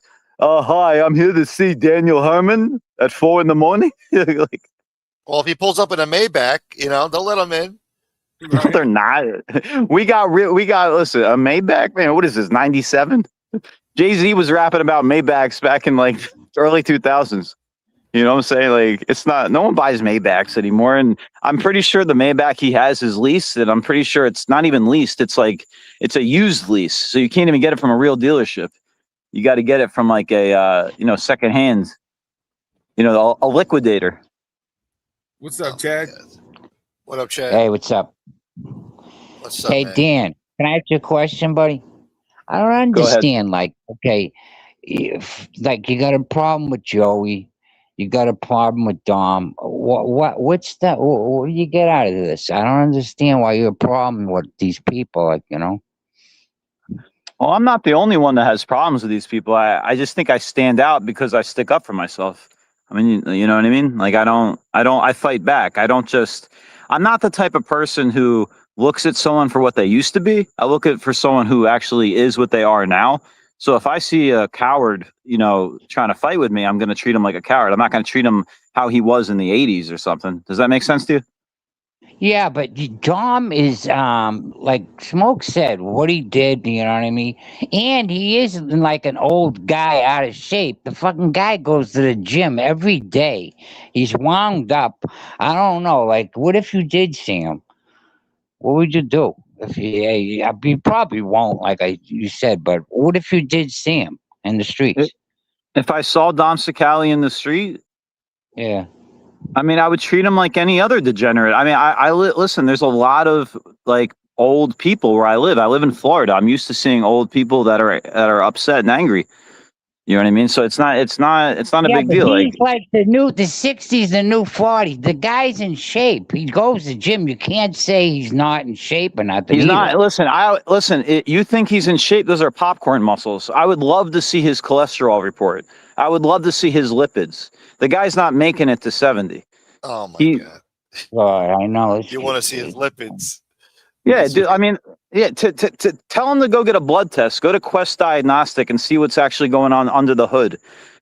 Someone that sits on YouTube in their little purple clubhouse and screams Dan Herman's name. Not only are they not, I mean, it's clear, we all know he's not mentally there, but physically, dude, he's going to LA Fitness, number one. It's not like he has a personal trainer helping him with, with his physique or anything like that. He just dumps himself with chemicals and he lifts weights. So you see him and you think he's healthy, but he's not healthy. One left hook, he's sleeping. Oh, and you kidding me? You think you could beat him up one-on-one too? Oh, I know I could. Absolutely. Bro, wow. It's all listen. You exercise, if anybody, Dan? You exercise, you work out, you pump iron? Every single day. I'm in the pool every day. If I'm not in the pool, I'm walking my dog. I'm out here. 10 push-ups? I could do 100 push-ups. I do 120 push-ups every day. If you listen, I'm not even trying to brag and I don't want to be that, but if you look at me on Joey's podcast, I was 245 pounds with Scott Storch on that podcast. You can look at it. It's on YouTube. Look at me now. I weigh 145 pounds of straight muscle. Okay. And I did that not by doing, Wigavo or, what do they call it? Ozempic or something like that. I did not do it by going to LA Fitness. I did it by eating right, doing push-ups, lifting weights, cutting out. I don't cut out carbs, but I eat less carbs. I focus on, every day I wake up, I eat avocado and 3 eggs. For lunch, it's nothing but vegetables and fruit. This is what you're supposed to do. And I'm only 41. So my goal is when I'm 65 or whatever Dom is, I don't want to be on the internet, filled with peptides and artificial testosterone. I want my body to work normally, not only my mind. Let me ask you and this. You know what? You can get a good... Sorry, go ahead. Why would you want to be on YouTube at the age that you're at right now, fucking trying to piss off some mobster or whatever the fuck? What's that? I said, why at the age that you're at right now would you want to be on YouTube trying to piss off some mobster? I'm not trying to piss anyone off. I like your show. It's fun to come on, and I wanted to introduce you to Wayne, so I thought I'd come on tonight because last night he wasn't available. It's Smoke Show, but I appreciate that. Yeah, this is the Gunsmoke Dawn, the king of late night show. No, I enjoy talking to you, all you guys, and it's fun. These are stories. I mean, you talk about Amanda Bynes, and I mean, I'm 41, but it's like sometimes I feel like I'm 80 because it's like it's a whole different life. I did this in my 20s, so it's just I don't know. It's fun talking, but I mean, none of us do this for a living.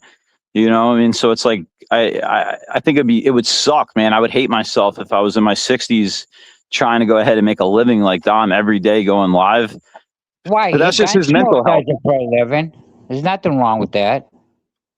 Right. Yeah, but it seems to be Dom's whole entire existence. It seems like Gunsmoke. I mean, you probably have a wife and kids, and you have other stuff going on in your life. Yeah, but maybe so does Dom. So Dom has his own thing going on. He has his own life, his own family. You know. No, he doesn't. Dom has no relationship with any of his children. They hate him. Oh. Dom How has do you no know that, Dan? How do you know that he has no relationship with his getting real kid? personal with the guy. I know. How do you know that? Because I don't know if you know my history. I was on his show for almost a year. Like, I know Dom very well. Dom wanted to go ahead. Listen, I got a business partner who's worth over $700 million. I'm not trying to one up Wayne or anything like that. But he owns train stations. He owns over 52 Dunkin' Donuts. And the only reason he bought Joey's cheesesteak place was just for fun. But he ended up walking away with $8 million. So it's like Dom's whole everything was revealed to my business partner, because he had to go ahead and be transparent with his records and everything like that, because he was trying to get him to invest in his blood plasma scam. So everything that your partner is the former owner of Joey's Cheesesteak. That's your partner. Yeah, absolutely. Yeah, we took that money and we went ahead and invested it in Central Pennsylvania. We bought over. Who's this? We bought. Who's the? We call him Jersey Mike. Oh yeah. I thought Jersey Mike just bought the joint. No. Yeah. No, he sold it. No, he sold it to a guy named Kenny Wood. Kenny Wood has a wife. Yeah, Kenny Wood has a wife who owns a podcast. She's from Russia. She allegedly is a lady of the night, and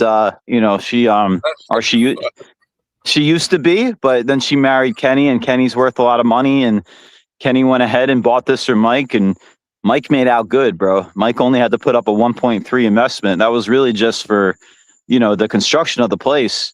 And, Joey didn't put up anything because Joey didn't have anything, but Joey was able to retain his likeness, which was only worth, you can't really put an evaluation on that. The evaluation of the business was, the building. Joey is the face of the franchise. Come on now, let's be serious. His freaking face is on the cheesesteak. Right. That's so it's right, exactly. But that's not enough to carry a restaurant. You got to go ahead and get licenses. You got to get approval, and you have to have seed money. And it's like, he's a famous person in South Philly, but he's broke. So he needed Mike's seed money. Without Mike, you think a bank is going to give Joey Merlino a loan? No. Come on, man. What, you're living in Disney World. He needed Mike to put up the money. Pennsylvania, right, Dan? You said you're from Pennsylvania? Yeah. I was born right in Philadelphia, right outside Kensington, and then we moved over to Chester County. I'm from Boston. Do you know Joey? Yeah, I know Joey. Okay. I like Boston. I got cousins in they originally from South Boston, but now they're over in Newton. You got cousins everywhere. Everybody where they say they live, you got cousins. You got a big family, huh? I got a huge family. I got a really big family, and we're all close. What were the people from? They were from Southie. What were their names? Maybe I know them. I know a lot of people from there. My cousin's name is Andrew Smiley and Joanna Smiley. No, it doesn't ring a bell. Yeah. They moved to Newton now? Yeah, they live in Newton, and they've been there a long. They've been. I mean, my aunt's there. I think she moved. I think my cousins are now. Well, my one cousin's in Virginia. My other cousin is still in Massachusetts, in Andover. But I have a place in the Berkshires in Lee, Massachusetts, off Goose Pond. I don't know if you've heard of it.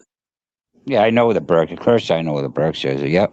So we're in I can't anything in like Lenox or Stockbridge, but there's a little town called Lee, and I fell in love with it, and I was able to get a nice little lake house right off of Goose Pond. It's not a big pond, but it's very close. It's in the Berkshires. It's very close to. It's maybe like 10 miles away from like Stockbridge. I want to get back to this this whole, huh?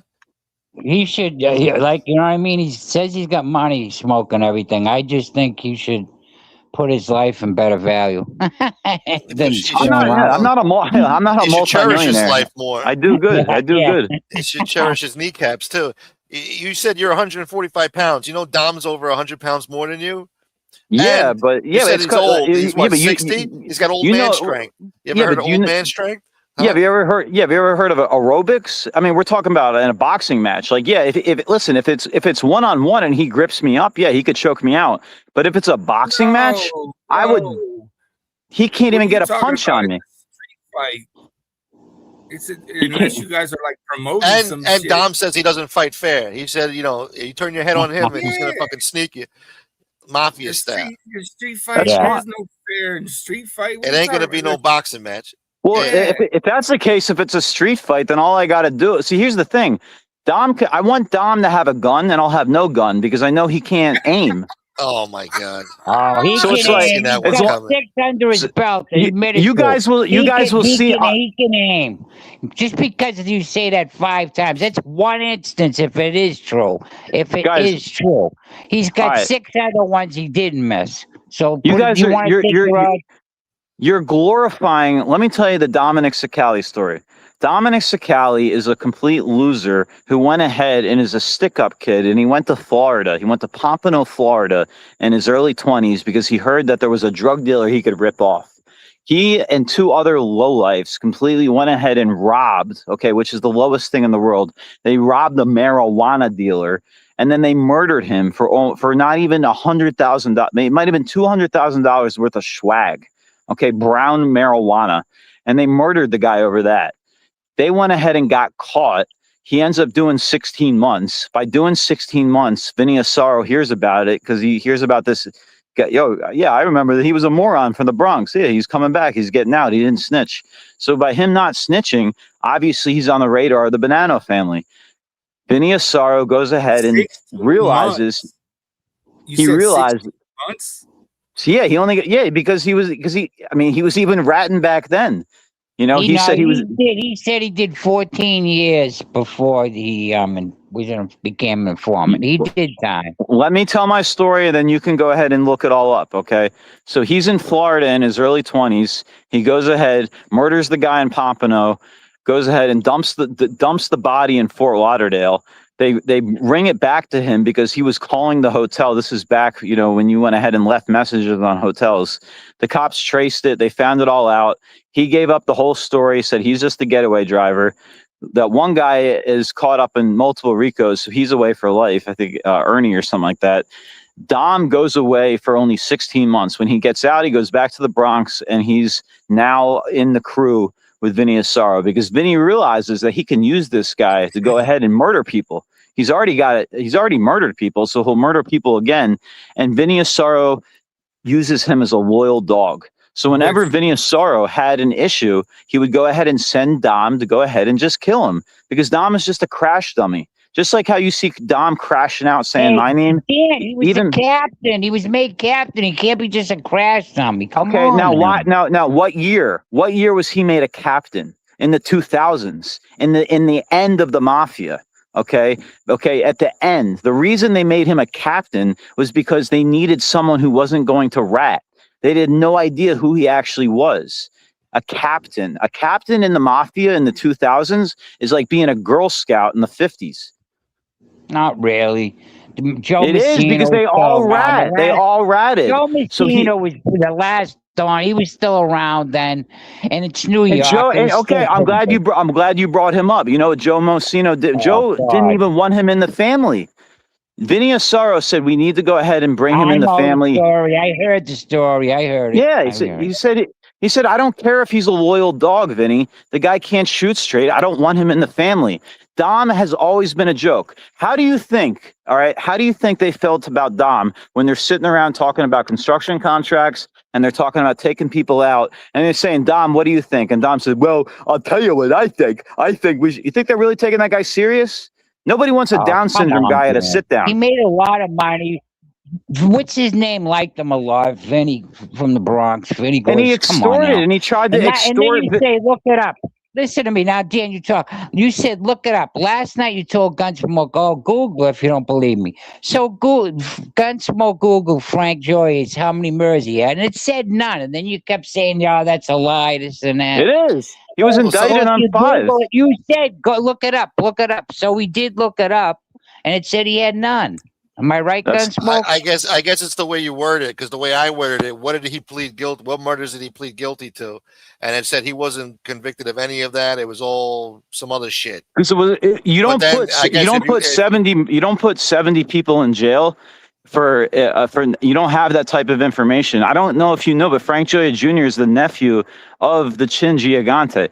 Okay, he was born into I this. ain't saying that he isn't. He was a made guy, and we ain't saying that. We were just saying the murder. Listen, you know how old he was when he was made? He was the youngest member ever made. He was 23 years old. And the reason you don't make someone at 23 if they're just busting grapes. Come on, man. I'm a Jewish guy. I'm not even from the neighborhood, and you know this. They're not. Mikey Scott put away more people than that. He wasn't a killer. Mikey Scars didn't kill more people than Frank Joya Jr. I'm not going to sit here. I didn't say that. I just said he put away more people than him. You were saying, you know what I mean? Yeah, because Mikey Scars was more administrative. Frank Joya Jr. was a heroin dealer, and he was making millions of dollars running heroin with the Puerto Ricans, completely adjacent from the mob. The reason why he was able to go ahead and have so much protection is because he was a hitman for Casso. Was he the only one killing people for Casso? No, but there wasn't that many, and he was the ones. You know, there's a reason they called him the. He didn't need no hitman. He did his own work. That's not true. That's not true. Casso did do his own work. He was crazy. But who do you think killed the freaking architect? Okay, trust me. Frank Joya Jr. put in a lot of work, and you can watch his podcast every week. It's an amazing podcast. Okay, and eventually, I'm sure, Smoke. I'm sure he'll want to eventually, when he's off papers, you can hear the story himself. But we're not going to sit here and put down Frank Joya Jr. Frank Joya Jr. is actually someone who I would be afraid of, but I'm lucky enough to be his friend. Dominic Sicali is a complete wannabe. Well, yeah, I would never be afraid of. I would never ever be afraid. Dan, Frank has none. Maybe the one you were saying. Dom is legitimately 6, and you're more afraid of Frank. I don't know. I'm not more afraid of Frank. No, I'd be afraid of Frank and Joey. No, but I met Joey. I never met Frank. Yeah, Joey's. Yeah, I'm not afraid of any of these people. But if I was going to be afraid of someone, I would see. I know how to do history. I know how to do research, and I know who Dom is from the feet up. Dom is a complete coward. He doesn't even own a home. Like, why would I be afraid of a guy who doesn't even own a home or a car? I don't think he's as poor as you say. I don't think he has no money. I'm sorry, Dan. The only money he's making is from YouTube. I shut down his blood plasma scam. I gave all the information to the Orlando Sentinel. It's not working anymore. It would make him even more dangerous of a person. That's it. Right. That's the only. You're right. No, I'm glad you said that. That's the only thing that's dangerous about Dom Sicali is that he's desperate and he has nothing to lose. That's the only thing dangerous about him. Listen, once you're a killer, just because he was an informant doesn't mean he won't. And it seems like you're getting him really riled up. So what do you want me to do? Do you want to go ahead? I'll make you a bet. I don't know. Why would you just, I don't know, like you don't have a show or not that. I don't know why you're riling him up. I don't know why you don't like Joey. You have beefs with all these people. I haven't talked about Joey. No, Joey is Joey. I'm friends with Gene, and Joey's done a lot. Joey went ahead and had Gene. Gene's going to probably have to do 3 years. Why? Okay, because Joey went ahead and did a whole show where he highlighted his girlfriend. So I'm not going to be a fan of Joey. I'm also not going to be a fan of Joey because he tried screwing over my partner, Mike. He didn't work. He ended up losing a lot of money. Well, Gene was supposed to be a friend, but you said, he's going to probably go to jail and we'll kill 2 birds with 1 stone. I never said that, though. I never said that. You did last night. You said that. No, I didn't. No, I didn't. Yes, that's you not true. No, there was an email. You arguing with Carmen, and you said that. You did too. I never. No, there was a fake you email. Remember him saying that last night? No. I never said that. No, someone or what is it? Dom Sicali put out an email. He didn't show the email, but he said that there's an email that I said to Angel Gotti that have me on her show and we'll go ahead and kill two birds with one stone because she doesn't like Gene and I don't like Dom. But the reality is that Right, conversation never happened. Gene was wrong. Gene was wrong for calling her fat. You did so. You're taking Yeah. her side. Yeah, and No, you I'm said he's not. going to No, go to no, I'm jail. not. I'm just You no. said I'm calling it like it is. Florida What are you talking about? laws, especially you said Florida strict laws against beating girls. You said that's what you said last night. They do. Yep. I'm telling you right now, Okay, Gene's probably gonna go to prison because of the guidelines. That's just the facts. I'm not gonna go ahead and lie just because he's my friend. That doesn't mean anything. And and the reason why I don't like Joey is because I don't like what Joey put himself in that position. All that girl needed. Gene's friend, that's his mortal enemy. He never got along with Angel, and you went on the show. My phone's gonna die. I went on the show a year ago. Smoke, I went on the show a year ago to talk about Nadu. I didn't go on the show to talk about I didn't go on the show to talk about Gene. I didn't go on the show to talk about Joey. I went on the show to talk about Nadu. Stop rambling for something, please. Smoke, have a good night. My phone's gonna die. Ruben, take care. Chad, you have a good one, brother. Peace, dude. All right, take care. All right. Yeah, when I was on Angel's show, that was only about the Nadu topic. Carlos. Yo. You know, man. I got a question, Dan. What's up, buddy? Gene beat up two women since he's been on fucking YouTube. How the fuck are you going to say that it's Joey's fault? Gene beat the girl up. Gene took her phone. Gene, just admit it. Your buddy beats up fucking women and you're going to try to put the shit on Joey? Get the fuck out of here with that shit.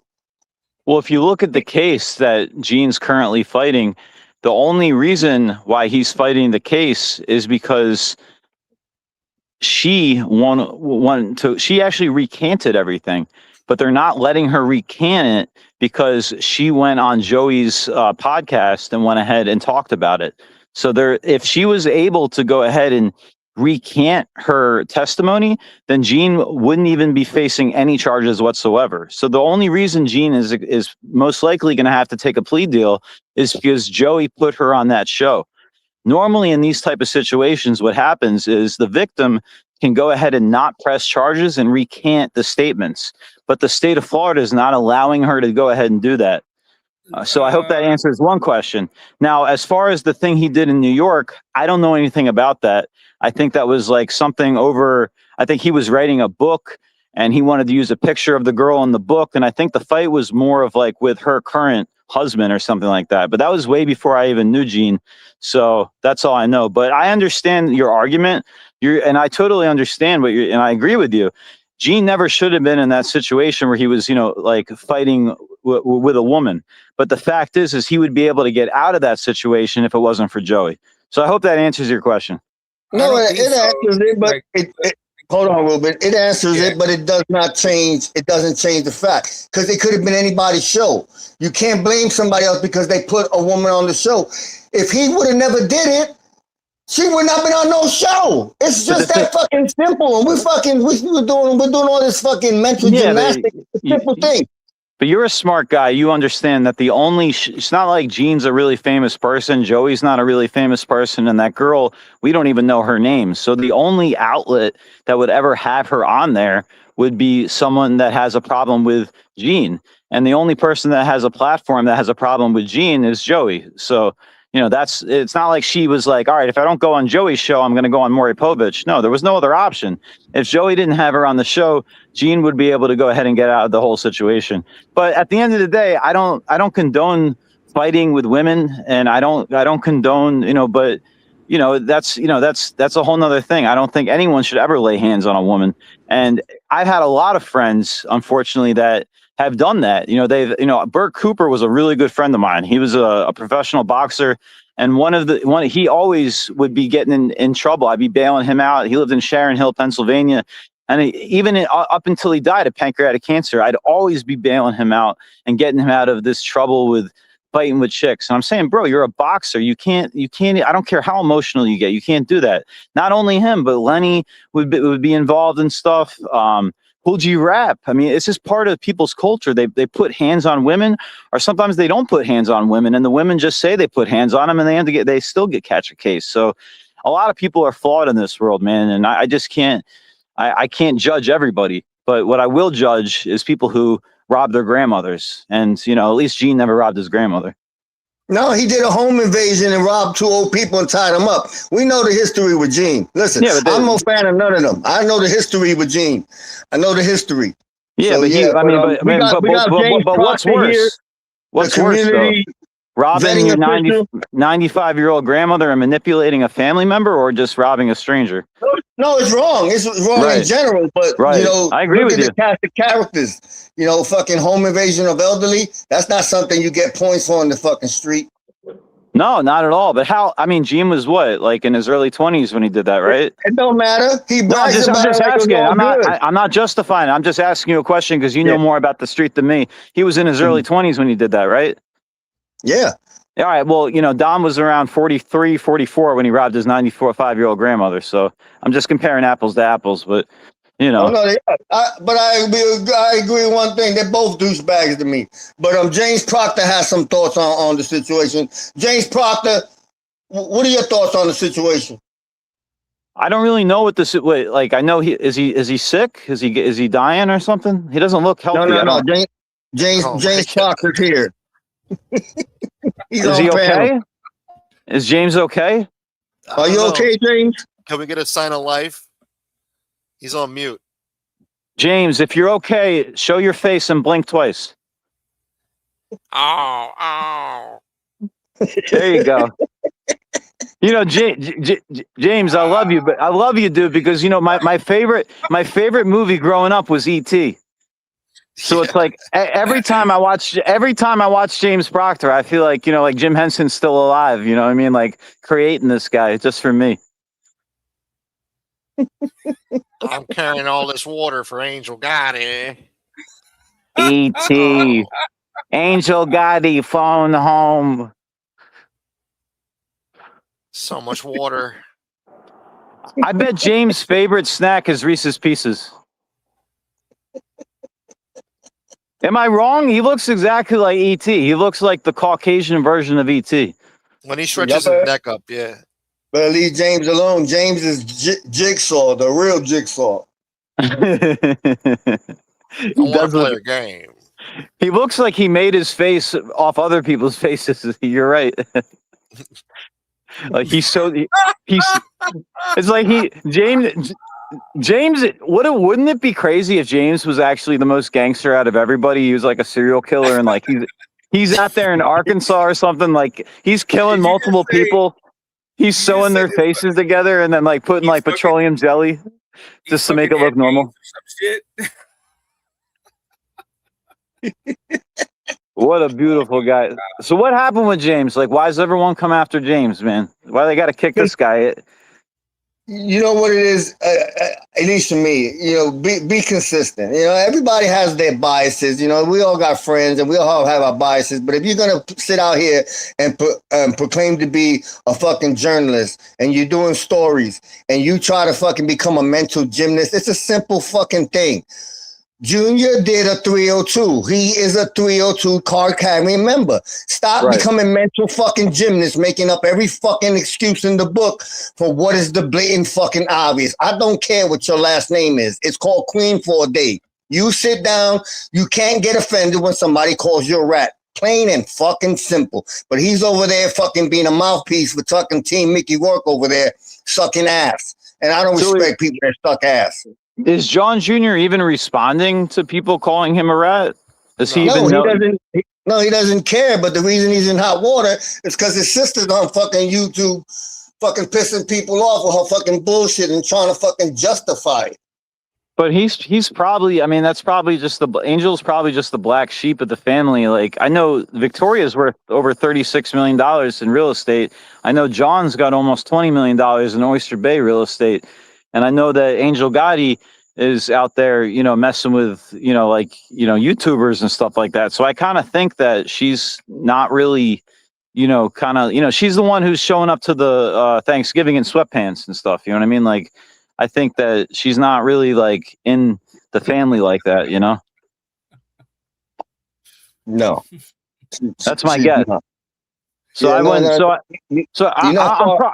I'm pretty sure. I mean, like, I'm pretty sure it's probably just a James Proctor talking to Angel type of situation. I don't think Junior even knows what's going on. I think Junior's living his best life. I think Victoria's living her best life. She's obviously stressed out with her son, and I know she got some health issues. But these are very wealthy individuals, and I'm pretty sure they're not paying too much attention to Mrs. Rourke. I don't think they are, and I don't think. I bet you if Junior, I don't think he even knows who James Proctor really is unless, you know, his sister's bringing him up or something like that. And I'm sure he's probably saying, "I'll call you back." You know, he I think he don't know, but don't go sending her no more emails after this, because she in the bushes listening to this shit. Right, You done fucked up. Yep. Well, I mean, I never thought John Gotti's Jr. I mean, it seems like John Gotti's like, and she's not the adopted daughter. She's actually the biological daughter of John. How do you know that? I looked it up last night. Peter, Victoria, the one that died, that was hit by the car, and then Junior. You know, they're all biological children. No. That's what that's what many were led to fucking believe. We know otherwise. She's a Rickard. So why would John adopt another daughter? He had no choice. What do you mean? It was I don't want to get into it, but. But listen, there's been a lot of situations where somebody meets a woman and she already has the child from somebody else, and you grow to love the child like your own, Exactly. and you raise it, and you do all that. That's nothing outside the norm, but it does. The story don't bode well for her if she's honest about it, and that's one thing you'll learn about that woman. Ain't no goddamn honest bone in that goddamn body. She came out to YouTube with this grandma fucking Gotti shit and this Mother Teresa attitude, and she wanted to be one of the biggest fucking lying douchebag, dirtbag women in the history of this fucking community. And it's not a big deal. I mean, that she was raised in his house. He raised her as her kid. Yeah, but you could tell the blood. I mean, I'm believing it more and more, even though I can't find anything on the internet that's saying it's true. Like, I believe you guys because I mean these emails. He raised her. That's his kid. He raised her, you know. But she goes around, you know, denying that. Listen, she's a coward because, you know, Dominic was going on and he was, you know, saying stuff, making up stuff about, you know, like my wife and like saying all this nonsense. So I was like, all right, fine. You know, I was on Angel's show before. So I told Angel, I said, yo, let me go ahead and, you know, he's talking, you know, let me have you on the show. And she's like, I really don't want to get involved in the controversy. I was like, okay, fine. So then she goes ahead. And then when Dominic started to go ahead and talk about her brother, she reaches back out to me and says, hey, I want to have you on, blah, blah, blah. And then she did. And the next thing I know, these emails end up on Dom's like page or whatever. So if she didn't, I mean, I know like she's saying she didn't leak them, but it's like, it's like somebody leaked them. And not only did they leak them, it's like they altered them. Because I never said, hey, let's kill two birds with one. That's not even how I talk. I'm not from the. I have the original email right here. Oh, okay. Listen. Here's the original email. You'll probably remember this, Dan. He's talking like Proctor. If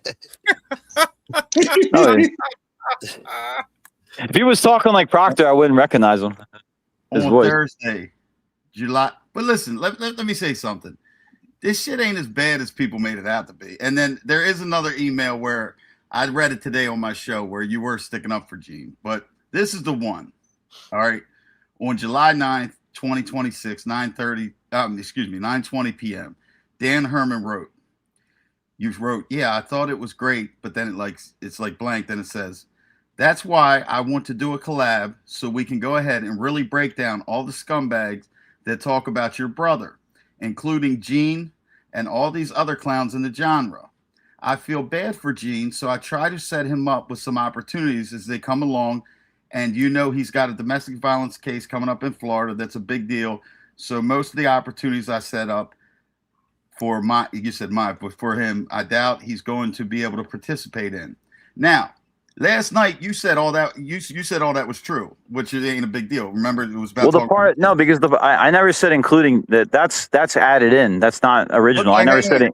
I never said including Gene. I never said including Gene. Like I was going to bash Gene. Let him finish. Let him finish. There's more. But regardless, if we can take down Dom, then he has no platform to ever go on. So it's two birds in one stone, not with one stone. Right. I never said so. That was added in there. I never said that. Added by who? This is the original. Listen, look, Gunsmoke. Didn't you get some emails? Yeah, but not that one. I got the Eric. I got the original emails, and anyone, like, so if I forward you an email, you can go ahead and you can scroll down. It's in Google, and you can add in whatever you want to add in the body. But I have the original. I never said, I never said killed two birds with one stone. That's not how I talk. And I never said including Gene. I know she doesn't like Gene. But no, like half of that paragraph, I never said. What I did say was, I feel bad for Gene. I was basically trying to get her to stop being mad at Gene, saying, listen, you got nothing to worry about Gene. Stop having a hard on for Gene. He's got a DV case coming in. He's got, obligations he might not be able to get in, that I set up because of his case.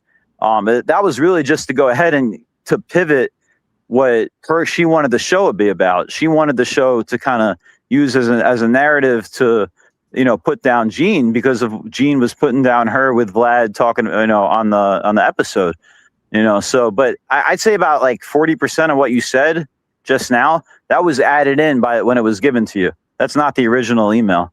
What they're doing is they're taking bits and pieces and they're adding shit, like including Gene. No, I would never say, no, I want to include myself on a platform where I can go ahead. It doesn't even make sense. It's counterproductive. How am I supposed to go ahead and get... Gunsmoke something real quick. Yeah. Gunsmoke, does this match your email? He didn't send me that. He didn't send me that. Gunsmoke, calm down real quick. I know you don't got that email I just read. Does this match? I'm just trying to see if these things have been altered. Does this match your email that you've got that I heard you talking about on Tuesday, July 21st, 2026 at 2:20 p.m. Angel Gotti. Hi, Dan. We are under a tornado watch and severe thunderstorms, so I might not be able to go on.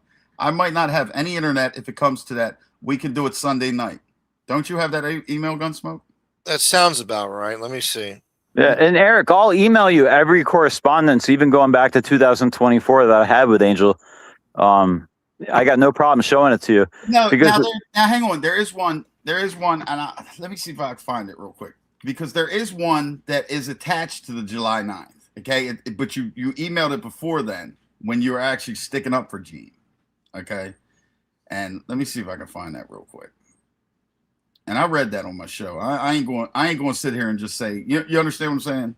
No, it seems like, no, Eric, you seem like a guy who's trying to get to the bottom of the truth. But I'm just being honest that I'm telling you, like, what ended up happening is Dom is a con artist. So by the time Dom wanted to go ahead and share emails, it's the same thing about him trying to say my wife's a mail order bride. He's going to take something that has a little bit of truth. Yes, my wife is Chinese, but he's going to go ahead and he's going to say it's a mail order bride. So he's going to, yes, there is truth that there's email correspondence between me and Angel, but it's not true that I was using those correspondence to throw Gene under the bus. That's what Dom does. This is what good con artists do. No, Dan, I didn't get these from Dom. But you're getting them from someone who's it's like whispered down the lane. By the time you get them from the next source, they're going to say that I was trying to go ahead and have a sex trafficking cult with Gene involved with Jared Leto. Trust me, dude. It's only going to get even weirder and weirder. It's not. You're not reading the truth. You're reading bits and pieces of it that people are adding onto it. I'm actually trying to read the one that connects to it. Let me find it real quick. Go ahead. Because the one that connects to it is actually you. Listen, it's actually you sticking up for Gene. Which is all I do. All I want to do is Gene to win. And I get a lot of slack for that. I don't think Gene's going to win as a fist fight with a woman. You know that.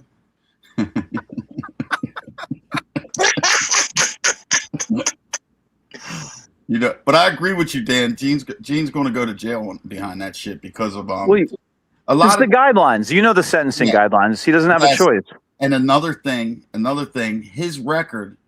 See, a lot of times with us, our records date out. You understand what I'm saying? Like, when I just had that shit where I got into that fight, and everybody knows about that on here. I got into a fight, and dude didn't show up in court, so I beat it. But everybody was thinking, oh, when Eric goes, if he gets convicted, he's going to get 100 years because of his record and shit like that. What they don't realize is my record timed out. I haven't been convicted in Maryland since the 90s. Right. You know what I mean? So basically, I'm a first-time offender under the guidelines. Okay.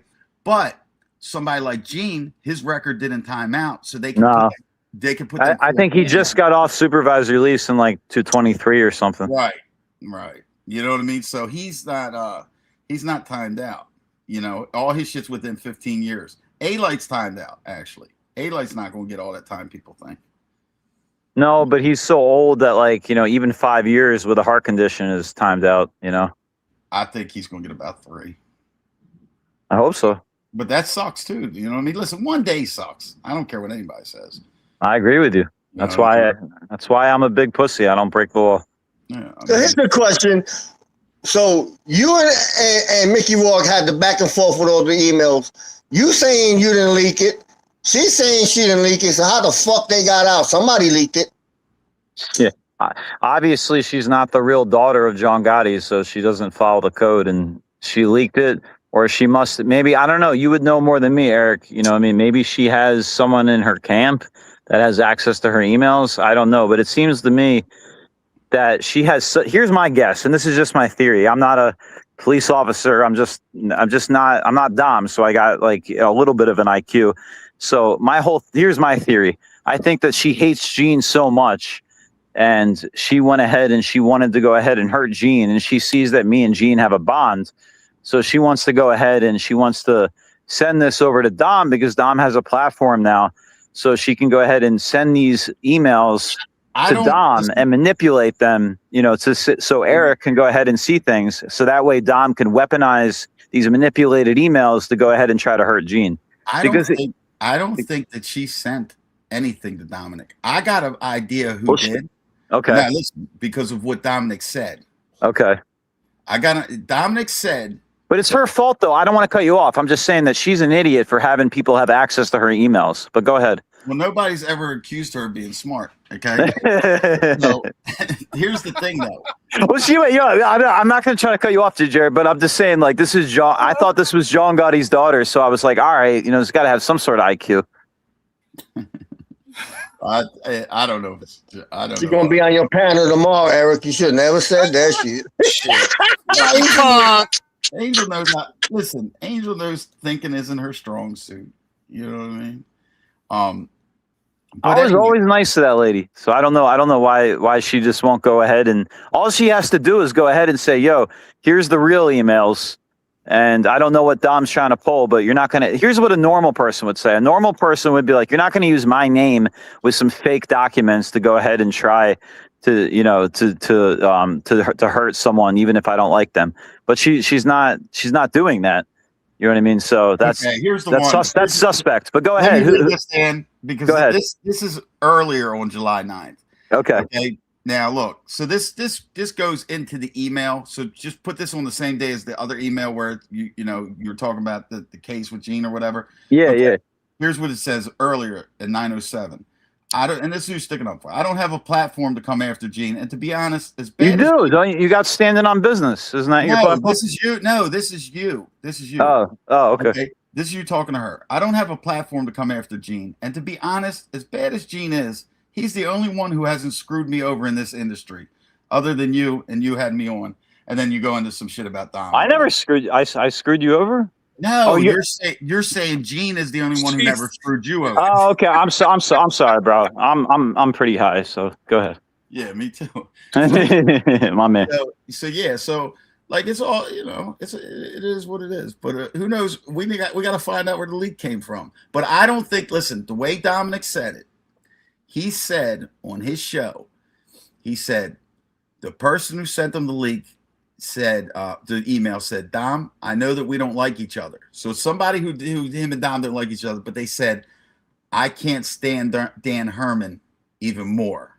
Okay, so you can figure out who that might be somehow down the line.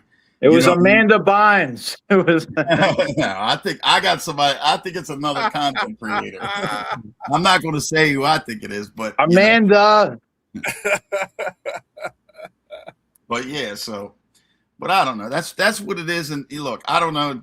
It's a regular email, bro. That like it doesn't. Nothing looks like it's manipulated or anything like that. All you got to do is like I know it's manipulated because all you got to do is type in a couple things in the same text, and then when you forward it, you can go ahead and you can make it look like so. Like when you said I forget what it was, but when I'm reading what the email that I sent, like trust me, like if you wrote an email, you would know like what's coming out. So like when you said something about what I said verbatim, I knew right then that they went ahead and they added that, and they added it to try to go ahead and to make it look like that I was teaming up with her, to go against Gene. So that's how I know it was manipulated. Whoever leaked it and all that that's 100% was the intentions. Right. You know what I mean? That's 100% the intentions now.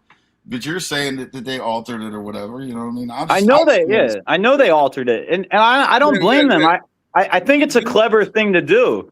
I think if you're trying to explain it away so hard, kind of makes it look like maybe you did it because I'm if I'm putting an email or reading an email, that's not the first thing I'm thinking. Hey, let me say something. Hey, Joseph, listen, you're all right and everything, but you come over to my channel and you try to direct what I say and all that kind of stuff. Listen, I know what emails I'm reading, okay, and about not liking Dom and all that and stuff like that. I know what's going on here, okay. So, take that as you want. I know your past, Eric, and like you're not a stupid guy, so I'm pretty sure you could see what's what, and you would know that even if I trusted Mickey Rourke with and she was my favorite actress from Point Break with Patrick Swayze, I would never throw Gene under the bus to get with Angel because I was already with Angel. I was on her show in 2024. She was already asking me to come on her show. So it wouldn't make sense for me to throw my business partner under the bus. I got that. I seen that too. That too. She wanted you to come on the show and go after Jeff Nadeau. Right. And I got no problem going after Jeff Nadeau at that time, but of course I'm going to have a problem. I just put Gene on Vlad TV. I got him on the History Channel. I'm working hard to make sure he gets recouped all the money that Louis Romano stole for him from his first book. I wouldn't be out there I don't get paid a salary. I'm doing this out of love for Gene because I think he's actually got a really good heart. And I know he's gotten involved and he rubs a lot of people the wrong way, but that's the way he monetizes himself. So I'm not going to go ahead and I've never met Angel. I've met Gene. Okay. I know Gene very well. And I've gotten very close to them over the last 2 years. I don't know Mickey Rourke. I love her movies. Okay. I think she was a real tough guy. The Wrestler, I think she got supporting actress, but I'm not going to go ahead and try to get in good graces with Mickey Rourke in order to go ahead and throw someone that I'm currently getting money with under the bus. And Eric, you know that's not even coming from a business perspective. Forget about YouTube, forget about the mafia.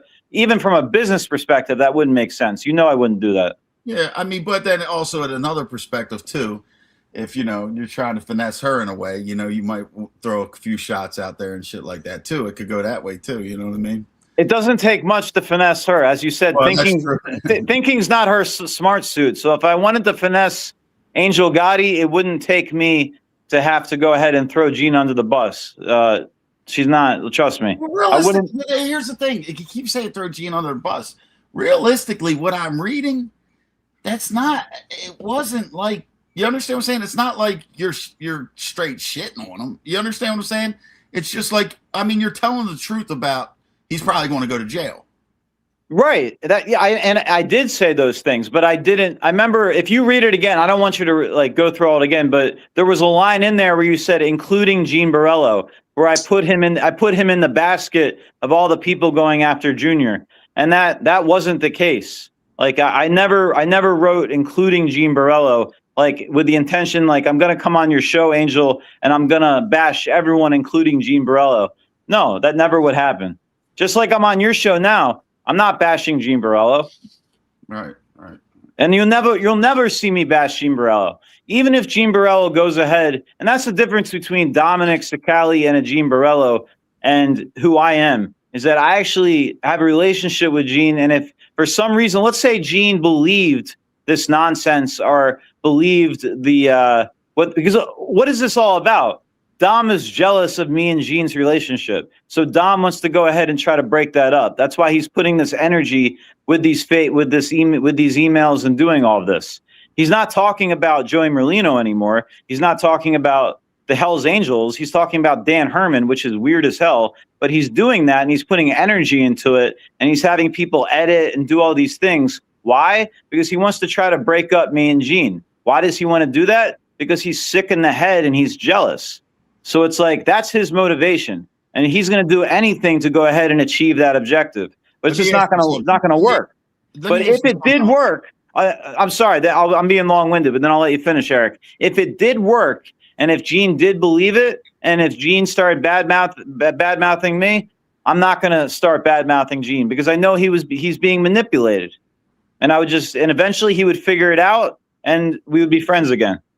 Okay, what about this Jimmy Easy? There's rumor going around you're shelved on his channel. You can't go on his show. How am I going to be shelved on? Did you get shelved by Jimmy Easy? Jimmy Easy begged me to come on his show 2 Sundays ago. I was at a concert with my wife and I said, Jimmy, I know he's begging me saying, I'm just trying to build my channel. I'm just trying to do this and that. I said, hey, I can't come on tonight. I'm at a concert, but why don't we do it? It's embarrassing. My wife loves K-pop, and there was a K-pop event or concert. Fuck with you. Go ahead, man. Go ahead. No, I'm honest. Like I said, that's the difference between me and a Jeff Nadu and Eric. I'm sure you're paying attention. I got no problem self-deprecating. I got no problem talking about my financial status, who I am, how many records I sold. Everything's an open book. Well, I will tell you this, Dan. I love your dog. Thank you. I had a Shar-Pei when I was little. Bro, aren't they the most loyal? Yeah, she died of cancer. She actually died of cancer. How old? I'm sorry to hear that. How old? She was only about 4 or 5 years old. See, the thing with Shar-Peis, man, it's like I had to get her a $3,000 eye surgery. Yeah. Their eyes, the wrinkles, so they're hard, man. They're really hard to take care of. But I really hope you get another Shar-Pei. I got a ton of dogs now. I got dogs now. I got a right now with me. I got a bully and a Boston Terrier, and up in Baltimore, I got a pocket bully, a Great Dane, a pug, Pomeranian. Dan, you got okay. So you need to get a Shar-Pei. But no, yeah, I love my Shar-Pei. And it's so fun. It's so funny because that was mail ordered from China. So yeah, I could tell. Listen, I could tell that that motherfucker's straight. That's a top of the line fucking Shar-Pei. Yeah. No, thank you. No, I appreciate that. Speaking of dogs, I keep going back to Dom. What were we talking about? I just want to say something too. Easy shelving you. Oh, okay. So all right. So Jimmy Easy, you can't even Google him, and he shelved you, bro. So listen, I'm the only reason he's on Vlad. Okay, those guys came to me. The publishers of their book came to me to go ahead and get on Vlad, and I said I can't. I'm not even pitching this guy to Vlad. I'm not even pitching him to Evan. I'm not pitching it to Norma. I'm not even going down. I'm not doing it because I don't want to look crazy. So I don't know how he ended up getting on Vlad, but I think the producer ended up buying an advertisement, and that's how he ended up getting on Vlad. I don't want to put Vlad's business out there, but we paid a lot of money at Tekashi 6ix9ine, so we need to make our money back on Vlad TV. Well, he's a little bit desperate for interviews now since that little fallout with Boosie and shit like that too, isn't he? I see him for a lot of interviews now. He stepped it up. He stepped it up because he's interviewing people he doesn't have to pay a fee for. Right. You know, right. so I mean, so with Boozy being gone, but no, we made up because we got rid of Ari Spears, but we brought in Corey McComb. So it's like all the people that we turned down, like we would turn down Charleston White all the time because Boozy wouldn't want to have him on. But now that Boozy's gone, we bring on Charleston White and he does better numbers than Boozy. We wouldn't have on Corey McComb because of Ari Spears. But now we have Corey McComb, and you know he's doing better numbers than Ari Spears. Okay, so you say you got Jimmy Easy on there, right? No, I refused to put Jimmy Easy on there because I couldn't find any. How did Jimmy Easy get on Vlad? You can't Google him. Okay, so what happened was Jimmy Easy has a book, and Jimmy Easy's publisher went ahead and finagled away. I think they went ahead and did it as like an advertisement so he could go ahead and get on Vlad. He got on Vlad, and I didn't even know he was on Vlad. I never heard about him. Frank told me about it. Frank Joya told me, hey, check out this guy. I'd never heard of this guy. Who is this guy? So I still have not watched the whole interview. But based off my research, Eric, it seems to be that this guy, Jimmy Easy, is really, he was just kind of like a knockaround guy. He was from the neighborhood. And his claim to fame was he got beat up by John Gotti Jr. around the same time that John Gotti Jr. got indicted.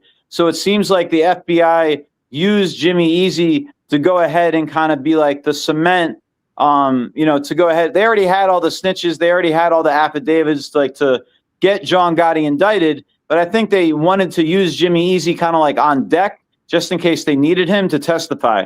But I don't think it ever worked out. So I think he was probably involved in a lot of low level like scams being from the neighborhood. And he probably did had a lot of information. But I really think that I agree with you. I agree with you. But I think what really did him in was I seen on his shit that James Proctor put up. Yeah. And, I know about the federal system. I know that shit like the back of my hand. I know you do. Yeah. So he got caught. Okay, in an extortion RICO, and he had a gun on him, and he brandished the gun. That's a 7-year mandatory minimum, 924C. And then back then, it was 25 years consecutive every single time afterwards, even if the gun was in your pocket. So he got in all that shit. I think he sat down because it says he incriminated himself. I think he told on some bodies, told on some murders, and turned around and got himself indicted because he told the police. You understand? Right. The police locked him up. So now he's indicted in that shit. So then he tells on everybody all that shit. But as for that, you can't Google him, and he shelved you. What the fuck is going on? You can't listen. How am I going to get shelved by a guy who never existed? His name. I mean, you got to be kidding me. His name is not Jimmy Easy. His name is Zachary Caruso. I don't even think is that even Italian? I mean, so it's like anyway. Jimmy Easy begged me to come on his show because Jimmy Easy's desperate to try to go ahead and become like an internet personality. So I told Jimmy, I said, I'm at a concert. I got no problem. I've been trying to debate Dom for almost a month now because he can barely speak. So if you're listening, have me on your show so people can see how retarded you are compared to a normal person. I'm not a genius, but like if we debate, you're gonna. So that's my whole thing about Jimmy Easy. He wanted me to come on and debate Dominic. I said I can do it next Tuesday. I said let's do it next Tuesday. That way we got time to promote things. These guys are in their 70s. They don't understand how the entertainment industry works. You want to promote something. So I said, I'm going to give you a week to go ahead, get your ducks in a row, promote that Dan Herman's coming on to debate Dominic Cicali. This is the biggest thing in the genre. We'll do it on your show. We'll have Gene on there. We'll go ahead. He'll mediate. I'll be on my best behavior, blah, blah, blah. So I was a man of my word. He sends me the link. I went on the link and Dom didn't show up. After I went on there, these guys were blowing me for over. Gene wouldn't even go on the show. Gene's like, I don't know who this guy is. I don't want to be embarrassed. If he's not paying me, I'm not going on. I had to beg Gene. At the same time, Gene comes out and says that he's a hitter. Well, listen, I'm just telling you the story, and then we'll talk about that. No hitter, man. Let me tell you the story. So he goes ahead. Gene comes on because of me. I'm the only reason that Gene was on there. Gene's on there. I'm doing my thing. I'm apologizing to Dom's wife, and I went ahead and I did. Did I do a good apology? You guys let me know. I mean, I don't know. I didn't see all that and stuff like that. I don't think like no matter what's going on with you and Dominic, it don't got nothing to do with his wife. Okay. So I went ahead and I apologized to John Leguizamo. I'm sorry, to Dominic's wife, and I went ahead and I did a great show. And these guys were blowing me. They were literally slobbing my knob the whole entire time. You got Jimmy Easy saying, "I want to be Gene when I grow up," and they're blowing Gene. And Gene's just like, I don't know these guys. He keeps looking at me like, Dan, you're lucky I like you because I wouldn't be on here. The guy Brooklyn's definitely autistic. Hi, welcome. And you're definitely shelved. I'm not shelved because they've asked me to come on since then. They keep trying to. I'd rather go on Gunsmoke and have a good time with you, Eric, and all these guys than go on Jimmy Easy and have to deal with a special needs. My name is Brooklyn, and this is a safe space. Hey, listen to what he said the other day. He comes out and he took a shot at me too later in the show or whatever. But at the beginning of the show, it was when you were coming on. He meant to say, he's trying to say like don't talk about nobody's wives or whatever, right? So this is what he's trying to say at the beginning of the show. Here's what he says. Listen to this shit, Smoke, and everybody. He says, "Okay, guys, there will be no womanizing over here." So I did my Eric, I'm not trying to cut you off, but that's his mind thinking fast. Listen to what I did. So I heard that shit. So when I cranked up my show, I mentioned that. I said, look, they said there's no womenizing over there, but we could do all the womenizing over here that you want. You know what I mean? Fucking, they're all worried about that stupid shit. Because he's trying to he's trying to build the channel, and I respect it. Like, I mean, this guy probably works at 7-Eleven, all day. So, he comes home and he's got his uncle, so he wants to do the show, but he's so slow. Like, that's him trying to think that, like, when he's speaking that way, his mind's moving as fast as it can. This is a safe space. Welcome. This is like, he doesn't do Jimmy any favors. I think he's a robot disguised to look like a New Yorker. Well, here's what part of Brooklyn is he from? And I've never met anybody from Brooklyn that calls himself Brooklyn. He's from Deerfield Beach. Hey, but before I drop down, I gotta say, hey, listen, Dan, I loved you in Despicable Me. Keep doing your thing, dude. Hey, the kids love it. You know what I'm saying? That's flattery, man. My daughters love that movie. So I mean, if I can make the kids smile, I'm all about it. Hey, that's schnoz, right? Have fun. I'm out of here. All right, peace, buddy. Later, Carlos. I can't believe that shit, Dan, man. You're up there with heavy hitters, fighting with heavy hitters. You're fighting with my boy. You know what I mean? Listen. Look, everything you say about Joey, I think is wrong. You know what I'm saying? But you got your opinion. But how are you, Eric? When you first came out, you were sitting by a pool talking about how Joey got cuckolded. No, that's Nick Romano. Oh, okay, all right. Eric, that was Nick Romano. Okay, I apologize. Yeah, it was never me. Hey, Dan, no, Dan, I just what I'm saying is this, though. I apologize for making that comment to you. You're up here. You're battling. You know what I'm saying? I give you a battle, and then you got shelved by Jimmy Easy. I can't. How am I going to get shelved by some guy? I was on his show. If I'm shelved, why is he begging me to come back on? Because he doesn't have any viewers. Well, I'm gonna tell you what he's going to do. And all jokes aside, what he's going to do is he's going to take this Dominic beef and he's going to ride it till the wheels fall off. That's fine. So him, and the thing about Dominic's so stupid that he'll go ahead and hold beef with Jimmy, and that's fine. That takes instead of beefing with me, who doesn't have a platform, let him beef with Jimmy and let Jimmy benefit from that. Let Brooklyn get his SRRs so he can go ahead and maybe finish a sentence a little quicker. No, it's like, Eric, I know you think these guys are tough. I know you think Joey Merlino's a tough guy, but he's listen, no. It's not. Listen. One thing about this. Let me explain something. They have no pull. I think he's a good dude. You know what I'm saying? Listen, I don't look at it like that. You understand what I'm saying? Like who's tough and all that kind of shit. Because look, I grew up in Baltimore City. I grew up in East Baltimore. You know what I mean? So all that shit is like when you hear about like certain things, like people think I'm bullshitting. Look, I'm more worried about people who are going to come by and shoot up my whole fucking car while my kid's in it and everything like that. I'm more worried about people who are going to shoot my house or kill my mother. Joey's nothing like that. Let me tell you something. Jersey, no, I'm not saying Joey's like that. You're saying when I think people are tough and all. I don't judge people off of that. You could be the toughest guy. You could be the weak. It's not nothing like that, you know. Okay, so Joey's a succubus. I idolize capitalism. Okay, I idolize people who make something out of nothing. I don't really respect people who steal from people.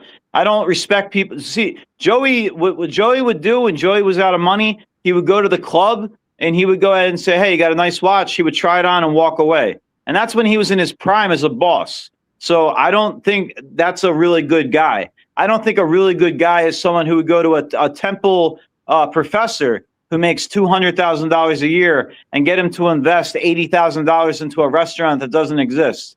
I don't think a really good guy is going to go ahead and steal from SEPTA and then go ahead and have your underlings to take the total fall. And then when Eddie Jacob gets you on the RICO, you go ahead and you blame it all on them and separate yourself. So I don't know what your history is of Joe. You really should look into him, but he's not a good guy.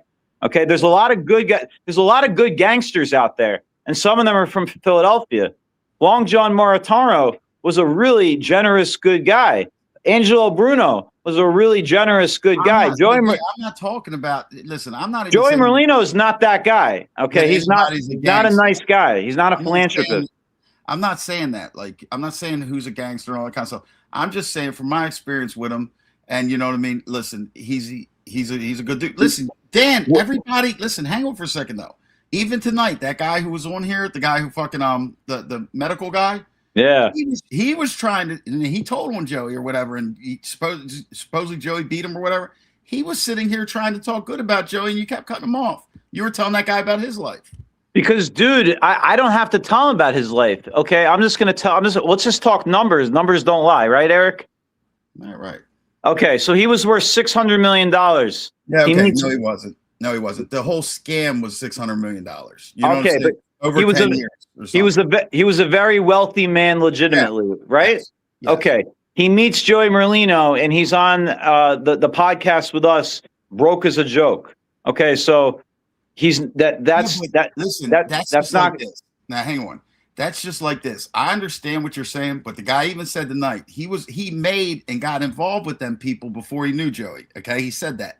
Now, here's the thing. I understand what you're saying, that the Rubio guy came around because of Joey. But, bro, that happens all the fucking time. Like, in my case, my fucking co-defendant sells a kilo of coke to the fucking goddamn police. You know what I mean? I didn't sell a kilo of cocaine to the police, but it got us indicted. But I can't be mad at him. You understand what I'm saying? Because this shit happens.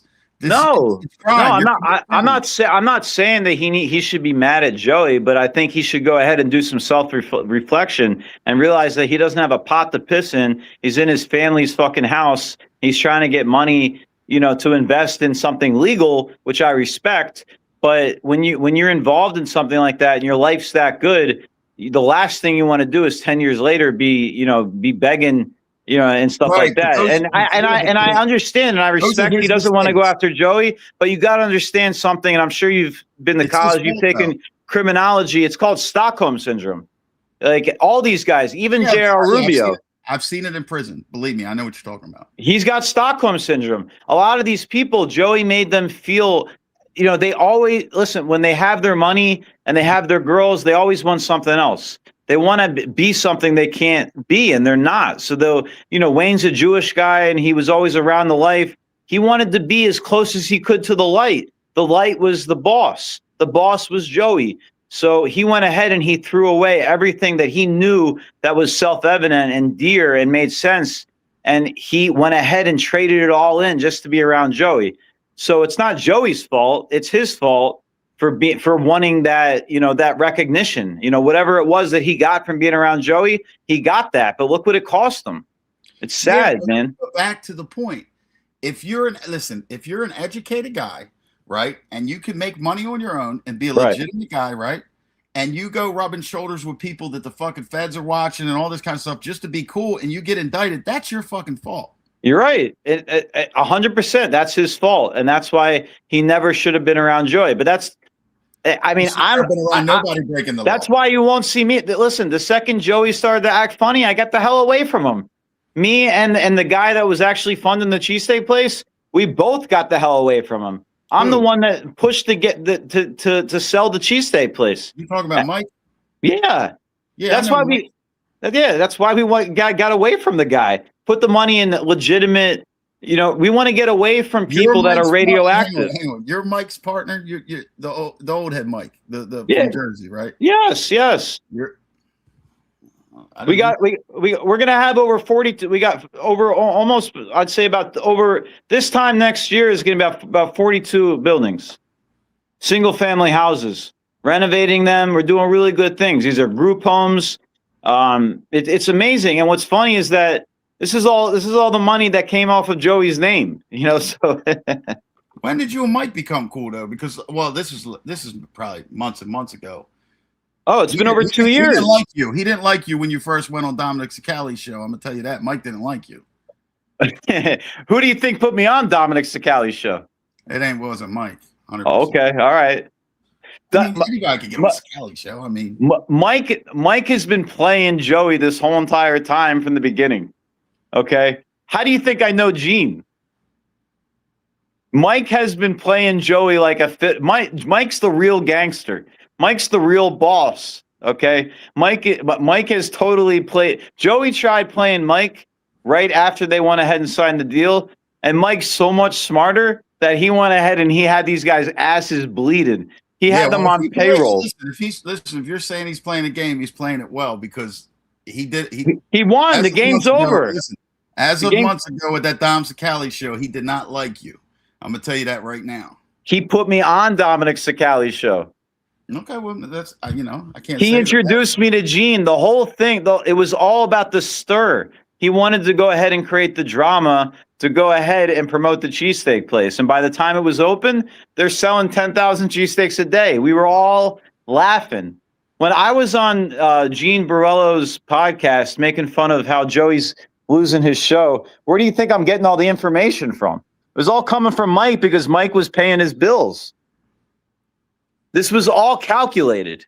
This was Joey's so dumb and Snuff is so dumb. They were so easy to play. And here we are in 2026. Okay, so they're so dumb. They got played into Rolls Royces, fucking Rolexes. Those are not. Snuff doesn't even own a home. They're driving them though. No, they're in a TikTok short. Anytime you see, all right, I'll give you an example. Do you remember the video where he went ahead and he was like, "Hey, this is Gog's new house," and he was showing his friend Gog? Honestly, I don't know. I really don't see a lot of. Anytime you see them promoting, okay, so Joey has a car. He has a BMW SUV. Okay, that was bought.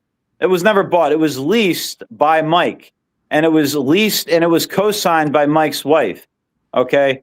Now, when the cheesesteak, Mike's wife had to co-sign that lease because Joey doesn't have any credit. No, but what I'm saying is, if you said it was leased by Mike.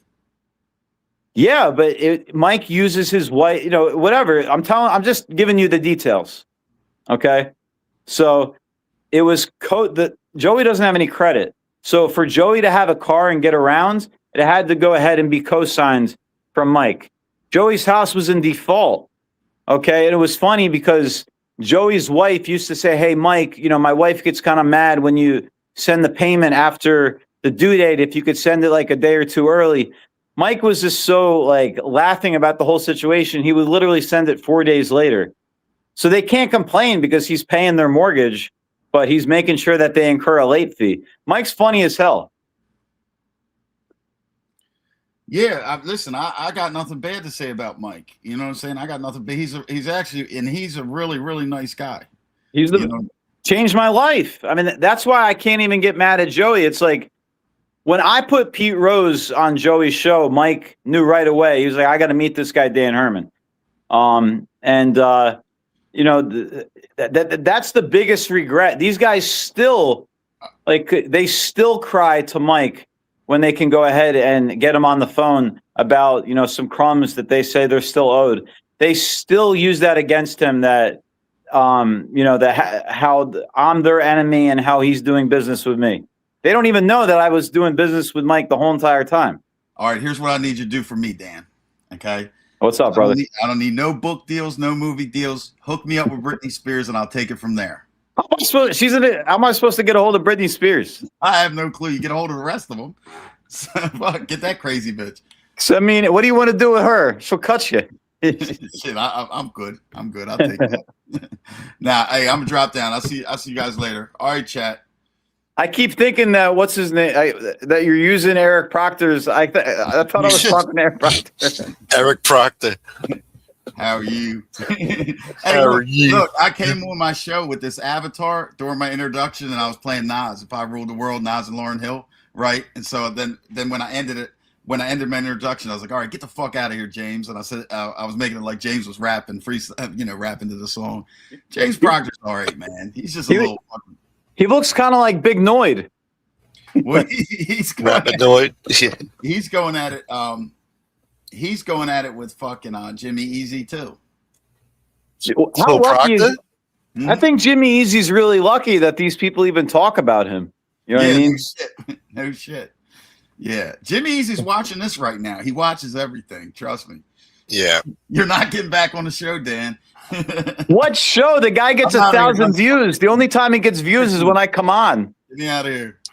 Well, he's milking it for the drama now. Now he's going after Dom. Listen, if you Captain Crunch outfit. Let me tell you, and then I'll let you go, Eric. I got to go too. But if you guys look at my TikTok, the CEO DMAC1, you could see exactly what I did to Dominic and Easy. You got me as the puppet master. I put the two against each other. They're both my pawns. They're both my pet rats. I control them. I just wanted them to go against each other, and it worked. Now they take the heat off of me. Go to the TikTok. So.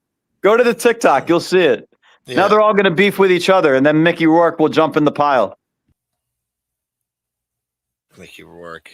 Well, Eric's out of here. All right. Well, good show tonight. Good talk. Yeah, man. Good talking to you. But yeah, man. Yeah, dude, it definitely changed my life because when I retired, I mean, like I said, it gets boring. You know what I mean? So I really appreciate what Jersey Mike did for me and letting me. I never had access to hundreds of millions of dollars unless it was a loan. When you're in the music business, you can get all types of money, but you got to pay it back. So it's good. It's really good. I'm glad to be involved in it. Yeah. So, but you got a good show, man. I'm glad. Thanks for having me on. Yeah, it was a good show tonight, and I appreciate it. Yeah, come back anytime you want. We'll talk some more. Anytime you have something you want to say. And absolutely. Yeah, hopefully we get Wayne back here too, man. That guy was cool. Yeah, Wayne will come on. Next time he'll come on and I'll shut up, okay? Yeah, he seemed like an interesting guy. We got more questions for Wayne. Real humble dude. Yeah, he seemed cool, man. Seemed like a nice guy. Yeah, so you got anything else you want to say before we go? I just want everyone to donate to the Down Syndrome of America Foundation. I'm sure the money will trickle to Dom and maybe help him get a speech therapist. Because I think he could have a really good podcast if he could stop talking like this. If he could stop talking like this, then I think he could, he could be like the next Howard Stern. You're going to put him into a rage, this guy, man. He's going to be on the hunt for you. If he's not hunting for you already, he's circling the wagons on you already, pal. Oh, I'm sure I'll hear. He can't afford brakes, so I'm sure I'll hear those rotors on that Maybach, that 1989 Maybach, coming through. Yeah. Well, he's got a Porsche too, I heard. I mean, Gene said he's a millionaire. You say no, but didn't Gene go on Vlad and say that the guy's a millionaire and all this other shit? So No, I don't I know, mean, man. You downplay it too much. no. All you got to do is look him up. Look at his name. He's in it's a house it's a $450,000 house. It's in a trust under his common law wife's name that he lives in. That's it. You know what I mean? Like that's the end of it. I mean, as far as him leasing cars, that's cool, but like I said, I've seen all Wayne wants to downsize everything, but I've seen all the text messages from Wayne, and he's been begging Wayne to help him. Like, he can't drive a lot of the cars because he can't afford to fix the wheels. You know what I mean? Like an oil change on some of these cars probably cost a couple $1,000s. So I can only imagine how much like a wheel costs. So he goes and he can lease these cars. Anybody can lease these cars because they're not done by a real financial institution. These are high interest rentals, you know? That's crazy, bro. That's Dom's life. You know, that's Dom's life. And he's in his 60s. I just can't imagine what Dom's going to be like if he makes it to his 80s. You know what I mean? Like, you know, he's not going to. Can he even get Social Security? Can he even get Social Security as a felon who never worked the real job? I'm sure he can. I mean, he cooperated, and they gave you a new identity. You know, I'm sure that goes along with it, right? I think it goes away. I don't think you get a pension for being a rat murderer. I think when he's in his 80s, he's going to end up like Junior Soprano in the last episode. You know, feeding the ducks, sitting on a bench. They're going to say, you know, you used to know Vinny Asaro. Oh, I did? Isn't that nice? Like, if he's senile, if he's senile at 60 something, I can only imagine what he's going to be like in 10 years. He's not going to even know he was on YouTube. Poor guy. Poor guy. I hope he gets his life together. You better hope he doesn't find you first before any of that happens. He knows exactly where I am. All right. And I'll come on here every week just so you can see how pretty my face is. It's not going to change. He's not going to touch me. He's not going to touch me. He can't. Well, maybe you should watch your back anyway. Just keep your head over your shoulder, you know, when you're walking around. You never know. Guy's a nut job. And he's got nothing better to do, I don't think. You know, he goes to the gym. He's got nothing to lose.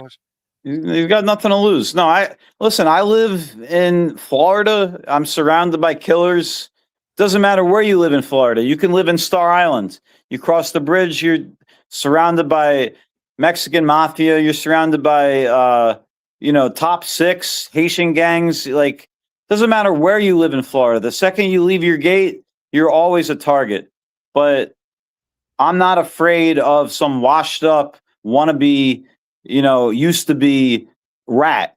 Okay, I'm afraid of the people who are actually active gangsters. I'm afraid of people who are in their 20s who are actually active in gangs, who actually, run with a set. You know what I mean? Like, those are the people that I want to avoid.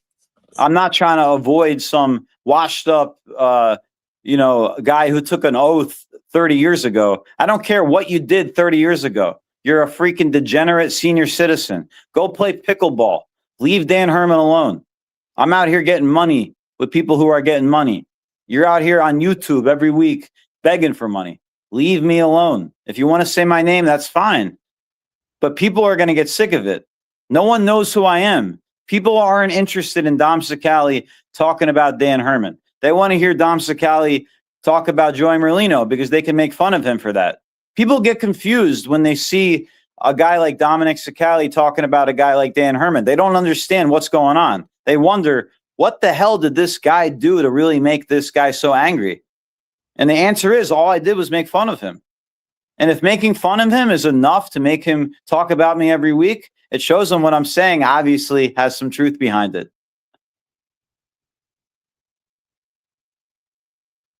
That's one way to look at it. Listen, they make fun of my wife every day, but I know my wife's beautiful, so it doesn't bother me. They make fun of me every day. They want to say I look like a turtle. I do look like a turtle, so it doesn't bother me. Well, at least you're a good sport about it. They want to go ahead and call me broke. They don't know what broke is. Broke is not being able to pay your bills. Okay. Yeah. Wealthy is being able to live in your means. Okay. Like I said, I'm barely a millionaire. So that means I'm not going to have $1 million house if I'm barely a millionaire. I'm going to have a house I can pay off, in cash. So I don't have to have a monthly bill every month. I don't want to be 60 and have to pay $7,000 a month. And if I don't pay it, then I got to have the stress of foreclosure. No, I'm 41 years old. I want to live the rest of my life stress-free. I don't want to have to be on YouTube talking about what I used to do, talking about who I used to know, trying to start beefs with other 60-year-olds, trying to make fun of 40-year-olds. No, that to me sounds like hell. That sounds like the worst possible life you could ever live. Yeah. Especially when you got a silly speech impediment. Story of my life. Yeah. Oh, you seem to do this for fun. And you don't sound like you don't have a speech impediment. You know what I mean? So it's like sometimes I develop one. I don't know, but because you got a New York accent. Oh yeah, and when I try to pronounce big words when I'm reading, I start stuttering and shit. I don't know. I haven't heard that. I mean, Dom can't even say the word risque. How does he say it? He tried to read it because supposedly Joey was getting envelopes from a strip club, and he was like, "Yes." I'm like, "So what's strip club?" He's like, "It's called." He's reading it, so he's like, "Risque." I'm like, "Club risque." He's like, "Yeah, that one." Like, he can't even. Yeah. So he's a moron. He can't pronounce a lot of big words. But the thing is, you're a humble guy, so if you can't pronounce the word, you'll say it. You say, "I can't." Well, yeah. That's the difference. Right. Yeah. So have a good night, brother. I appreciate you having me on. Okay. Yeah. Thanks, man. All right. We'll talk to you next time. All right, bro. Later. Have a good weekend. All right. There he goes, folks. You're going to need to pop 2 ibuprofen after this show. Get your head cleared. Or maybe some Tylenol extra strength. What a show, huh? Shit. I bet you he's still talking right now after he just left. He's still talking. But anyway. Thank you, Carlos. Thank you, Ruben, for ending the show on a positive note. Thank you. Thank you for everything tonight, Ruben. I also want to thank the anonymous people. I want to thank everybody who sent me a Cash App that was not so anonymous. Let me see. Hold on. Timothy Sullivan. And then everybody else. Oh, Nita Baby. And then everybody else is anonymous, I guess. I also want to thank the not so anonymous people who supported the chat tonight. Super chat, super stickers, the gifts. I like these gifts. Some people got their own memberships. Shouts to Broke Woke Joke.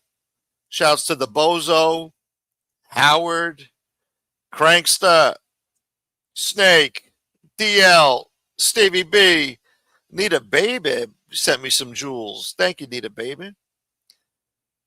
Mako. Yeah, it's Mako.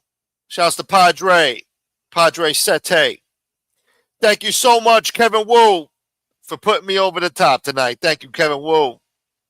God bless you, Kevin Wu. Thank God for Kevin Wu. Shouts to Furbo. He's been a member for over 2 years. Look at that.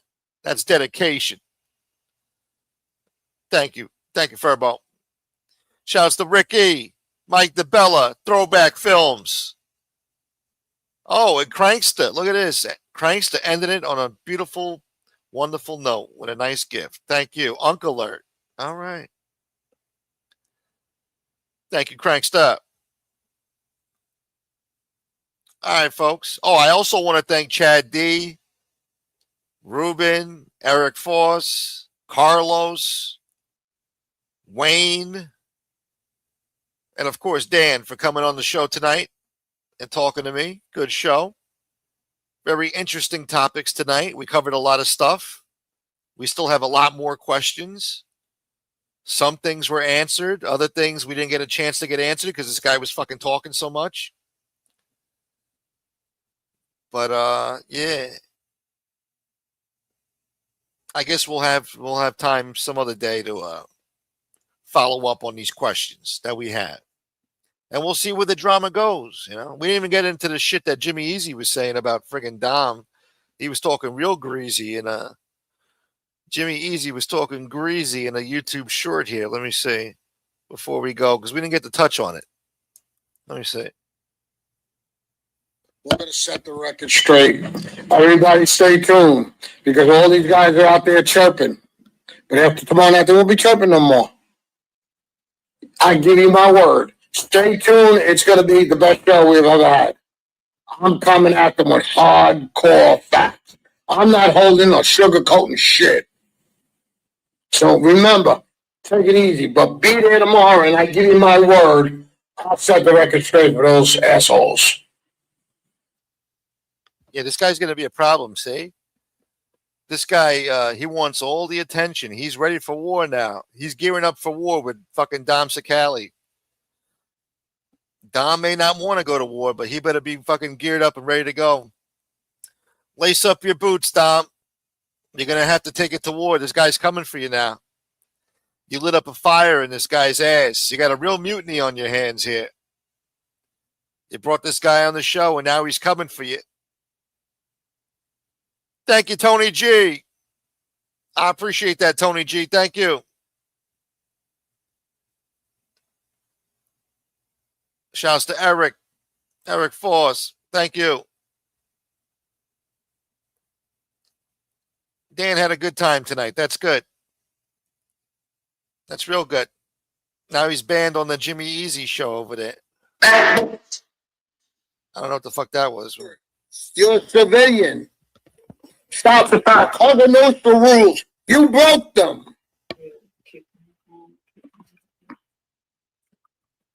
Shout out to Big Joe, Jimmy Brooklyn. When people show you who they are, believe them. Listen, you know what? We didn't know, because you know what? I can't be a hypocrite. We got to be transparent. He wasn't mean to us. He did assist us in getting views on the platform. We respect that. We've always said that. And we've always showed the love back. Why would you come at us like this? Nobody did anything to you at all. So we're going to leave that there, because that was yesterday's show.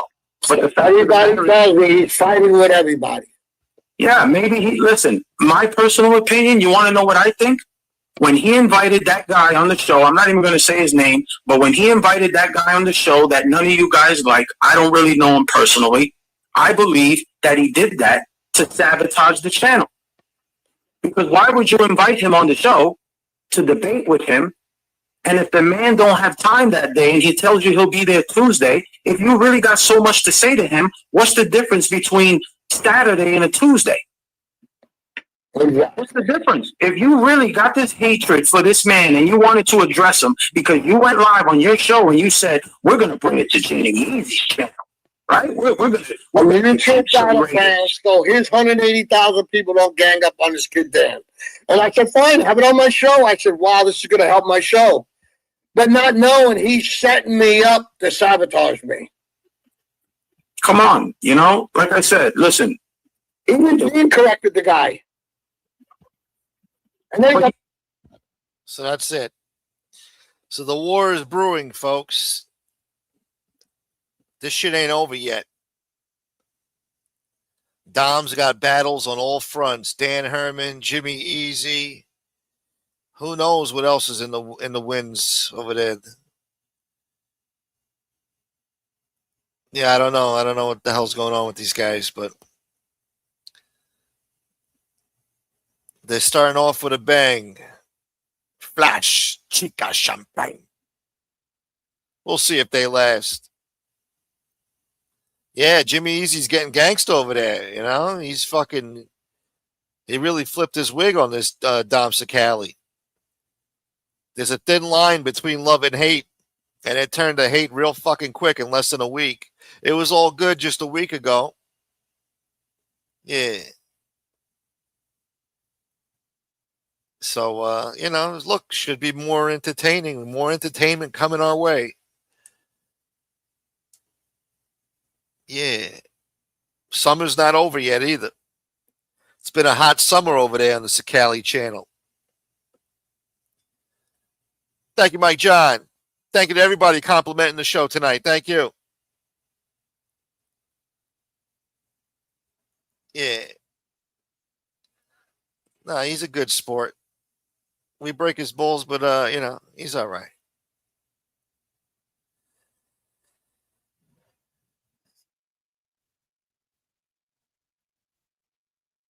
Yeah. All right, folks. Late afternoon Sunday service, then Smoke can take the night off. Yeah, we're going to do... Oh, yeah, that's right. Thank you, Crankster, for reminding me. Yes, we are doing Sunday service. I don't know about late afternoon. I don't know, because you're probably going to have all these lunatics going live. You're going to have Jimmy Easy. You're going to have probably Dom before that. So, I don't know. I got to get in where I fit in. I got to definitely do Sunday service. So, we're going to try to do an early afternoon Sunday service, 12 noon, 1 p.m., somewhere around there. I'm going to recharge my batteries and take a little nap.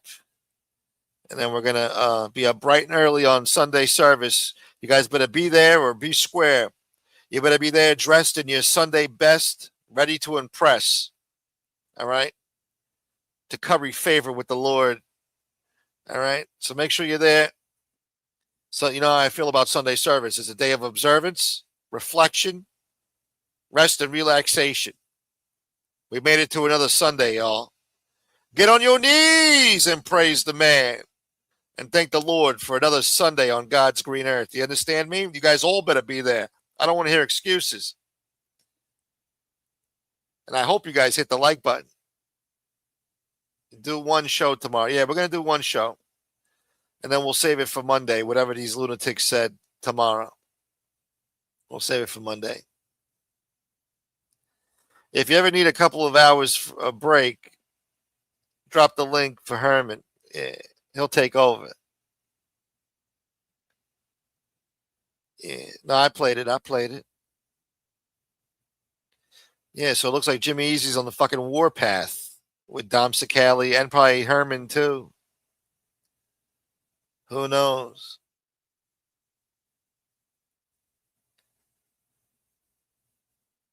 Remember, Rambo said, "I'm coming to get you."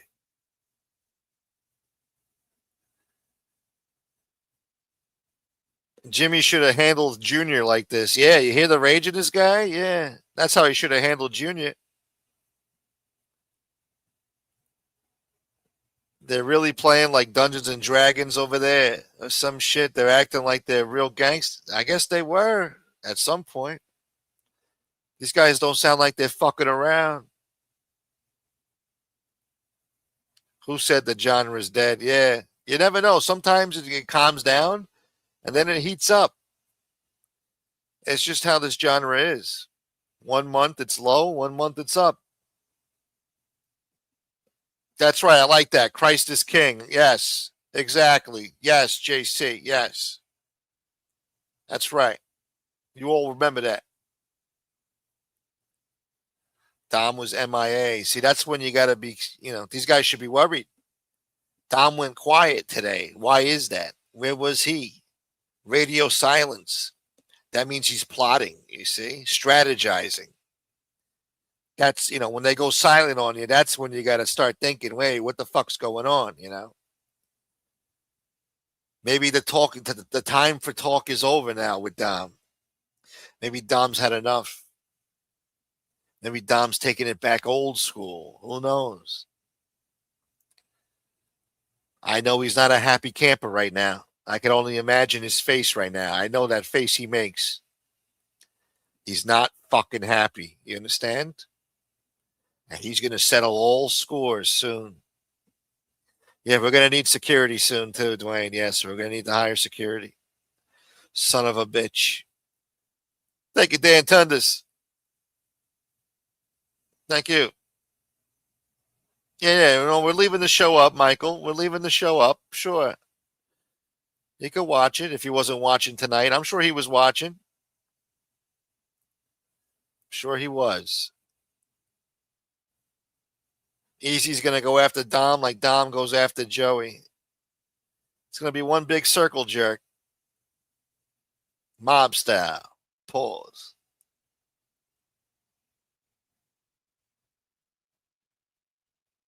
Anyway, again, thank you guys so much for everything, for all the support tonight. Thanks for tuning in. 92 likes. All right. Hopefully we get more likes. I want 100 likes tonight. We had over 200 people in the chat tonight. I want 100 likes. So hopefully we get there. Thank you to everybody who hit the like button. Thank you to all the new subscribers. Thank you to everybody who got themselves a membership tonight, who gifted, who sent super chats, super stickers, Cash App. Thank you guys. You guys make this show function. Without you guys, there is no show. So thank you for the support. And we'll catch you on the next episode. If I don't see you in Sunday service, have a good weekend. Stay safe. And, yeah, stay tuned in to the next episode. All right? Get the shit off my screen. All right, good. All right, folks. And again, thank you, Chad D, Ruben, Carlos, Eric Foss, Dan Herman, Wayne. I think that's it, right? Yeah. All right, folks. Until next time, peace.